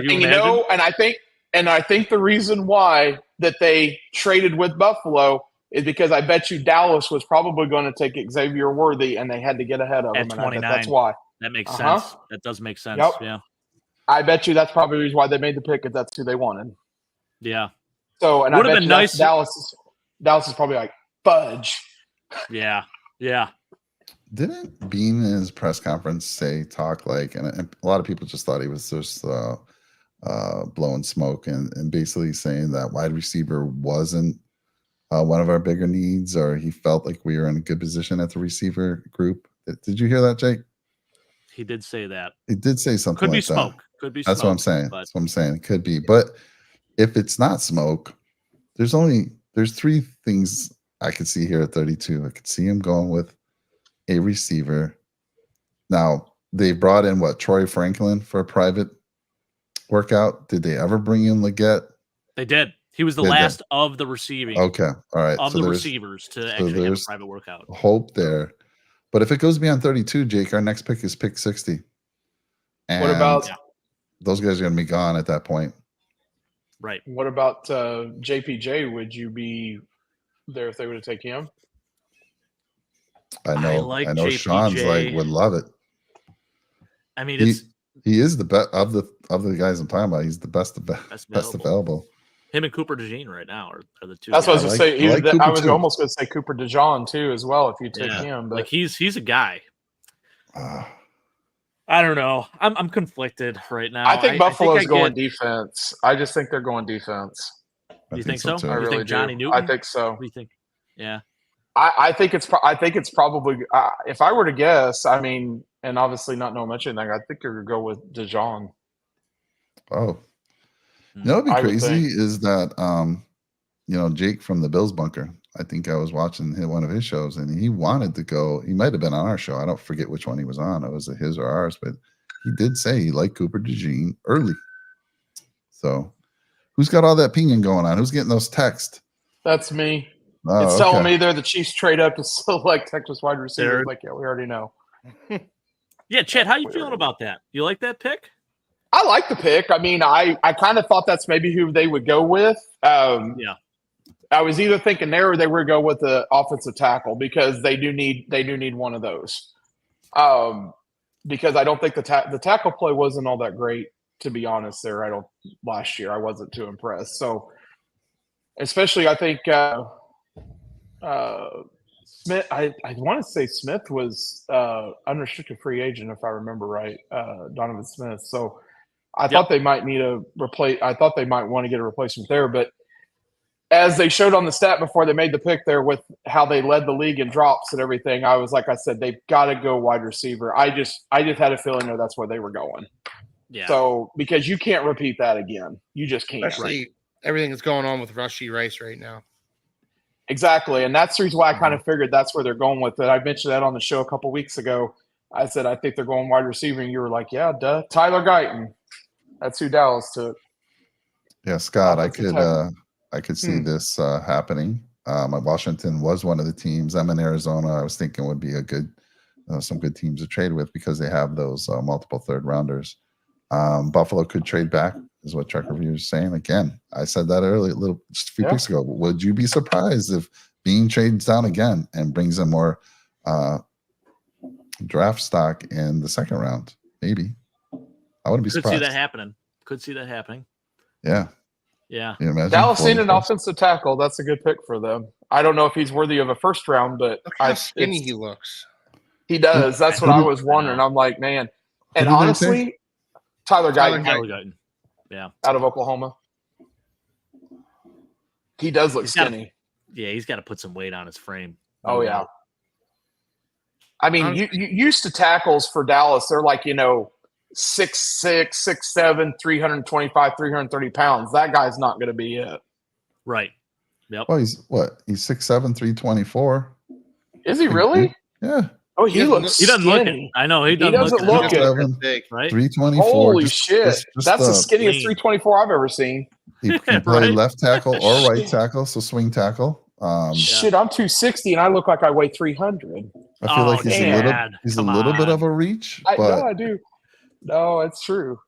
No, I don't think he's worth the first round, but I mean, who knows? But he does not look 320. There must be a lot of muscle there to make him look 324. Well, I'll say this, Tyron Smith, you see him without a shirt on, he's pure muscle. He is one solid block of muscle. I don't know if Tyler Guyton is that just yet, but I think the Cowboys are looking at Tyler Guyton as a guy that, could potentially get there. I didn't personally have Tyler Guyton in the first round. I thought he was a second round player because of his weight. You need to put some more weight on him. But hey. All right, Rick, Chris, this is it. Rick's saying this is he wanted a Kool-Aid or Cooper DeJean. So he's saying that'd be a great pick for you, Rick. It really is. I just can't believe Kool-Aid McKinstry is still available. I know. That just really surprises me. They must really be worried about that foot injury that he had. Yeah. They must be. There's got to be something else that's in the medical that we don't know. Right. The NFL analysts disagree. They're saying O-line and wide receiver, Rick. I think Baltimore's usually always known to go defense. I bet you they do. Rick doesn't like it. Whatever it is. Does not like this pick at all. Just waiting to see it. Yeah, I don't want to spoil it yet. I want to see what he's talking about. Boy. Bills will take the why isn't they get almost 8 minutes to make Rick is really heated on this one. So who are they taking here? He is. He's not a happy camper. Let's see if the NFL analysts were right. They said O-line or wide receiver. So I'll be interested to see who they're taking. Oh. Whoa. You might as well tell us. We don't have to wait on this one. I don't. Well, let's just tell us if you know. Who is it? Why do you hate that pick, Rick? Actually, I don't. It says Nate Wiggins. Nate Wiggins? Cornerback. Yeah. Nate Wiggins is a good pick there, actually. Yeah, he is. I don't mind that. Yeah. But I guess to Rick's point. Interesting. Yeah. I mean, I was saying that. I mean, you got Quentin Mitchell was out there, Nate Wiggins, Cooper DeJean, Terrion Arnold was taken already, I think, right? And then you had Kool-Aid McKinstry, who he was also talking about, Rick was talking about early on. Well, according to Bill Piper. The only thing with Nate Wiggins is he had an injury, right? He's coming off some type of injury. Yeah, I think so. So I think I know he's a little light. He's like 173, something like that. But he's 6'1". He's got a long frame. He can add some weight to that frame. He also ran the fast. Hell, man. He ran the fastest 40 time among quarterbacks. Yeah, 4.28. I mean, he can move. There's no doubt about it. You look at what he did at the college level. Stats aren't insane, but he was first team all ACC. He was never thrown at. That's the thing too. Like he was locked down, man. That kind of gives you Revis Island vibes. That's exactly it. Well, the thing is, Clemson's fallen on hard times, so they're not the team they once were. Cornerback on the other side, I forget what his name was, but he's not Nate Wiggins. So you just kind of don't throw at Nate Wiggins and pick on the other guy. And that's what they did. That's respect. Yeah, exactly. I mean, It really is. I mean, like I said, it's Revis Island. I mean, even right now with Kansas City, I mean, not many people threw at Trent McDuffie. They would go at Snead, but they didn't throw at McDuffie. I mean, he didn't get challenged much, and so that kind of reminds me a little bit of that. So I wouldn't hate the pick. I think it's good. I mean, it's needs. I think it's. I mean, I get it there. He according to Kuiper, that was his second overall, player that was the best player that's available. So I mean, Now, here's a question for you, gentlemen, at least now when it comes to I guess San Francisco or Buffalo. I think San Francisco, I wouldn't be surprised if they didn't go with Keon Coleman because it shows there he's still available. So I don't think that would be a surprise. What do you think? I wouldn't love that. You're saying – who are you saying gets Keon For Coleman? San Francisco, do you think they would go that? Bigger target. They don't really have a guy that's like going to go up and get it like him. So it's probably not a bad pick. I mean, they have Juwan Jennings, who's a taller guy. I think Brandon JPJ Ayuk, here, guys. JPJ makes sense. You think JPJ? Yeah, does. Yep. I am surprised that JPJ has fallen down the board. I was saying that on the Summit show when you guys were doing it. I had been seeing him fall lower, and before early on in the mock drafts, he was like taken in top 20s or something like that. Yeah. So I know his combine wasn't the great, but he was also, I think, sick or ill. I think something was going on there with him. Sick, ill, little injured. He was a little banged up. Yeah. Yep. Somebody's getting a message here. That was me.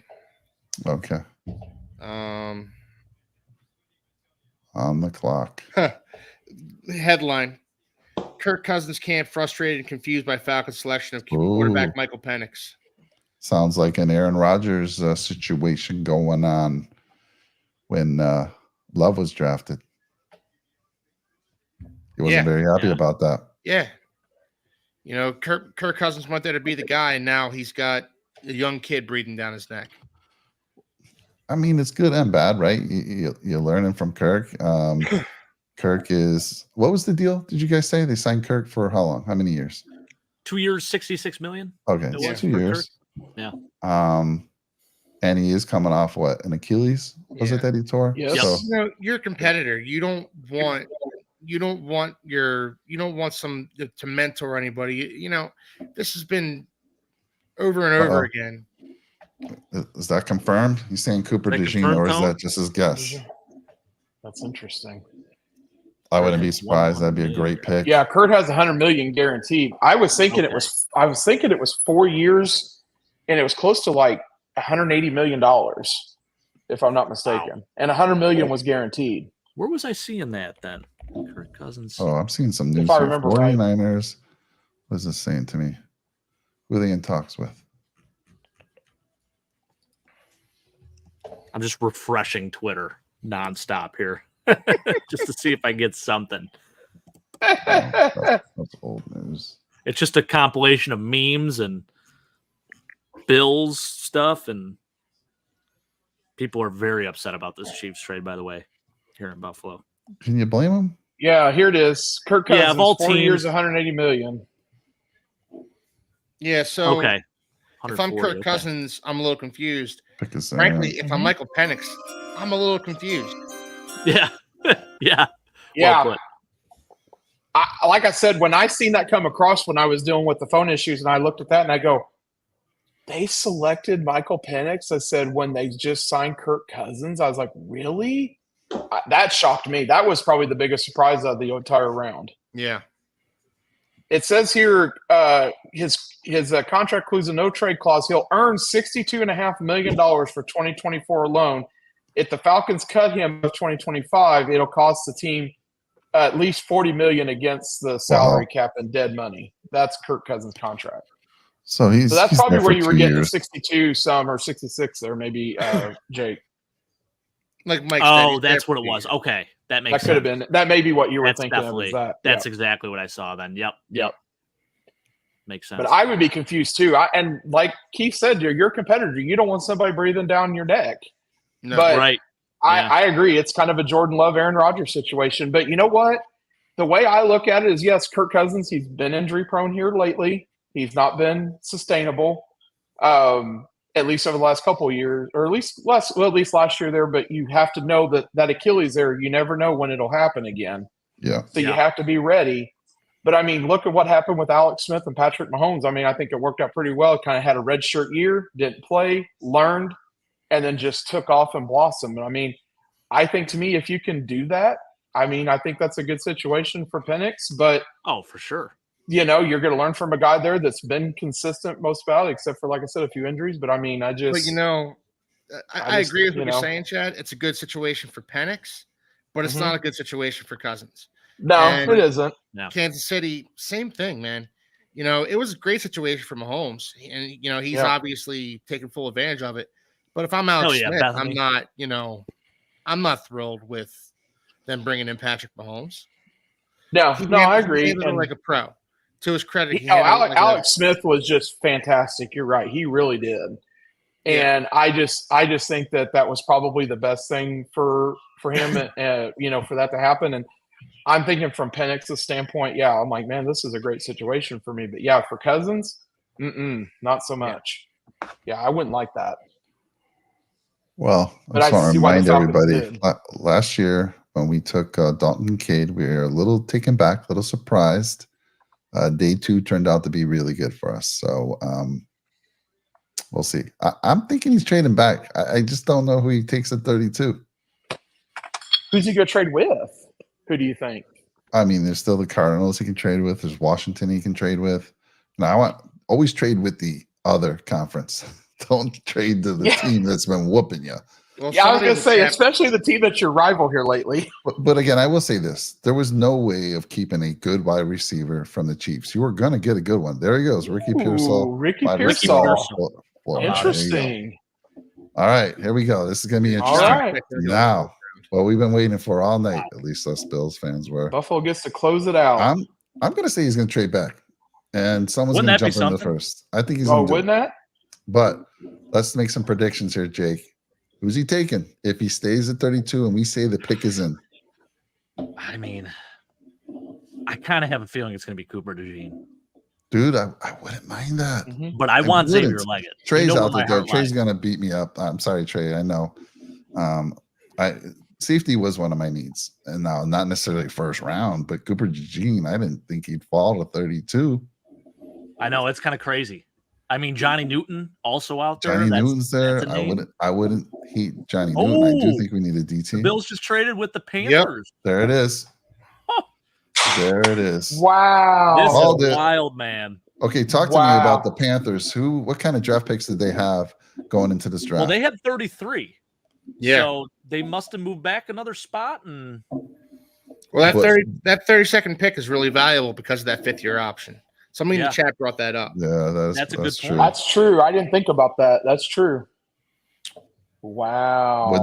So you think they swapped to 33? I have a bad feeling that they're going to take Xavier Leggett. Oh no. They've been talking about him for a while. Not only that, obviously he played at South Carolina. Yeah. Obviously you're going to be in Charlotte. I would not be surprised by that. Oh no, Jake. This is the most Jake's going to have ever though, right? Right, Rick? We did this long of a stream, and the Bills didn't even. You guys did this long. We said this. We've been talking about this. We've been talking about this, and I'm not surprised. So we got the 33rd pick in the 2nd round and a 5th round pick for the 32nd pick. We gave away a 6 rounder too. Wow! And all we gotta get more. We gotta get more. Right. Seriously, Sean, get on here. Yeah, get on here, Sean. Wow! The stage is all yours, Sean. Holy smokes, man. I got nothing to say. You guys all said I was an idiot and you're complaining about me talking about Brandon Beane, and now you guys got the truth of it. I don't have to say nothing.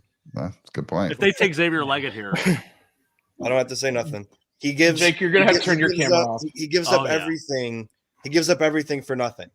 If we're the team in the driver's seat with the higher pick, you don't give up more capital to equalize the trade. Yeah. Why would they do that? That makes no sense. Yeah. Well, nothing Brandon Beane does makes sense, Chad.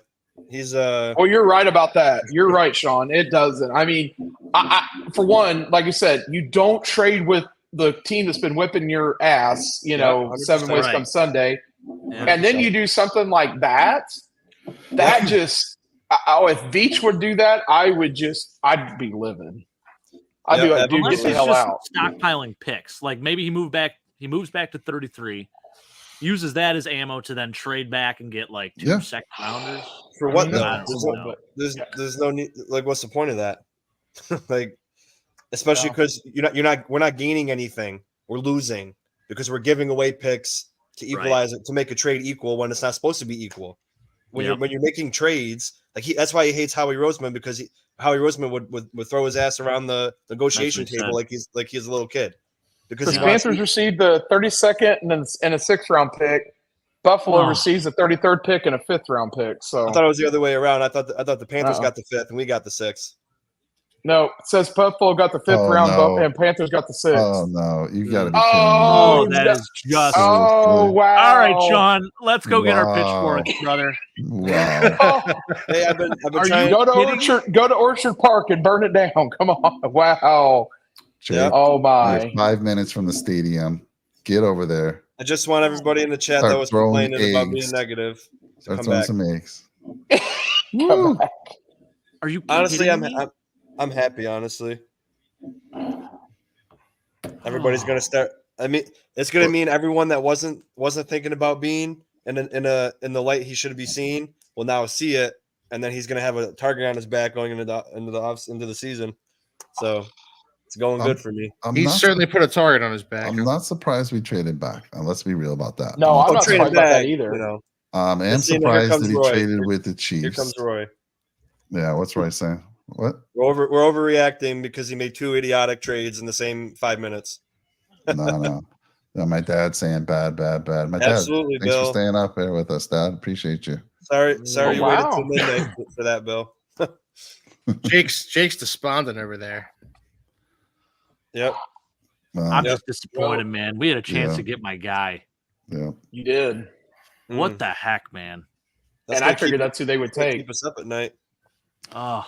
Well, this is one of those things, again, I'm not surprised. I am surprised with what we traded and what we got in return. Not disappointed with that. I wanted we got a 95th pick in the 3rd. Basically, might as well say that's the last pick, near the last pick in the 3rd. I wanted us to get an early 3rd, an additional 2nd. We got an additional 2nd at 33. So, Jake, I felt Leggett was going to fall to the 2nd. We could have got him there. Oh, that is just brutal. That's a kick in the chest, man. Yep. Right in the nuts. Yeah, Rory, we moved up from 133 to 95. That's basically the same round. It doesn't. It's the last pick in the 3rd. It really isn't that much of a difference. It's like trading from 32 to 33. This is making me think they're looking Troy Franklin, Jake, with that 33 pick. I mean, AD Mitchell's still available. Is he? Well, somebody said they're Lad as well. They said Lad McConkey. Yep. 2 guys that won't fit our team well. That's a perfect Brandon Bean pick. Brandon Bean's gonna pick a guy who played receiver for 1 year, who transferred from offensive tackle to receiver, and he'd be like, well, he's got the measurables, he's got the athleticism. We could take a flyer out on this guy. I'm just sick over this, guys. I mean, this is I thought we were going to get Leggett since November. Yeah. Oh yeah. I mean, Jake's been talking about this guy for months. Yeah. I mean, South Carolina. I mean, at least since I've been listening. Last year, he talked about Zay Flowers like this, and look what Zay did. He goes to Baltimore and had a really good year. 2 years in a row. I mean, let's look. We could have went up and got Brian Thomas up at 23. We could have. I mean, we were thinking we had to jump up higher. Could have got him. And then you got you let the Chiefs jump up and take Worthy. Again, we don't know if any of the other teams behind him would have taken Worthy, but still trading with the enemy. And then you got Leggett. He's going to keep trading back till we have all 7th round picks. We're going to have the whole round of 7th round picks, all 32 of them. And he's going to be like, I saw great value in this pick, and we didn't have to spend any 1st round money. Josh Allen's a great quarterback. We don't need a wide receiver 1. And see, that's what I was going to ask. I'm like, who's your wide receiver 1? Because I don't think you have one. Curtis Samuel, baby. Khalil Shakir is going to take that number 1, buddy. I forgot you guys got him. Roy, you're omitting the whole scope of the situation. Moving up 38 spots isn't bad but trading with the Kansas City Chiefs is bad. Making trades equal is bad. So let's not forget the parts that are most important in the situation. Weston, why Stan Fates? You said he would be happy for trading back. Why is he not going to be happy? Because I think I watched some of his shows, but you said initially he was going to be happy. Why is he not going to be happy now? Keith, who's more right you guys know who I feel bad for? You or me? Yeah, Trey. I mean, when he gets a 7th, yep. Who do you feel bad for, Sean? I feel bad for our friend Tommy at Mafia Sports Report. He was at the draft because he lives in Detroit. Oh yeah, he was. Oh wow. So he went to the draft just to see us trade twice. I don't think he can get good reception because he was going to go live, and I kept seeing it get pushed. Did he ever go live there? I don't think so. Because he texted me last night. I'm like, I haven't been to a stadium where you get good reception at all. So good luck. But I don't think he was able to. But he's going to have a lot of video. So look forward to his reaction tomorrow when he's like, damn it, I come here and I have to wait. Wow. Now, fortunately, he's only about 20 minutes from the stadium. It's not like he had to travel far or fly. That's good. So, and the tickets were free. So, okay, good. Okay. I was going to say, not out any money. That's good. Other than just time and gas. Just the time and the disappointment of being all excited to see, I'm at the draft live and I get to see something cool. And then you see your boneheaded GM trade with the team that kept you from the Super Bowl every freaking year. That blows my mind. Here's the thing. I will say there are some really talented players still left. Sure. Cooper DeJean, JPJ. Well, we're not going to take those guys. You know that, Jay. We're not going to take JPJ at 33. We're gonna either trade back again and get close to 6. We're going to get like 55 and 60 and like another 7th round pick, and then we're going to pick guys that aren't like legit talent. It's just they're projects, or they might be able to be good, but they have good character. He's a church boy. That's all we want. We don't want anyone that's got dog in them. We just want guys that don't get in trouble. I like what Hank's saying. The Niners took Ricky Pearsall, right? Yep. In the first round. Yeah. Yep. Maybe. Don't be surprised. I mean, like I said, last year we were kind of disappointed. We were happy with it afterwards, but second round, Bean's gonna have to shine here, man. This is it. Yeah. This is it. I mean, you get to lead it off too, so you got to get something that's going to be worthy. Yeah. And I like to think like he's going to think about it overnight, but he already knows who he's going to pick, and he's going to have no other thought to it. He already has the pick in mind. Unless he trades down again. Oh my God. Yeah, unless he trades down again. He'll be calling people. He'll stay up till 4 a.m. calling the GM saying, "I'd love to trade back with you and give you more picks just so you can trade up with me." That's the worst part about it all. If you have the higher pick, you should never, under any circumstance, give the same amount of picks, whether it's a later round or not, with the guy you're trading. They should be giving you more picks to get your higher pick. So why in both situations were we giving equal compensation? Yeah, that doesn't make sense. I won't disagree. I don't disagree. Yeah. Hey, real quick, let's just go through the full round here. Who everyone took. Caleb Williams taken by the Bears with the first pick. Jaden Daniels, second round to Washington, or second pick to Washington. Drake May to the Patriots. Marvin Harrison to the Cardinals. Joe Alt to the Chargers. Malik Neighbors to the Giants. J.C. Latham, offensive tackle to the Titans. Michael Penix Jr.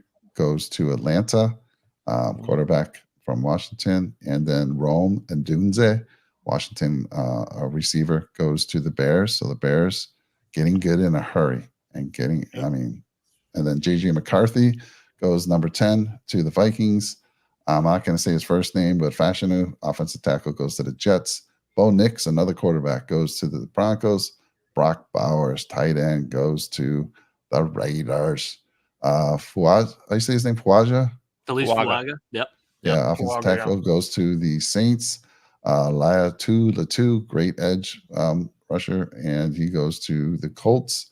Byron Murphy, another guy, one of our favorites early on in our mocks. He goes to Seahawks. Then Minnesota comes back in and gets an edge, Dallas Turner. Marius Mims goes to the Bengals. Good pick there. Jared Verse, edge, goes to the Rams. Troy Fontenot goes offensive tackle to the Steelers. Chop Robinson, nice pick, goes to I'm not going to say nice pick because somebody doesn't think that's a great pick at all. Goes to the Dolphins. Quinion Mitchell, he goes to the Eagles. Brian Thomas Jr. right there at 23, Jake. Right there. Are you telling me we Oh couldn't my have guys, man. Are you telling me tough. we couldn't have made a call to the Eagles and said, let's make a deal? There's your guy. Tyrion Arnold goes to the Lions. Jordan Morgan, offensive tackle, goes to the Packers. And Graham Barton, center, goes to Tampa. And then you got Darius Robinson going to the Cardinals. Xavier Worthy, Mr. 4.2140, broke the record. Little light in the frame, 168 or 63, I don't know, on a good day. Mhm. But man, he is your Tyreek Hill replacement. There you go. Tyler Guyton, offensive tackle, goes to the Cowboys. Nate Wiggins, cornerback, goes to, again, another disappointment for the Baltimore Ravens fans out there. They did not like the Nate Wiggins pick. He goes to Baltimore. Ricky Pearsall, wide receiver out of Florida, goes to San Francisco. And Xavier Legette, probably the most disappointing pick here, goes to Carolina. Ugh. Woo! I just cannot believe that. I really can't. So Hank saying, I'm a rare I person love what who Hank's likes what saying Dean here. did so far. I If love you what you're don't have saying. a first You're one getting grade. me fired up. Yeah. Well, that's what I'm saying, Hank. I mean, last year we were kind of left a little disappointed, but then he came back with Torrance or Cyrus in the second, and all of a sudden we got very excited. So he's got some options here in the second. What do we got? A 33? So tomorrow is second and third round, right? Yes. Okay. Yes. So we got a 33. We're the next pick, apparently, unless he trades down again. Yep. We got a 60th. Then What else do we got? We got a third. Then we got 95, which is the last pick. It was basically the last pick in the third round. So we basically got nothing left. So we got we have 3 picks to get 5 positions in need that need starting talent. So let's see if we can do it. Wow. I gotta say, I like what Jake says here. I mean, I don't have an issue with trading. I don't think any of us have an issue with trading down. Right, that's not the point. It stings because I'm not sure. I mean, I know for a fact I don't believe that the compensation was fair. We got not even a little bit. Both trades, right? Not even close to being a little bit. Yeah, I talked with Mike and Jake and Brett about it. Trading back isn't the problem. It's probably better for the team to trade back. But when I thought of us trading back, I wasn't thinking of getting a 6th round pick and also giving other picks with it. I was thinking if we trade out of the first round, we're getting a second, a third, or a second and a third, or a second and a fourth. Because if you guys don't remember, we traded a 4th round pick to move up 2 spots with Jacksonville. We gave them a franchise right tackle, and we gave up a 4th for 2 picks. Like how is that normal? And then we have to give away picks to move up to go back. Like that's what people. It's not about trading back. It's just about his thought process about it. Yeah. Before anyone says I'm being negative, I'm not a GM, but I feel like it doesn't take rocket science to understand that these weren't good moves for the Bills. I don't disagree, Sean, but I'm going to stay optimistic that he makes some magic happen tomorrow. There has to be something, right? There has to be. That's fine. Rick, to answer your question, I think we got to go live. I mean, I know I will. I'll be live. I'll join you, Mike. Somebody will join me. I'll try to hop in. Jake, I don't know. I can definitely do it too. Don't push the wife, Jake. Don't push her. But if you can jump on, we got it, right? We're the next pick. At least the one pick. Yeah. Until the Bills pick. That's all we'll do. Yep. I don't think we'll stay through the whole draft and see all the picks the Bills made. But this is the most Buffalo thing ever, though. Staying on for 4 hours. Trust us, Nathan. I'm going to sign off for the night. See you, Keith. Bye, Keith. Have a good night, man. All right, Keith. Trading with the Panthers. Thank you, buddy. Like Rick was mentioning how important a 5th-year option is. You traded back, you lost the 5th-year option, and you didn't get much in return for it. You traded a 6th for a 5th, which is they're probably similar in distance between each other anyway. So I just don't understand, like, why wouldn't you, if you wanted to pick, if we're going to pick Ladd McConkey tomorrow, why don't you pick Ladd McConkey tonight, keep your 6th round pick because the difference doesn't really matter between the 6th and the 5th, and then now you got a 5th-year option with him.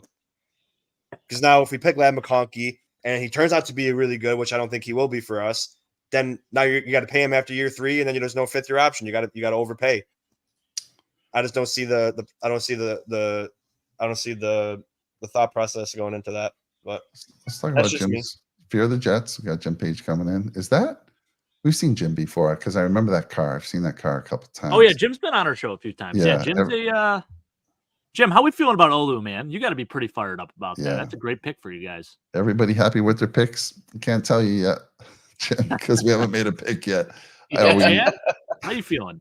Chad, I'm pretty happy with the pick. I mean, like I said, I think it was smart on their part to go there, and I do have a feeling that that's who Dallas was going to take, and they had to jump ahead of them, so they cut him off at the pass, and you had to figure that could have happened. So that's they had to get they had to at least get weapons at that skill position, because with all the drops that they had last year, particularly leading the league, and they had to do something to address that. And I hope that he does. And I think also, I think that we'll see with what I guess get later on. But I think overall, I think that was a solid move to do. I mean, I'm just really surprised that it actually happened, because I wasn't expecting that, to be honest with you. So.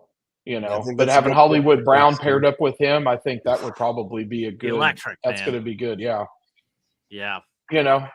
So I'm pretty happy with it. I can't complain about it. So for once, it's gonna be good for you guys. You guys know how to handle a guy like him, because I think obviously Tyreek Hill's top 3 receiver in the league, but I never thought he was the best at route running and hands. He just had blazing speed, and he could be anybody. So I feel like a guy like Leggett, they know how to handle him. They know how to have a guy like him and work him into their offense. And he's just going to be another guy that for the next years we're going to be like, oh great, Mahomes has Worthy. Mahomes has this guy to do, and now we're going to have. Guess what? Now next year, guess what we're going to do? We're going to draft a corner that can stop Xavier Worthy. We're going to draft another safety that's fast enough to keep up with Xavier Worthy, because Brandon Beane stays every year. We build to beat the Chiefs, and then you give the Chiefs compensation and give them players. So where does that? Where do you find that? And I'm with you. And I'm with you when you made the earlier point, Sean, about if the person wants to trade up with you, don't make it equal compensation. Right. Make sure you give them up. Say, hey, if you want this, you're going to have to give up, another 3-4 picks in order to take that one. You don't make it. I agree with you on that, because that used to happen quite a bit. And I would see a lot of them there where they would overcompensate, but they wanted to make the trade because they had their guy that was in their sights, and they probably gave too much for it, but they knew they wanted it. So, I mean, I like I said, to me, Brandon or Bean kind of reminds me of Scott Pioli back in the day, because Scott Pioli was just horrible GM for Kansas City, and then bringing in a free agent like Matt Castle. I mean, signed into that horrible contract, and then we went to the quarterback carousel. So I mean, it was just horrendous. It kind of reminds me of that, and we obviously had to get. Oh shit! I just went blank on his name. That drafted. That went from Kansas City to Cleveland there to become their GM. Whenever he was the one that drafted. Oh yes, Mahomes. I just went blank. I can see his face. Gum I just went blank. Big gum chewer. Huh? Yeah. Gum chewer. Gum chewer. Yes. Yes. Oh, I'll think of it here in a second. But I mean, he's the one that got Mahomes. He's the one that went after Tyreek Hill. I mean, Tyreek Hill got some great chances, because he would have been a first-round pick if not what had happened at Oklahoma State. So, I mean, for him to be able to go to West Alabama, get that, get drafted where he did there, just to have that opportunity was all the benefit in the world to him. And he really has Kansas City to thank for that. Yeah, I know you brought this up, Jake. And so for me, I'm looking at that. Sorry. You just grabbed it from me. What Poor Big Al, he just says, I'm just talking about it. Yes, Big Al, I know you might be not getting great reception. We did not pick in the first round. We've traded back. I know you can't see it, so I'll read this off. We now have we're next on the clock, Big Al, tomorrow. Next on the clock, pick 33. We have 60. We have a basically next to last pick in the third round. Get 128, 133, 141, 144. I mean, after 128, I really don't care. Yes, I know we have found some magic. We'll hit on one of those, maybe two. But what I would have liked to have seen, 33-60. I would have liked to see 95, about 20 picks higher. And I would like to see maybe 4 picks in those first 3 rounds. But the 95 is the one most bugging me. I would have loved to got a much higher 3rd rounder there. Absolutely. But I'd agree. I'm not shocked we moved back. I am not. I did our mocks. We've talked about it. I'm not shocked about that whatsoever. I am just shocked about, who we traded with, at least on one of the picks, and what we got in return. And I will say, even if we pick someone that's good at 33 or 95 or 60, it doesn't take away trading with the Chiefs or the compensation we got for both picks. In my opinion, people might think differently because I already know what's going to happen. We'll pick someone at 33. They'll be super good. And everyone's like, see, you got to trust Bean. He knows what he's doing. When it's really just, it might happen and it may not. It's a luck thing. So I just don't think and that's what the people that are against, criticizing him, they always have that in their back pocket. Oh, it worked out. So now he knew all along that it was going to happen. No, he didn't. He didn't know it was going to happen. He didn't know these guys were going to be good and giving Worthy to the Chiefs was going to help us win a Super Bowl. He doesn't know that. Hey, Ryan, I guess it just depends on how much you value those later round picks. I still think they're going to use them to move, maybe make a trade. I don't know. But like I said, I would have just liked to have had an extra one or an earlier 3rd round, and I would have been happy. And yeah, maybe trading with the Chiefs is an overreaction. Maybe, I don't know. But I don't think, again, I'm going to say this. You could not have kept the Chiefs from getting a damn good wide receiver. Right? They could have taken Leggett. Right. They could have taken there's so many good receivers. So you weren't going to keep them. And so, again, I don't think, I do agree. It might be a little bit of an overreaction because, you weren't going to keep him from getting somebody who's a stud. And we know what Pat Mahomes can do with a guy like Rashee Rice. I mean, he doesn't need much talent. And he's got a stud. And he would have gotten a stud no matter what. So it is a little bit of an overreaction. But then what happens when it's the AFC Championship next year and Xavier Worthy catches a 90-yard touchdown? Are you going to say, oh, man, well, they were going to get A.D. Mitchell anyway, so it doesn't matter that he did it. It's the fact that if we don't beat them every time in the playoffs now, we gave them the quarterback. We gave them the receiver one. So if we keep losing to them, it's no one to blame but ourselves and the GM. And Ryan says, oh, it's calling it idiotic as an overreaction because we moved up. We gained 120 spots, which we didn't. It was like 30. It's just the fact that when you look at what we did last year, we gave up we gave Jacksonville a 4th round pick to move up 2 spots. Kansas City traded up 5 picks, and we gave them equal amount of picks. That's the whole point. That's why it's so mind boggling when we should have gotten even more in compensation. We shouldn't have had to give anything else. We should have gave them 28, and then you give us 32 and a 2nd round pick or whatever. It shouldn't have been how it was. So, I mean, that's fine.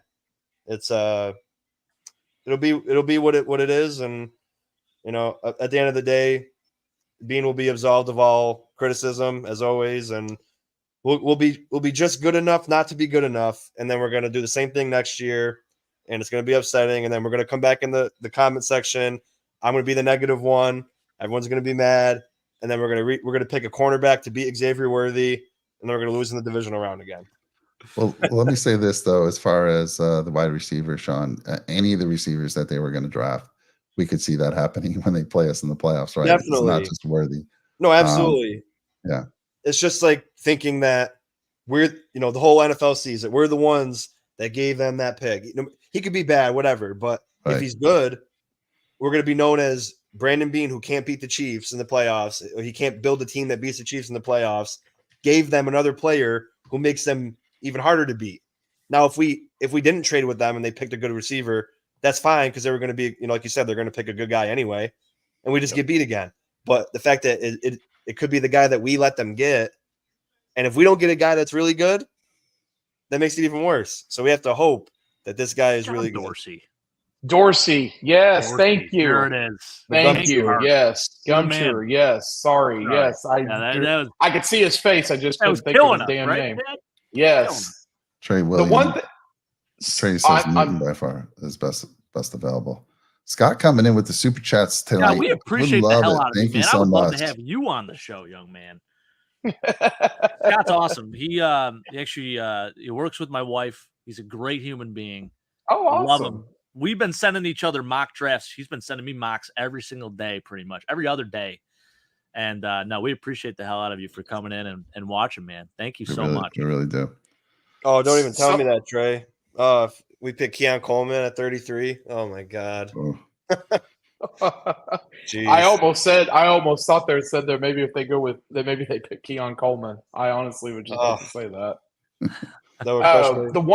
Something that I heard earlier when I was listening to when I was kind of in between things earlier today was they heard that maybe there were some rumblings that Buffalo was going to possibly be trying to trade up as high as almost top 10 to try to get the kid from Washington. Yes. Yep. And they said that they were maybe going to try to get him, which I thought, you probably have to give up a lot, but I bet you could probably get it. And if they did, because I said, man, that'd be a hell of a pick for them if they could have got was it Awuzie at wide receiver? If they could have got Dunzy. I'm sorry, I pronounced it. I mean, they that's what I heard there. They said it was an outside shot, but I mean it was there.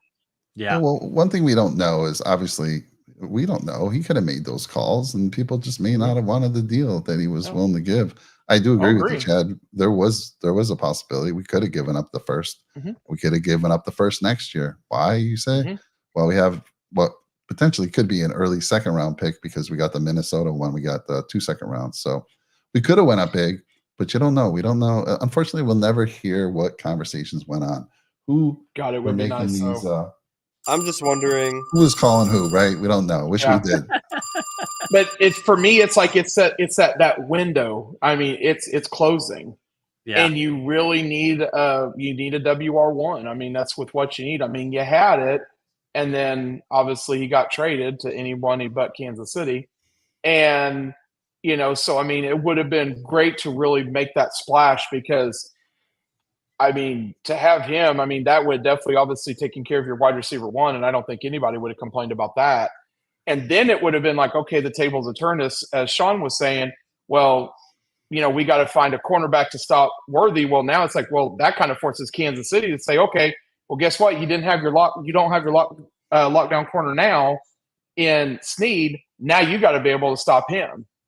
It's like it's a chess move there. And I mean, that could have been it. I mean, it could have been the roles are reversed. And I think that would have been a great splash for Buffalo. And it definitely would have put them up in the contenders. So man, I think that would have been pain. I think plug your ears. We only got a few people listening here. I'm excited. Tomorrow it's going to happen, baby. It is going to happen. All right, Mike, let's go. Hey, get ready. We got to pull this up, what Ryan said. Yes, 4 o'clock tomorrow, Pacific, 7 o'clock Eastern. We are on the clock. Watch the magic happen. We did move from 133 to 95, 248 to 221, and 200 to 141. Yeah, usually those picks in the 200 turn out to be, game changers. That's true. Sometimes. Well, there was a guy that won 7 Super Bowls that was in that realm. Yeah, there you go, well, Chad. I can promise you. I'm just saying. If they still exist, we wouldn't pick them. We're going to hit on some of those. We're going to hit. We just know there are a unicorn out there, baby. Yes. Now, see, Trey brings up a good point, too. And honestly, with some of those picks that you have bunched together, I'm like with Mike. I could see maybe something working a package together with some of those and possibly go in there and doing that. I mean, it's possible. It very well is. Yeah. I mean, I think he's trying to make a splash there, and I don't think he wanted to do it night one. I think he's trying to build up capital to maybe do something on day 2. I mean, it's possible. I'm not saying it wouldn't be. I mean, we already had 12 draft picks, 11 at the beginning of the night. So it's like we had a ton of capital already. So it's like we had enough to do anything we wanted to do. And 10. Now we have 11. We started with 12, and then we had 11 up until we traded. We did something, but now we had 10, right? But but anyway, instead of trading with the Chiefs and then trading with the Panthers, why wouldn't you have just been like, okay, I'll trade from 28 to 30 to 33 and get even more compensation from the Panthers? Because don't you think that they would have gave more if you traded 28 to 33 instead of 32 to 33? You probably could have squeezed more out of Carolina. But I think you could have for sure. I think you could have at least another couple more out of them, in all honesty. Yeah, but hey, I'm the one that's I'm the dark sheep. So I'll try to be like I said, we'll pick someone that's good. I mean, we have a lot of draft picks, so at least one of them is going to be good. I don't know what pick it'll be, but we'll pick somebody good, and then the whole offseason is we're winning the Super Bowl, and it's going to be exciting. And then I'm going to think that right when the season starts, no matter what, even if I'm not happy. So, well, and the thing about it too, like I mentioned earlier, I said, look at Isaiah Pacheco. I mean, he's a 7th round pick. Yeah. Last year he ends up replacing, guess who? A 1st round pick and Clyde Edwards-Helaire as starter. That's a 1st round pick. True. And he just absolutely boat raced him for the starting spot, and he's not relinquishing it, even though they are bringing CEH back. It's his spot to lose. I mean, so there are those ones out there that may be a wide receiver. It may be, like you said, it could be somebody that's out there that's going to be good, but you never know with what might happen. I mean, because like I said, there are those diamonds in the rough that just turn out to be stellar. Maybe they didn't have the eye-popping stats. Maybe they just didn't do well there, but you never know. It could be with the environment they were in, and then they get into wherever they go to, if it's Buffalo, whoever, and they just blossom. So it's definitely possible. Before I forget, gentlemen, I do want to say there. Oh, sorry. I guess Ryan. Oh, yeah. No, I agree, Ryan. There is, it is a silver. There is a silver lining. I like that, Ryan. I understand. I don't look at life like that. Me and Mike do it to a fault. We do. We do. That's just. Yeah. I feel like it's just it's a cop out mentality, and I just can't. I just can't do that. It's easier to live life. Let's put it that way. I mean, if it's easier for y'all, it is for me. At least for me. I got it. Sean, I love your points there, man. There are, like, we saw the chat. There's a lot of unhappy people. I'm sure I would love to see what Twitter's doing. I don't subscribe to Twitter, but Jake, you have it. I would love to see what's going on. It is not a good place. Can anyone give me give me a little glimpse of what's happening out there? Well, I'm glad I don't have Twitter. For that reason, I don't. But I'd love to hear. You're not the only one, Sean. Yeah. No, I think I am. I got banned, so I can't. I won't. You got banned on it on Twitter. Yeah. What the heck did you do? Not to make this political, but it was because of my political beliefs. They banned me. Okay. Yeah. They censored free speech. That's what I'm saying. That's the reason. Yeah. That's all. Okay. So I got banned for that. So I can't go back on it, but I'm glad I'm not, because I almost was going to ask you guys, like, if somebody has Bill's Twitter, what's it like? Because I have a feeling it's gone nuclear. What are we seeing? Twitter's a bad place. I don't have it anymore either, but I do like this tweet from this is Aaron Quinn. He says Bill's allowed those geniuses from one of those places. He's cover one, Aaron Quinn. Yep. Oh, okay. Wait a second. So everyone's going to believe it now. He said Bill's allowed 2 teams to come get 2 wide receivers. They had to have known who they were giving up for the picks. While fans love both players, Bill's front office and scouts had a different view. Now, this was said. Brandon Beane had had first-round grades on only 22 players. Yeah. Many wide receiver options still remain. Very true. Yep. Including trades for vets still hanging out there. Mm-hmm. Yep. So another cop out mentality. I mean, there are some really good players still on the board. Something's going to happen tomorrow. So you can flip it this way, though. The Browns GM thought Baker Mayfield was better than Lamar Jackson and Josh Allen. Turns out he was a moron. So you could spin it that way too. So spinning it to make it convenient for narratives is easy to do. No, I get it. Yeah. So he could tweet that, but it doesn't mean that in the end it's going to be better for the Bills to say it like that. But it's technically true. It's technically true, but that's what keeps fans, especially fans that aren't doing content or spending hours a day talking about football or paying attention to football. They hear stuff like that and they're like, "Oh yeah, you know what? We're great. We're Super Bowl bound. We have no holes in this team. We have no issues." And that's where the conflict happens. And I don't know. It's just you have to be able to look at things from both sides of things. Yeah, no, I get it. Yeah, I like what Tony says. People don't like that. I like what Tony has to say. Scenario around why top 2 wide receivers clear, number 3 was clear, and perhaps they had the next 3 wide receivers rated as fringe, R1, R2. Trade down, save some money through the draft, and go get Debo or Ayuk. So we've talked about that a little bit as well. Again, something's coming, guys. Something's coming big time. I wouldn't be shocked. This is true. I mean, I had put in the Discord, Jake, you remember I had posted all the wide receivers drafted in the first round in the last 8 years. Yeah, it's pretty and interesting. And I think, it was dependent on what the value you got out of it. Like I had bust ratings, I had good, and there was like, in my opinion, there was like 33% bust rate. Yeah. So, and that's going to happen. There's going to be some bust. Now, it's 100%. Not always on the player. It's on the team that they go to, because a lot of that is dependent on who you go to. Right. But that's my point too. Sure. Who said it had to be a wide receiver at 32? Right.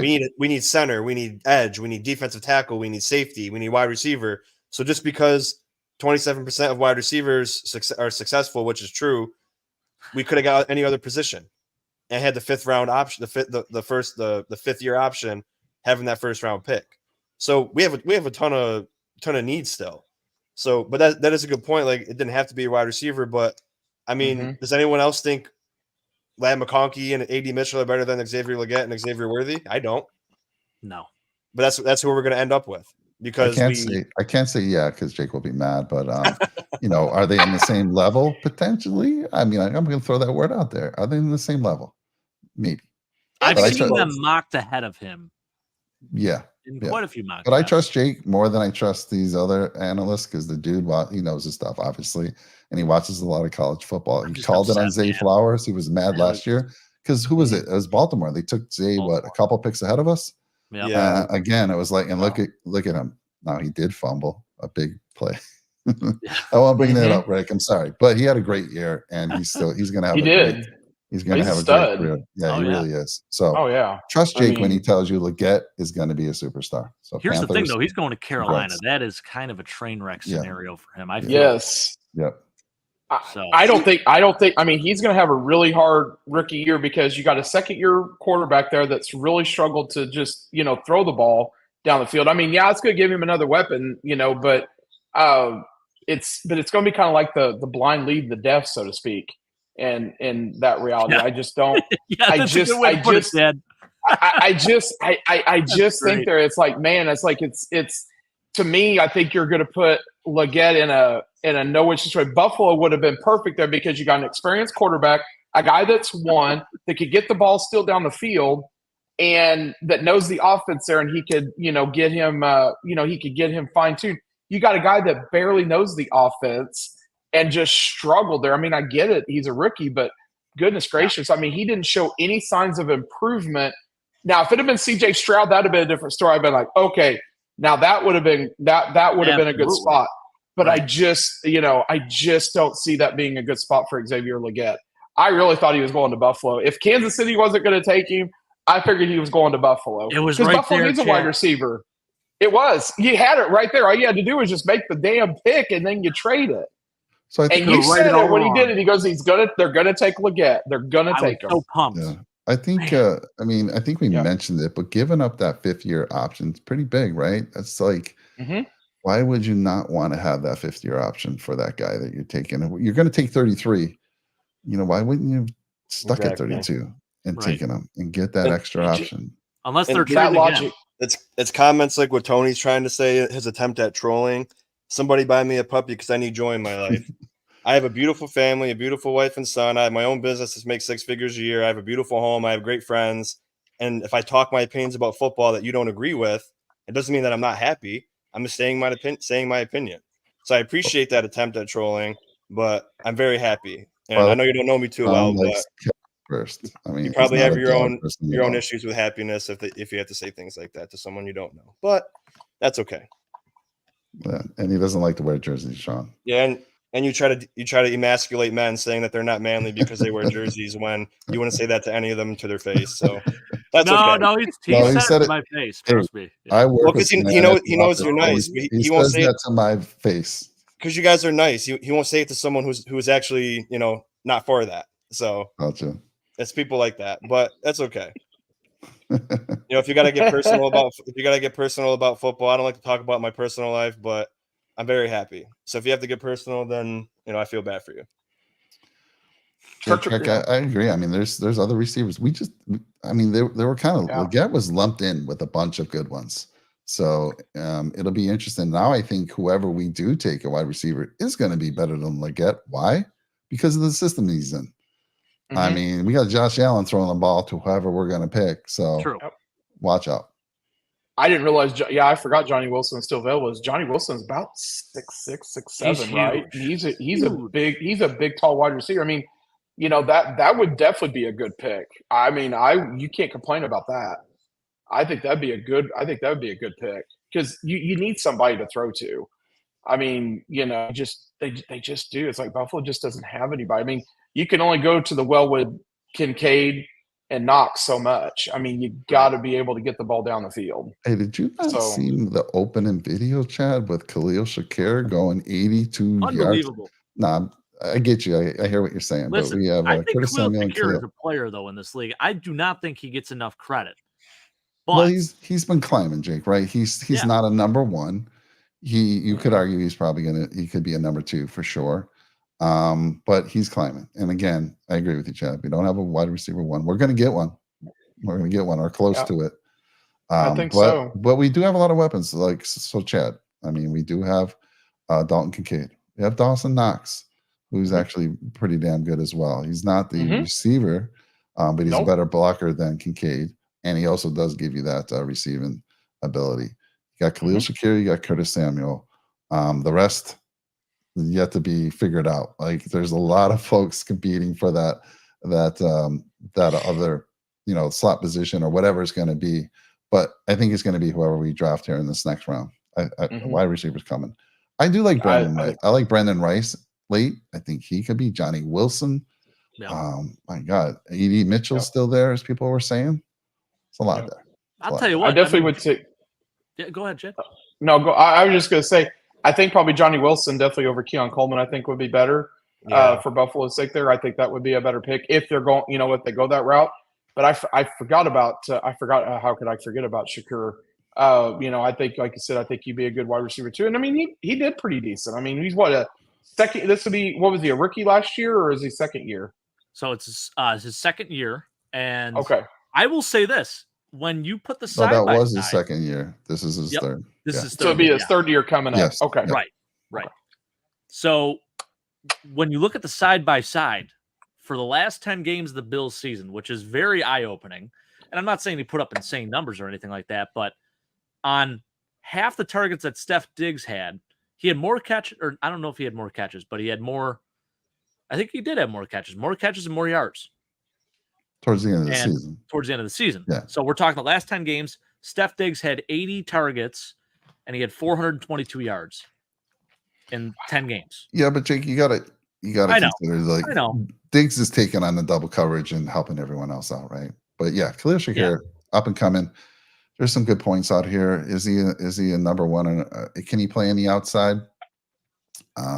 Trey thinks he's just a slot guy, but he's a damn good slot guy. So if that's where he is. Yeah. And that's what I was gonna say. I would see him as a slot guy. Yeah. And I like the potential of Shakir, and obviously Samuel's a decent player too. But to Chad's point about getting a true number one guy, they can't be Shakir and Samuel can't be the best version of themselves if they have to try to beat guys like Sauce Gardner. Like Steve Lynn said, we have a bunch of 3 and 4s. How are these guys going to be the best versions of themselves when they're one-on-one with Sauce Gardner and L'Jarius Sneed and McDuffie? They're not going to be able to win those matchups consistently enough for us to compete at a high level. So as much as Diggs was trashed at the last half of the season, just Stephon Diggs being Stephon Diggs and being on the field, that took attention. The defensive coordinators had to be worried in the event that he did do something. So now it's like, again, you could find a true number one in round 2 and 3. I'm not, that's an absolute fact. But it just seemed like we had every opportunity, because when you saw the run on quarterbacks that shouldn't have been drafted, in the first round, and all these other guys are going, we could have moved up, like Mike said, we could have moved up to 24 and got Brian Thomas, or 23 and got Brian Thomas, or 22. So like if you really were, and I got a feeling that they probably had Brian Thomas as a first round grade. I would imagine so. So if that's one of your guys in the first round, and you think he could benefit your team, but again, they just like anything, we think differently than they do, or I think differently than all four of you or all three of you, and that's normal. So Bean probably thinks differently than anyone in Bills Mafia, and he's like, okay, well, who's he going to take? Maybe he was honest. Maybe he was really serious about we don't need a number one receiver. Maybe he's going to try to get a bunch of 2s and 3s and then see how that goes. And then when it doesn't work out, he's gonna have to do something. Yeah, I want to point out, if you watch the opening video, that 82-yarder from Khalil Shakir, who did he beat, Jake? Who did he beat on that play? Was that Sauce? Sauce Gardner. Yeah. Now, I will say this. Awesome. Sauce Gardner was right there and just missed it. And then Khalil takes it to the house. But it was Sauce Gardner he beat. The same. Yeah. Steve, that was an awesome game. Yeah, I like what Steve is saying here. He definitely makes a good point. Now, I do wonder, is there – I know Sean's not going to like me saying this, but is there something in the works here? Is there a Brandon Ayuk trade in the works? Well, there's something. Niners going to take Ricky Pearsall in the first round, which I think is kind of a reach. Ricky Pearsall is talented, man. Like, he's really fun to watch on tape. But is he a first-round talent? I don't know. Yeah. I don't know. That surprised me. Yeah. And that surprised me. Do with it what you will, but Steve Smith didn't even have Pearsall in his top 10 receivers in the draft. Oh. So yeah, like he's a player, but he's not. I don't know if he's, you know. Yeah, he was his honorable mention, I believe, if I remember correctly. And he didn't say he was a bad. He didn't say he was a bad player. No. But I mean, someone at his level who's great at evaluating wide receiver talent. I was like, he said this guy was 4th, 5th, or 6th. He had Leggett at 9th, but even then, like, I still thought he was good enough for our team. But I don't know. We'll see. It's again. We could be sitting here tomorrow, like, you know, and super happy with who we pick at 33, but it just seems like when there's big things we could do, we always forget about it. I don't know. I felt like we could have traded up they must not think it's a need then.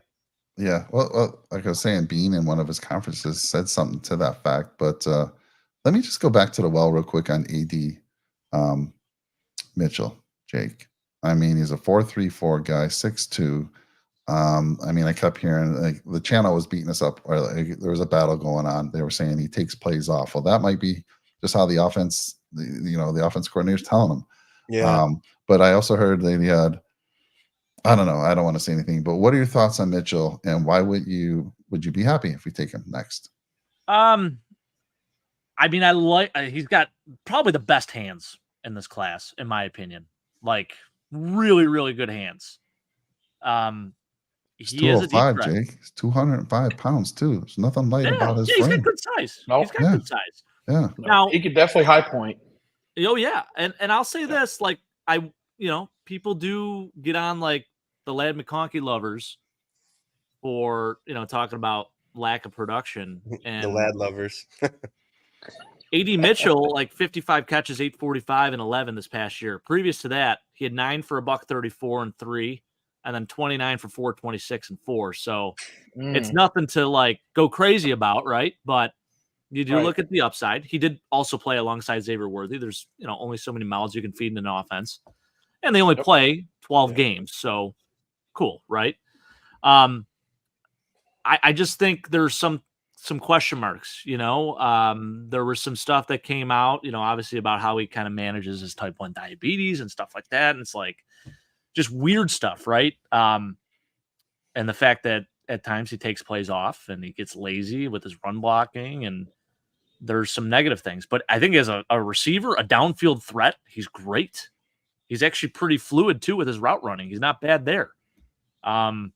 I just think when the play does go away from him, it does concern me a little bit. I don't want to see a guy just, taking a play off.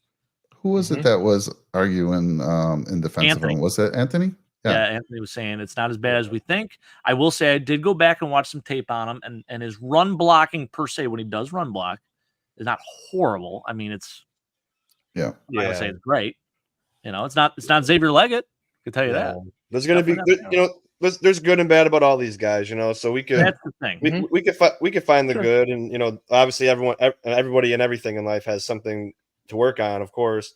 But like the main thing for me, just going from 32 to 33, it's and I said it already 40 times, and Rick mentioned it, but it's so important to have that extra year of evaluation and possibility for the guy, because if I bet with the Dolphins, if Keith was here, I bet he wished Javon Holland was able to get a 5th-year option, but he's not. He was drafted in the 2nd round, and he's had great moments against bad teams, and then he struggles sometimes against a good team. So I bet they would have want a 5th-year option for him so they can get an opportunity. Or a guy like Jalen Phillips.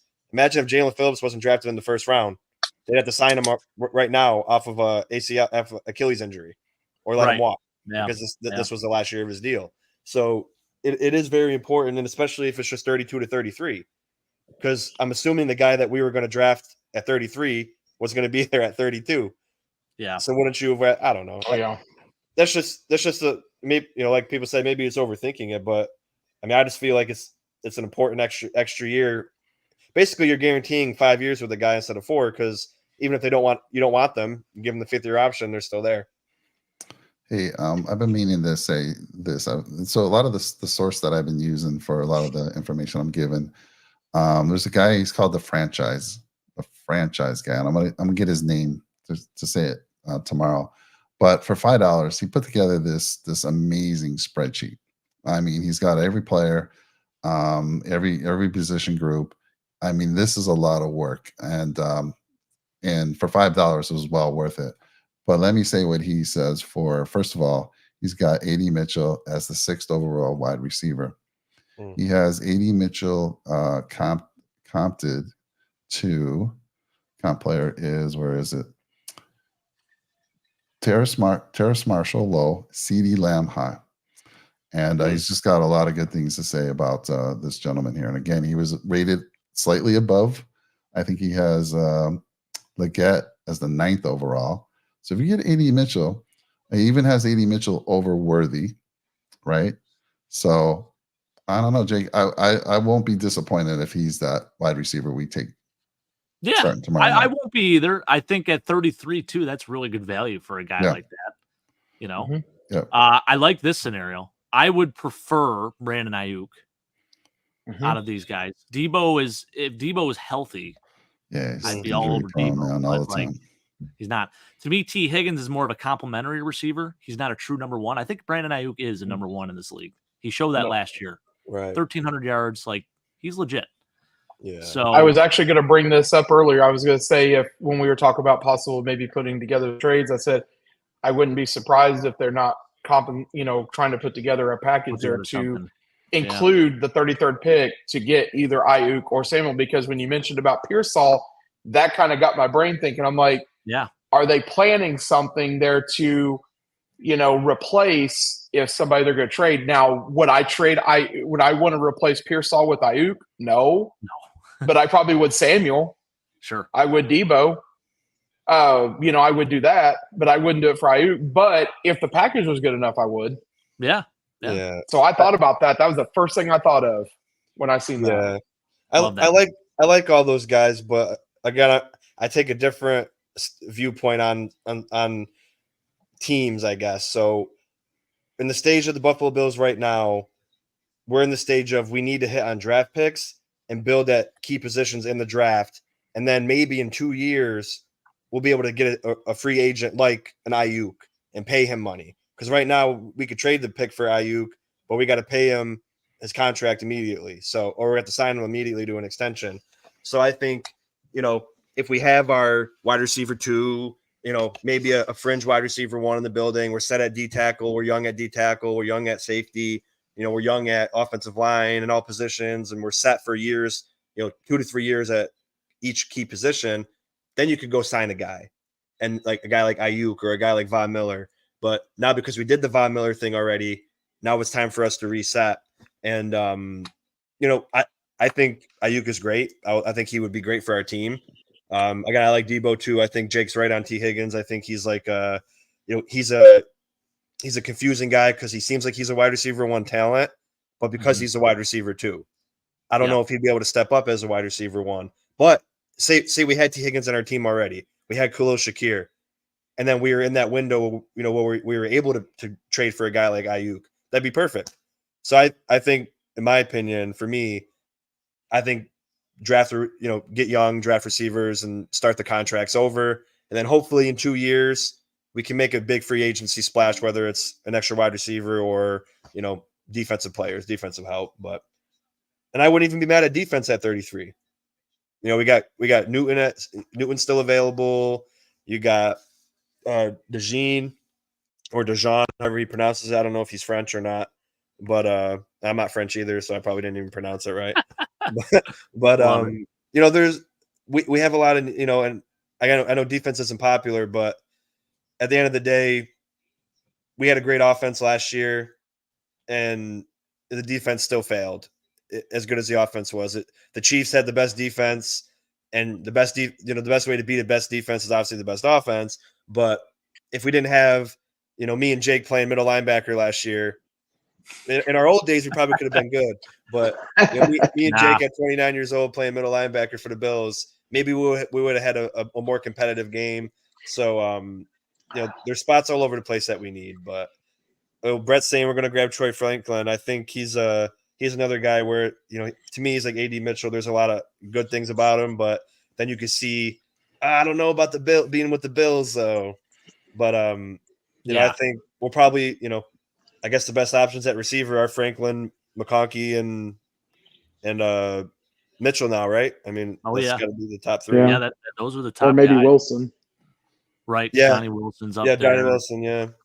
Yes, we're gonna have to double dip at receiver guaranteed now. Not back to back, but you know, you gotta take one of these four, you know, hopefully, and then you're gonna have to take a guy like Mike's guy, Brendan Rice, and you know, one of them has to hit.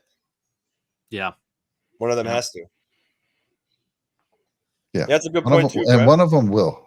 One of them will, Sean. Guaranteed. I'm guaranteeing that right now. One of them. You know what? Just because you guaranteed it, Mike, I'll believe that. All right. Now, Brandon Bean. If Brandon trust Bean in my process, Sean. Trust in my process. Because you're a good friend. Because you're a great friend of mine. You're family to me. I'll trust your process. But you haven't been lying to me for 7 years yet. Maybe for he says yet. That sounds like I've been lying to you for a short while. No, maybe for 3 years you've been, but you know. But yeah, whoever we draft will have solid traits, not elite traits. When we lose in the divisional, it's not the lack of solid players. It's like, yes, and again, I'll take the bullets. I'll take them all. But I've said it to these guys constantly. We have good players. We don't really draft great players often. We have a lot of good. Greg Rousseau's good. He's not elite, but we drafted him at 20, right? Epenesa's good. He's not elite. We drafted him with our first pick in the second round. You know, Khalil Shakir is good with potential to be elite at a slot receiver, but he isn't there yet. We have to hope that he is. Yep. You know, even like guys like Torrance, he has to do it again. I thought he was fantastic and elite last year, but we've seen it, you know, time and time again with other teams. Someone plays great 1 year and then they fall off a cliff. So hopefully, you know, he hits still, but that's a great point. We got a lot of good. We need stars. We need playmakers to compete with the best. Mm-hmm. I agree. Yep. And going back to when we were talking about, you know, where they get drafted and stuff like that. I mean, you know, look at Kansas City a couple of years ago where they drafted Sky Moore. I mean, Sky Moore, they took with the second round pick, and he really hasn't developed anything. And he's been in there, I think, 3-4 years now. So, you know, he really just hasn't panned out. So, I mean, there are some there that they really come high on and just don't. But then you go in and you look at, you know, like you said, you got Shakir, you know, that just, you know, blossomed. And you gave me hopeful memories earlier from the 13-second game where, you know, we were still talking about Diggs and not, you know, getting a whole lot of passes there. Well, I remember that game. Well, guess what happened? You know, when they were, you know, double teaming him, well, guess what? Gabe Davis went off and had over 200 yards receiving in that game. So, yeah, Diggs, just that factor alone helps, you know, Buffalo being able to move the ball down the field with, you know, not even being him not to catch the ball, just him being out there forces, you know, the defense there to say, well, we're not going to let this guy beat it. Let somebody else. Well, Gabe Davis damn near did in that one. I mean, he was the best player on the field for the most part, you know. So, I mean, it does happen there. That's what really Buffalo needs there is they need a guy that's going to shield some of that, you know, to be able to take some away that other player where they're going to be able to say, hey, we got to double team this guy there. We're not going to let that guy beat us. Somebody else is going to do it. And right now they just don't have that. So that's why I'm thinking there that if they do make a trade, I personally would rather draft somebody because then you got more years out of them instead of maybe somebody like Ayuk there that's got a little bit of wear and tear now. That's true. You know, I would like that. But if you can get them, man, you got to pull the trigger. If you have a chance to do it, you got to pull the trigger. You can't. I'd be hesitant with Debo just because, like you brought up, Jake, earlier about the injuries. I think that's a concern. Every year. But Ayuk, man, if you got a chance to do it, I mean, you pull it. But I sure would like to get somebody that's young. But it'd be tempting. Yeah, you got to pull that. Nathan, thanks for the. He says Beans live and said he never tried to trade up. That's what he said in his live press conference. Why not? I couldn't. I don't think I could stomach listening to that man talk at this point. I might be able to watch it tomorrow and then just get more ammo to trash him. But at this point in time, I think I'd be staying up all night if I heard his voice. So I'll let Nathan give us the details. And Hank, I think you're new. I haven't seen you guys before. If you haven't subscribed, please drop a nickel on that subscribe button for us. And everyone out there, give us a like. Nate's like my brother, guys. Is he? Grew up. I call him Kid. I don't know why we came up with his nickname. Is he older than you too, Jake? You call him Kid? No, he's younger. He's younger. Nathan's your friend? Brother. Yeah, he was my neighbor growing up. So. Oh, okay. All right. So he's already subscribed. Yeah. We've seen it before. I hope I didn't scare the subs away for Nickel City Mafia because they deserve the most subs. We dropped, in the Bills channel, but 500 subs, Sean. Woo! Man, big impact on what you said tonight. You can take it out of the roof of the show's cut. But oh wait, what? Today's Friday. What time? Today's Friday, right? No, Thursday. No, now it Thursday. is. Tomorrow. Yeah, now it's Friday for you guys, not for me. I still got 10 more minutes. Yeah. Yeah. I'd say Mike and I still got some time. Yeah. But yeah, I mean, honestly, like Brett said, Dejan and JPJ, I said I would be fine with those guys in the first round because I think they're. I mean, I don't know why JPJ fell out of the first round. If I'm being honest with you, I think is a shock to me. I think a lot of teams needed a center, and I know Mike likes not Guyton. Was Guyton the guy you liked, Mike? No. Centers? Or is that the other guy? Graham Barton. Barton. Okay, never mind. Barton, so I was thinking about Guyton. Yeah. From when you guys talked on the summit, it seemed like Guyton was just super raw and like wasn't a great prospect. And not a great prospect, but it seemed like he wasn't someone that everyone was clamoring for. It seemed like he was a guy that was raw that could have maybe fell. And I thought Dallas, they got rid of Tyler Biotic and Trey Smith is moving to tackle. I thought it'd be perfect to get JPJ, but hey, I mean, if we could take him at 33, I know that won't make me love Bean anymore, but I'll be super happy that we can move McGovern back to guard. Because I was kind of wondering to see who you guys are going to put at center. Obviously, having to cut Mitch Morse, so that's what I was kind of wanting to see with that. And that's a loss too, because I mean he was great in Kansas City as well. I mean, just a great guy. And Mizzou made product. I mean, you just couldn't ask for anything better. Right. And I was not happy there when they let him walk. I really thought they would re-sign him, and man, when they did, I mean, we still got a great center now, but man, Mitch Morse, so he's a class act, and I mean he was just really good, and they really helped stabilize that offensive line when they were having when they were just it was just a crap show. But he was definitely a class act. He's a big loss. I mean, for Buffalo, he really is. Just like Jason Kelsey. I mean, you can't replace that. I mean, you just can't replace that experience. And so I was kind of wondering who Buffalo would go with at center. Yeah. So because Creed Humphrey is up for his. He's Creed up for his fifth year option coming up. They have to decide whether they're going to pick that up or not. I'm even surprised Philly didn't take JPJ. Because Philly lost Jason Kelsey, and you could put that's what I kind of thought. You could put Juergens back at guard and then have JPJ, and then Chad. I don't know if you were here the last time we talked about it, but since 2006, there's been 11. Well, now there's more centers, but they haven't played yet.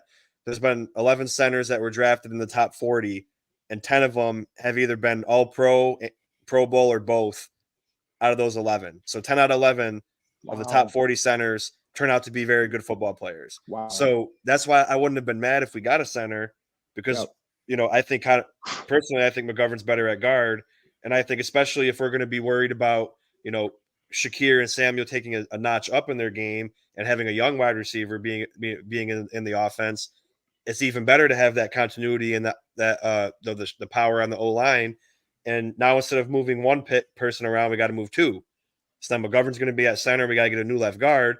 And if there's a little bit off, if that left guard doesn't work with Dawkins a little bit good as much as McGovern did, it can change everything. We all saw what happened when Dawkins was next to Saffold.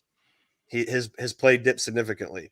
And then last year, when next to McGovern, Dawkins had his best year as a pro. McGovern had his best year as a pro. So why would you not want to keep that? So, I mean, I'm still down for center at 33 maybe, but we still need receiver, but that's the only problem now. There's not many receivers that have a potential at being a number one left. So, man, he's got a lot on his plate tonight. He's going to have to think long and hard. That's why I'm just almost thinking there's something brewing there. I think Mike might be on to something on that. I really think so. I think he's brewing something. It's early morning, guys. We need to end this show, but I want to go out on a high note here. Let's go. Yes, something's brewing. Big time. Let's go. Sorry, but we do have to wrap this up here shortly. So go ahead, Chad. I was just going to say I was going to tell about my and it kind of leads into that with what you just did. I was going to tell about my little John Elway story there that I was talking about. Oh yes, I know this was before Jake's time. Mike might remember this, but this was because Jake I think was born in the mid 90s, so this took place in 1990. Okay, so it was about 3 years before that. It was a game there. It was in December of 90. And Mike will probably remember this, that John Elway complained about the noise level in Arrowhead, saying it was too loud and they couldn't communicate well. So he asked the referee to make the crowd be calm so that way they could speak. Well, they just kept getting louder. Well, then they went and he walked up to the line. And of course, they're on like the 2 yard, they're on their own 2, Denver is. And he sits there and he walks away and he just sits there, his hands on his hips. And so the referee, and I can't remember who it was at the time, where he goes, I have asked the coaches to tell the crowd fans to keep it down so that way they can speak, so that way the quarterback can communicate. If not, then we're going to charge Kansas City with a timeout. And that was where I really had the disgust for John Elway. And it's on YouTube. There's about 30-second clip. If you ever look it up, you just type in, crowd noise, Arrowhead or Denver, December 1990, Denver, Kansas City. And it's about a 30-second clip. And they literally was trying to tell the crowd noise to keep it down. And I said, if that would have happened in today's game, there'd be no way. You couldn't do it. So I said, so Buffalo's loud. Obviously, Kansas City's the loudest outdoor stadium in the world. I know they'd like to say Seattle's the loudest. Well, no, Kansas City has Guinness Book of World Records being the loudest at 142.2 decibels. So they are the loudest outdoor stadium in the world. And they don't like to get that because we're flyover country. But I said, if that would happen in today's game, I mean, even college football atmosphere, could you imagine if that were to happen? So that was my big disdain for John Elway. The second one was when they played a playoff game and they end up beating Kansas City. John Elway was 3 yards past the line of scrimmage, threw the ball for a touchdown. They end up winning the game by 7. And they interviewed him and said, and they didn't throw the flag. And you could, of course, you didn't have instant replay. You couldn't review it. And they asked him, they said, hey, you realize there you were past the line of scrimmage. You threw it. And he goes, I know. He goes, I don't care. We won the game. He goes, I don't care. He said, but it shouldn't have counted. He goes, I don't care. Those are the two disdains there that I've had from Elway. I've never had any. He's kind of like when you guys talk about some of the best quarterbacks coming out of the '83 draft. Every time I just hear John Elway's name, I just want to vomit. So that's the one there that's just always been the burn my side. When they went back to back, I was cheering so hard for either Atlanta or Green Bay to win. And I just have disdain for John Elway. And it's just those two instances because it was just the arrogance of it. And Denver was really bad that year in 1990, by the way. So they didn't even, I think they ended up finishing like 7-9 or 6-10 or something like that. We ended up winning the division and ended up going to the playoffs against, I think we had to face, I can't remember who it was. But I mean, it was just, those are the ones that I just have no problem. Did you mention the fact that he got drafted and said, I'm not going to play for that team? Yeah. I was going to say, so your third thing. Yeah, because I remember that whenever yeah, exactly. And I mean, I said, when I first heard that, I was just like, man, I said, what the heck? And then, of course, like I said, we had the repeat, in 2004 with Eli Manning and, saying he wasn't going to play for San Diego and all that. So, I mean, it's just like I said, it's just the arrogance of it. I'm not saying John Elway wasn't talented. It's just the arrogance. He just came off like that. And I was just like, I said, I can't take that. Have at least a little bit of humility. When you sit there and you intentionally throw the ball past the line of scrimmage, you end up winning the game, and you're like, I don't care. We won the game. I don't care whether if I broke the rule or not. Yep. You know, it's just like, you know, you have no respect. So I don't know. That's just like I said. Those are just but the crowd noise, it just baffled. It's just. And I remember because I watched it. Yeah. I watched. So while I was alive, I don't remember ever hearing about that. So I'm gonna have to check it out as well. I remembered as a kid because I was just like, man, I said, why are they complaining? And literally, you could see them. It's like a 30-second clip, but you could literally see them, and they just start to get louder. And it was just like, yeah. And I mean, he just hands on his hips, like he's just pissed off that they will not be quiet, so that way he can communicate with the offensive line to give his for his signal. So yeah, it was crazy. So, but yeah, you have to look that one up. It's pretty good. I'll check it out. Oh yeah. Hey guys, well listen, we got to end this. It's like 1 o'clock in the morning on the East Coast, 10 o'clock here, which is still early for me, but I got an early morning. So how about that? Yeah, thanks, Brett. It could happen. Anything's possible these days. Oh, I don't rule anything out anymore. You will see us. You will see us go live tomorrow, at least for the first few picks. It depends. What time do they start tomorrow? 7 o'clock 7 Eastern, I think. Yeah. So you'll see us live, and yes, Sean, I hope you join me. Only if you're my friend, Mike. Of course, I'm your friend, buddy. No, if you have a spot, I'll join too. All right. Heck yeah. Of course. All right. You'll lose more subscribers when I join tomorrow, but you know, Jake, it's all fun. Sean, there's a lot of people on the channel agree with you, so trust me. It's all fun, you're not the only one. I'm not actually angry at anybody. You know, I like to have a good time, so By the way, Sean, makes me angry, though. Did your wife draw that little logo you use? Because it's pretty fire. Yeah, she drew it herself. Yeah, on an iPad. Look at Mike using terminology. That's a little fun. Yeah, it's fire. I got young kids. I got to stay young with the talk, man. Interesting point here too.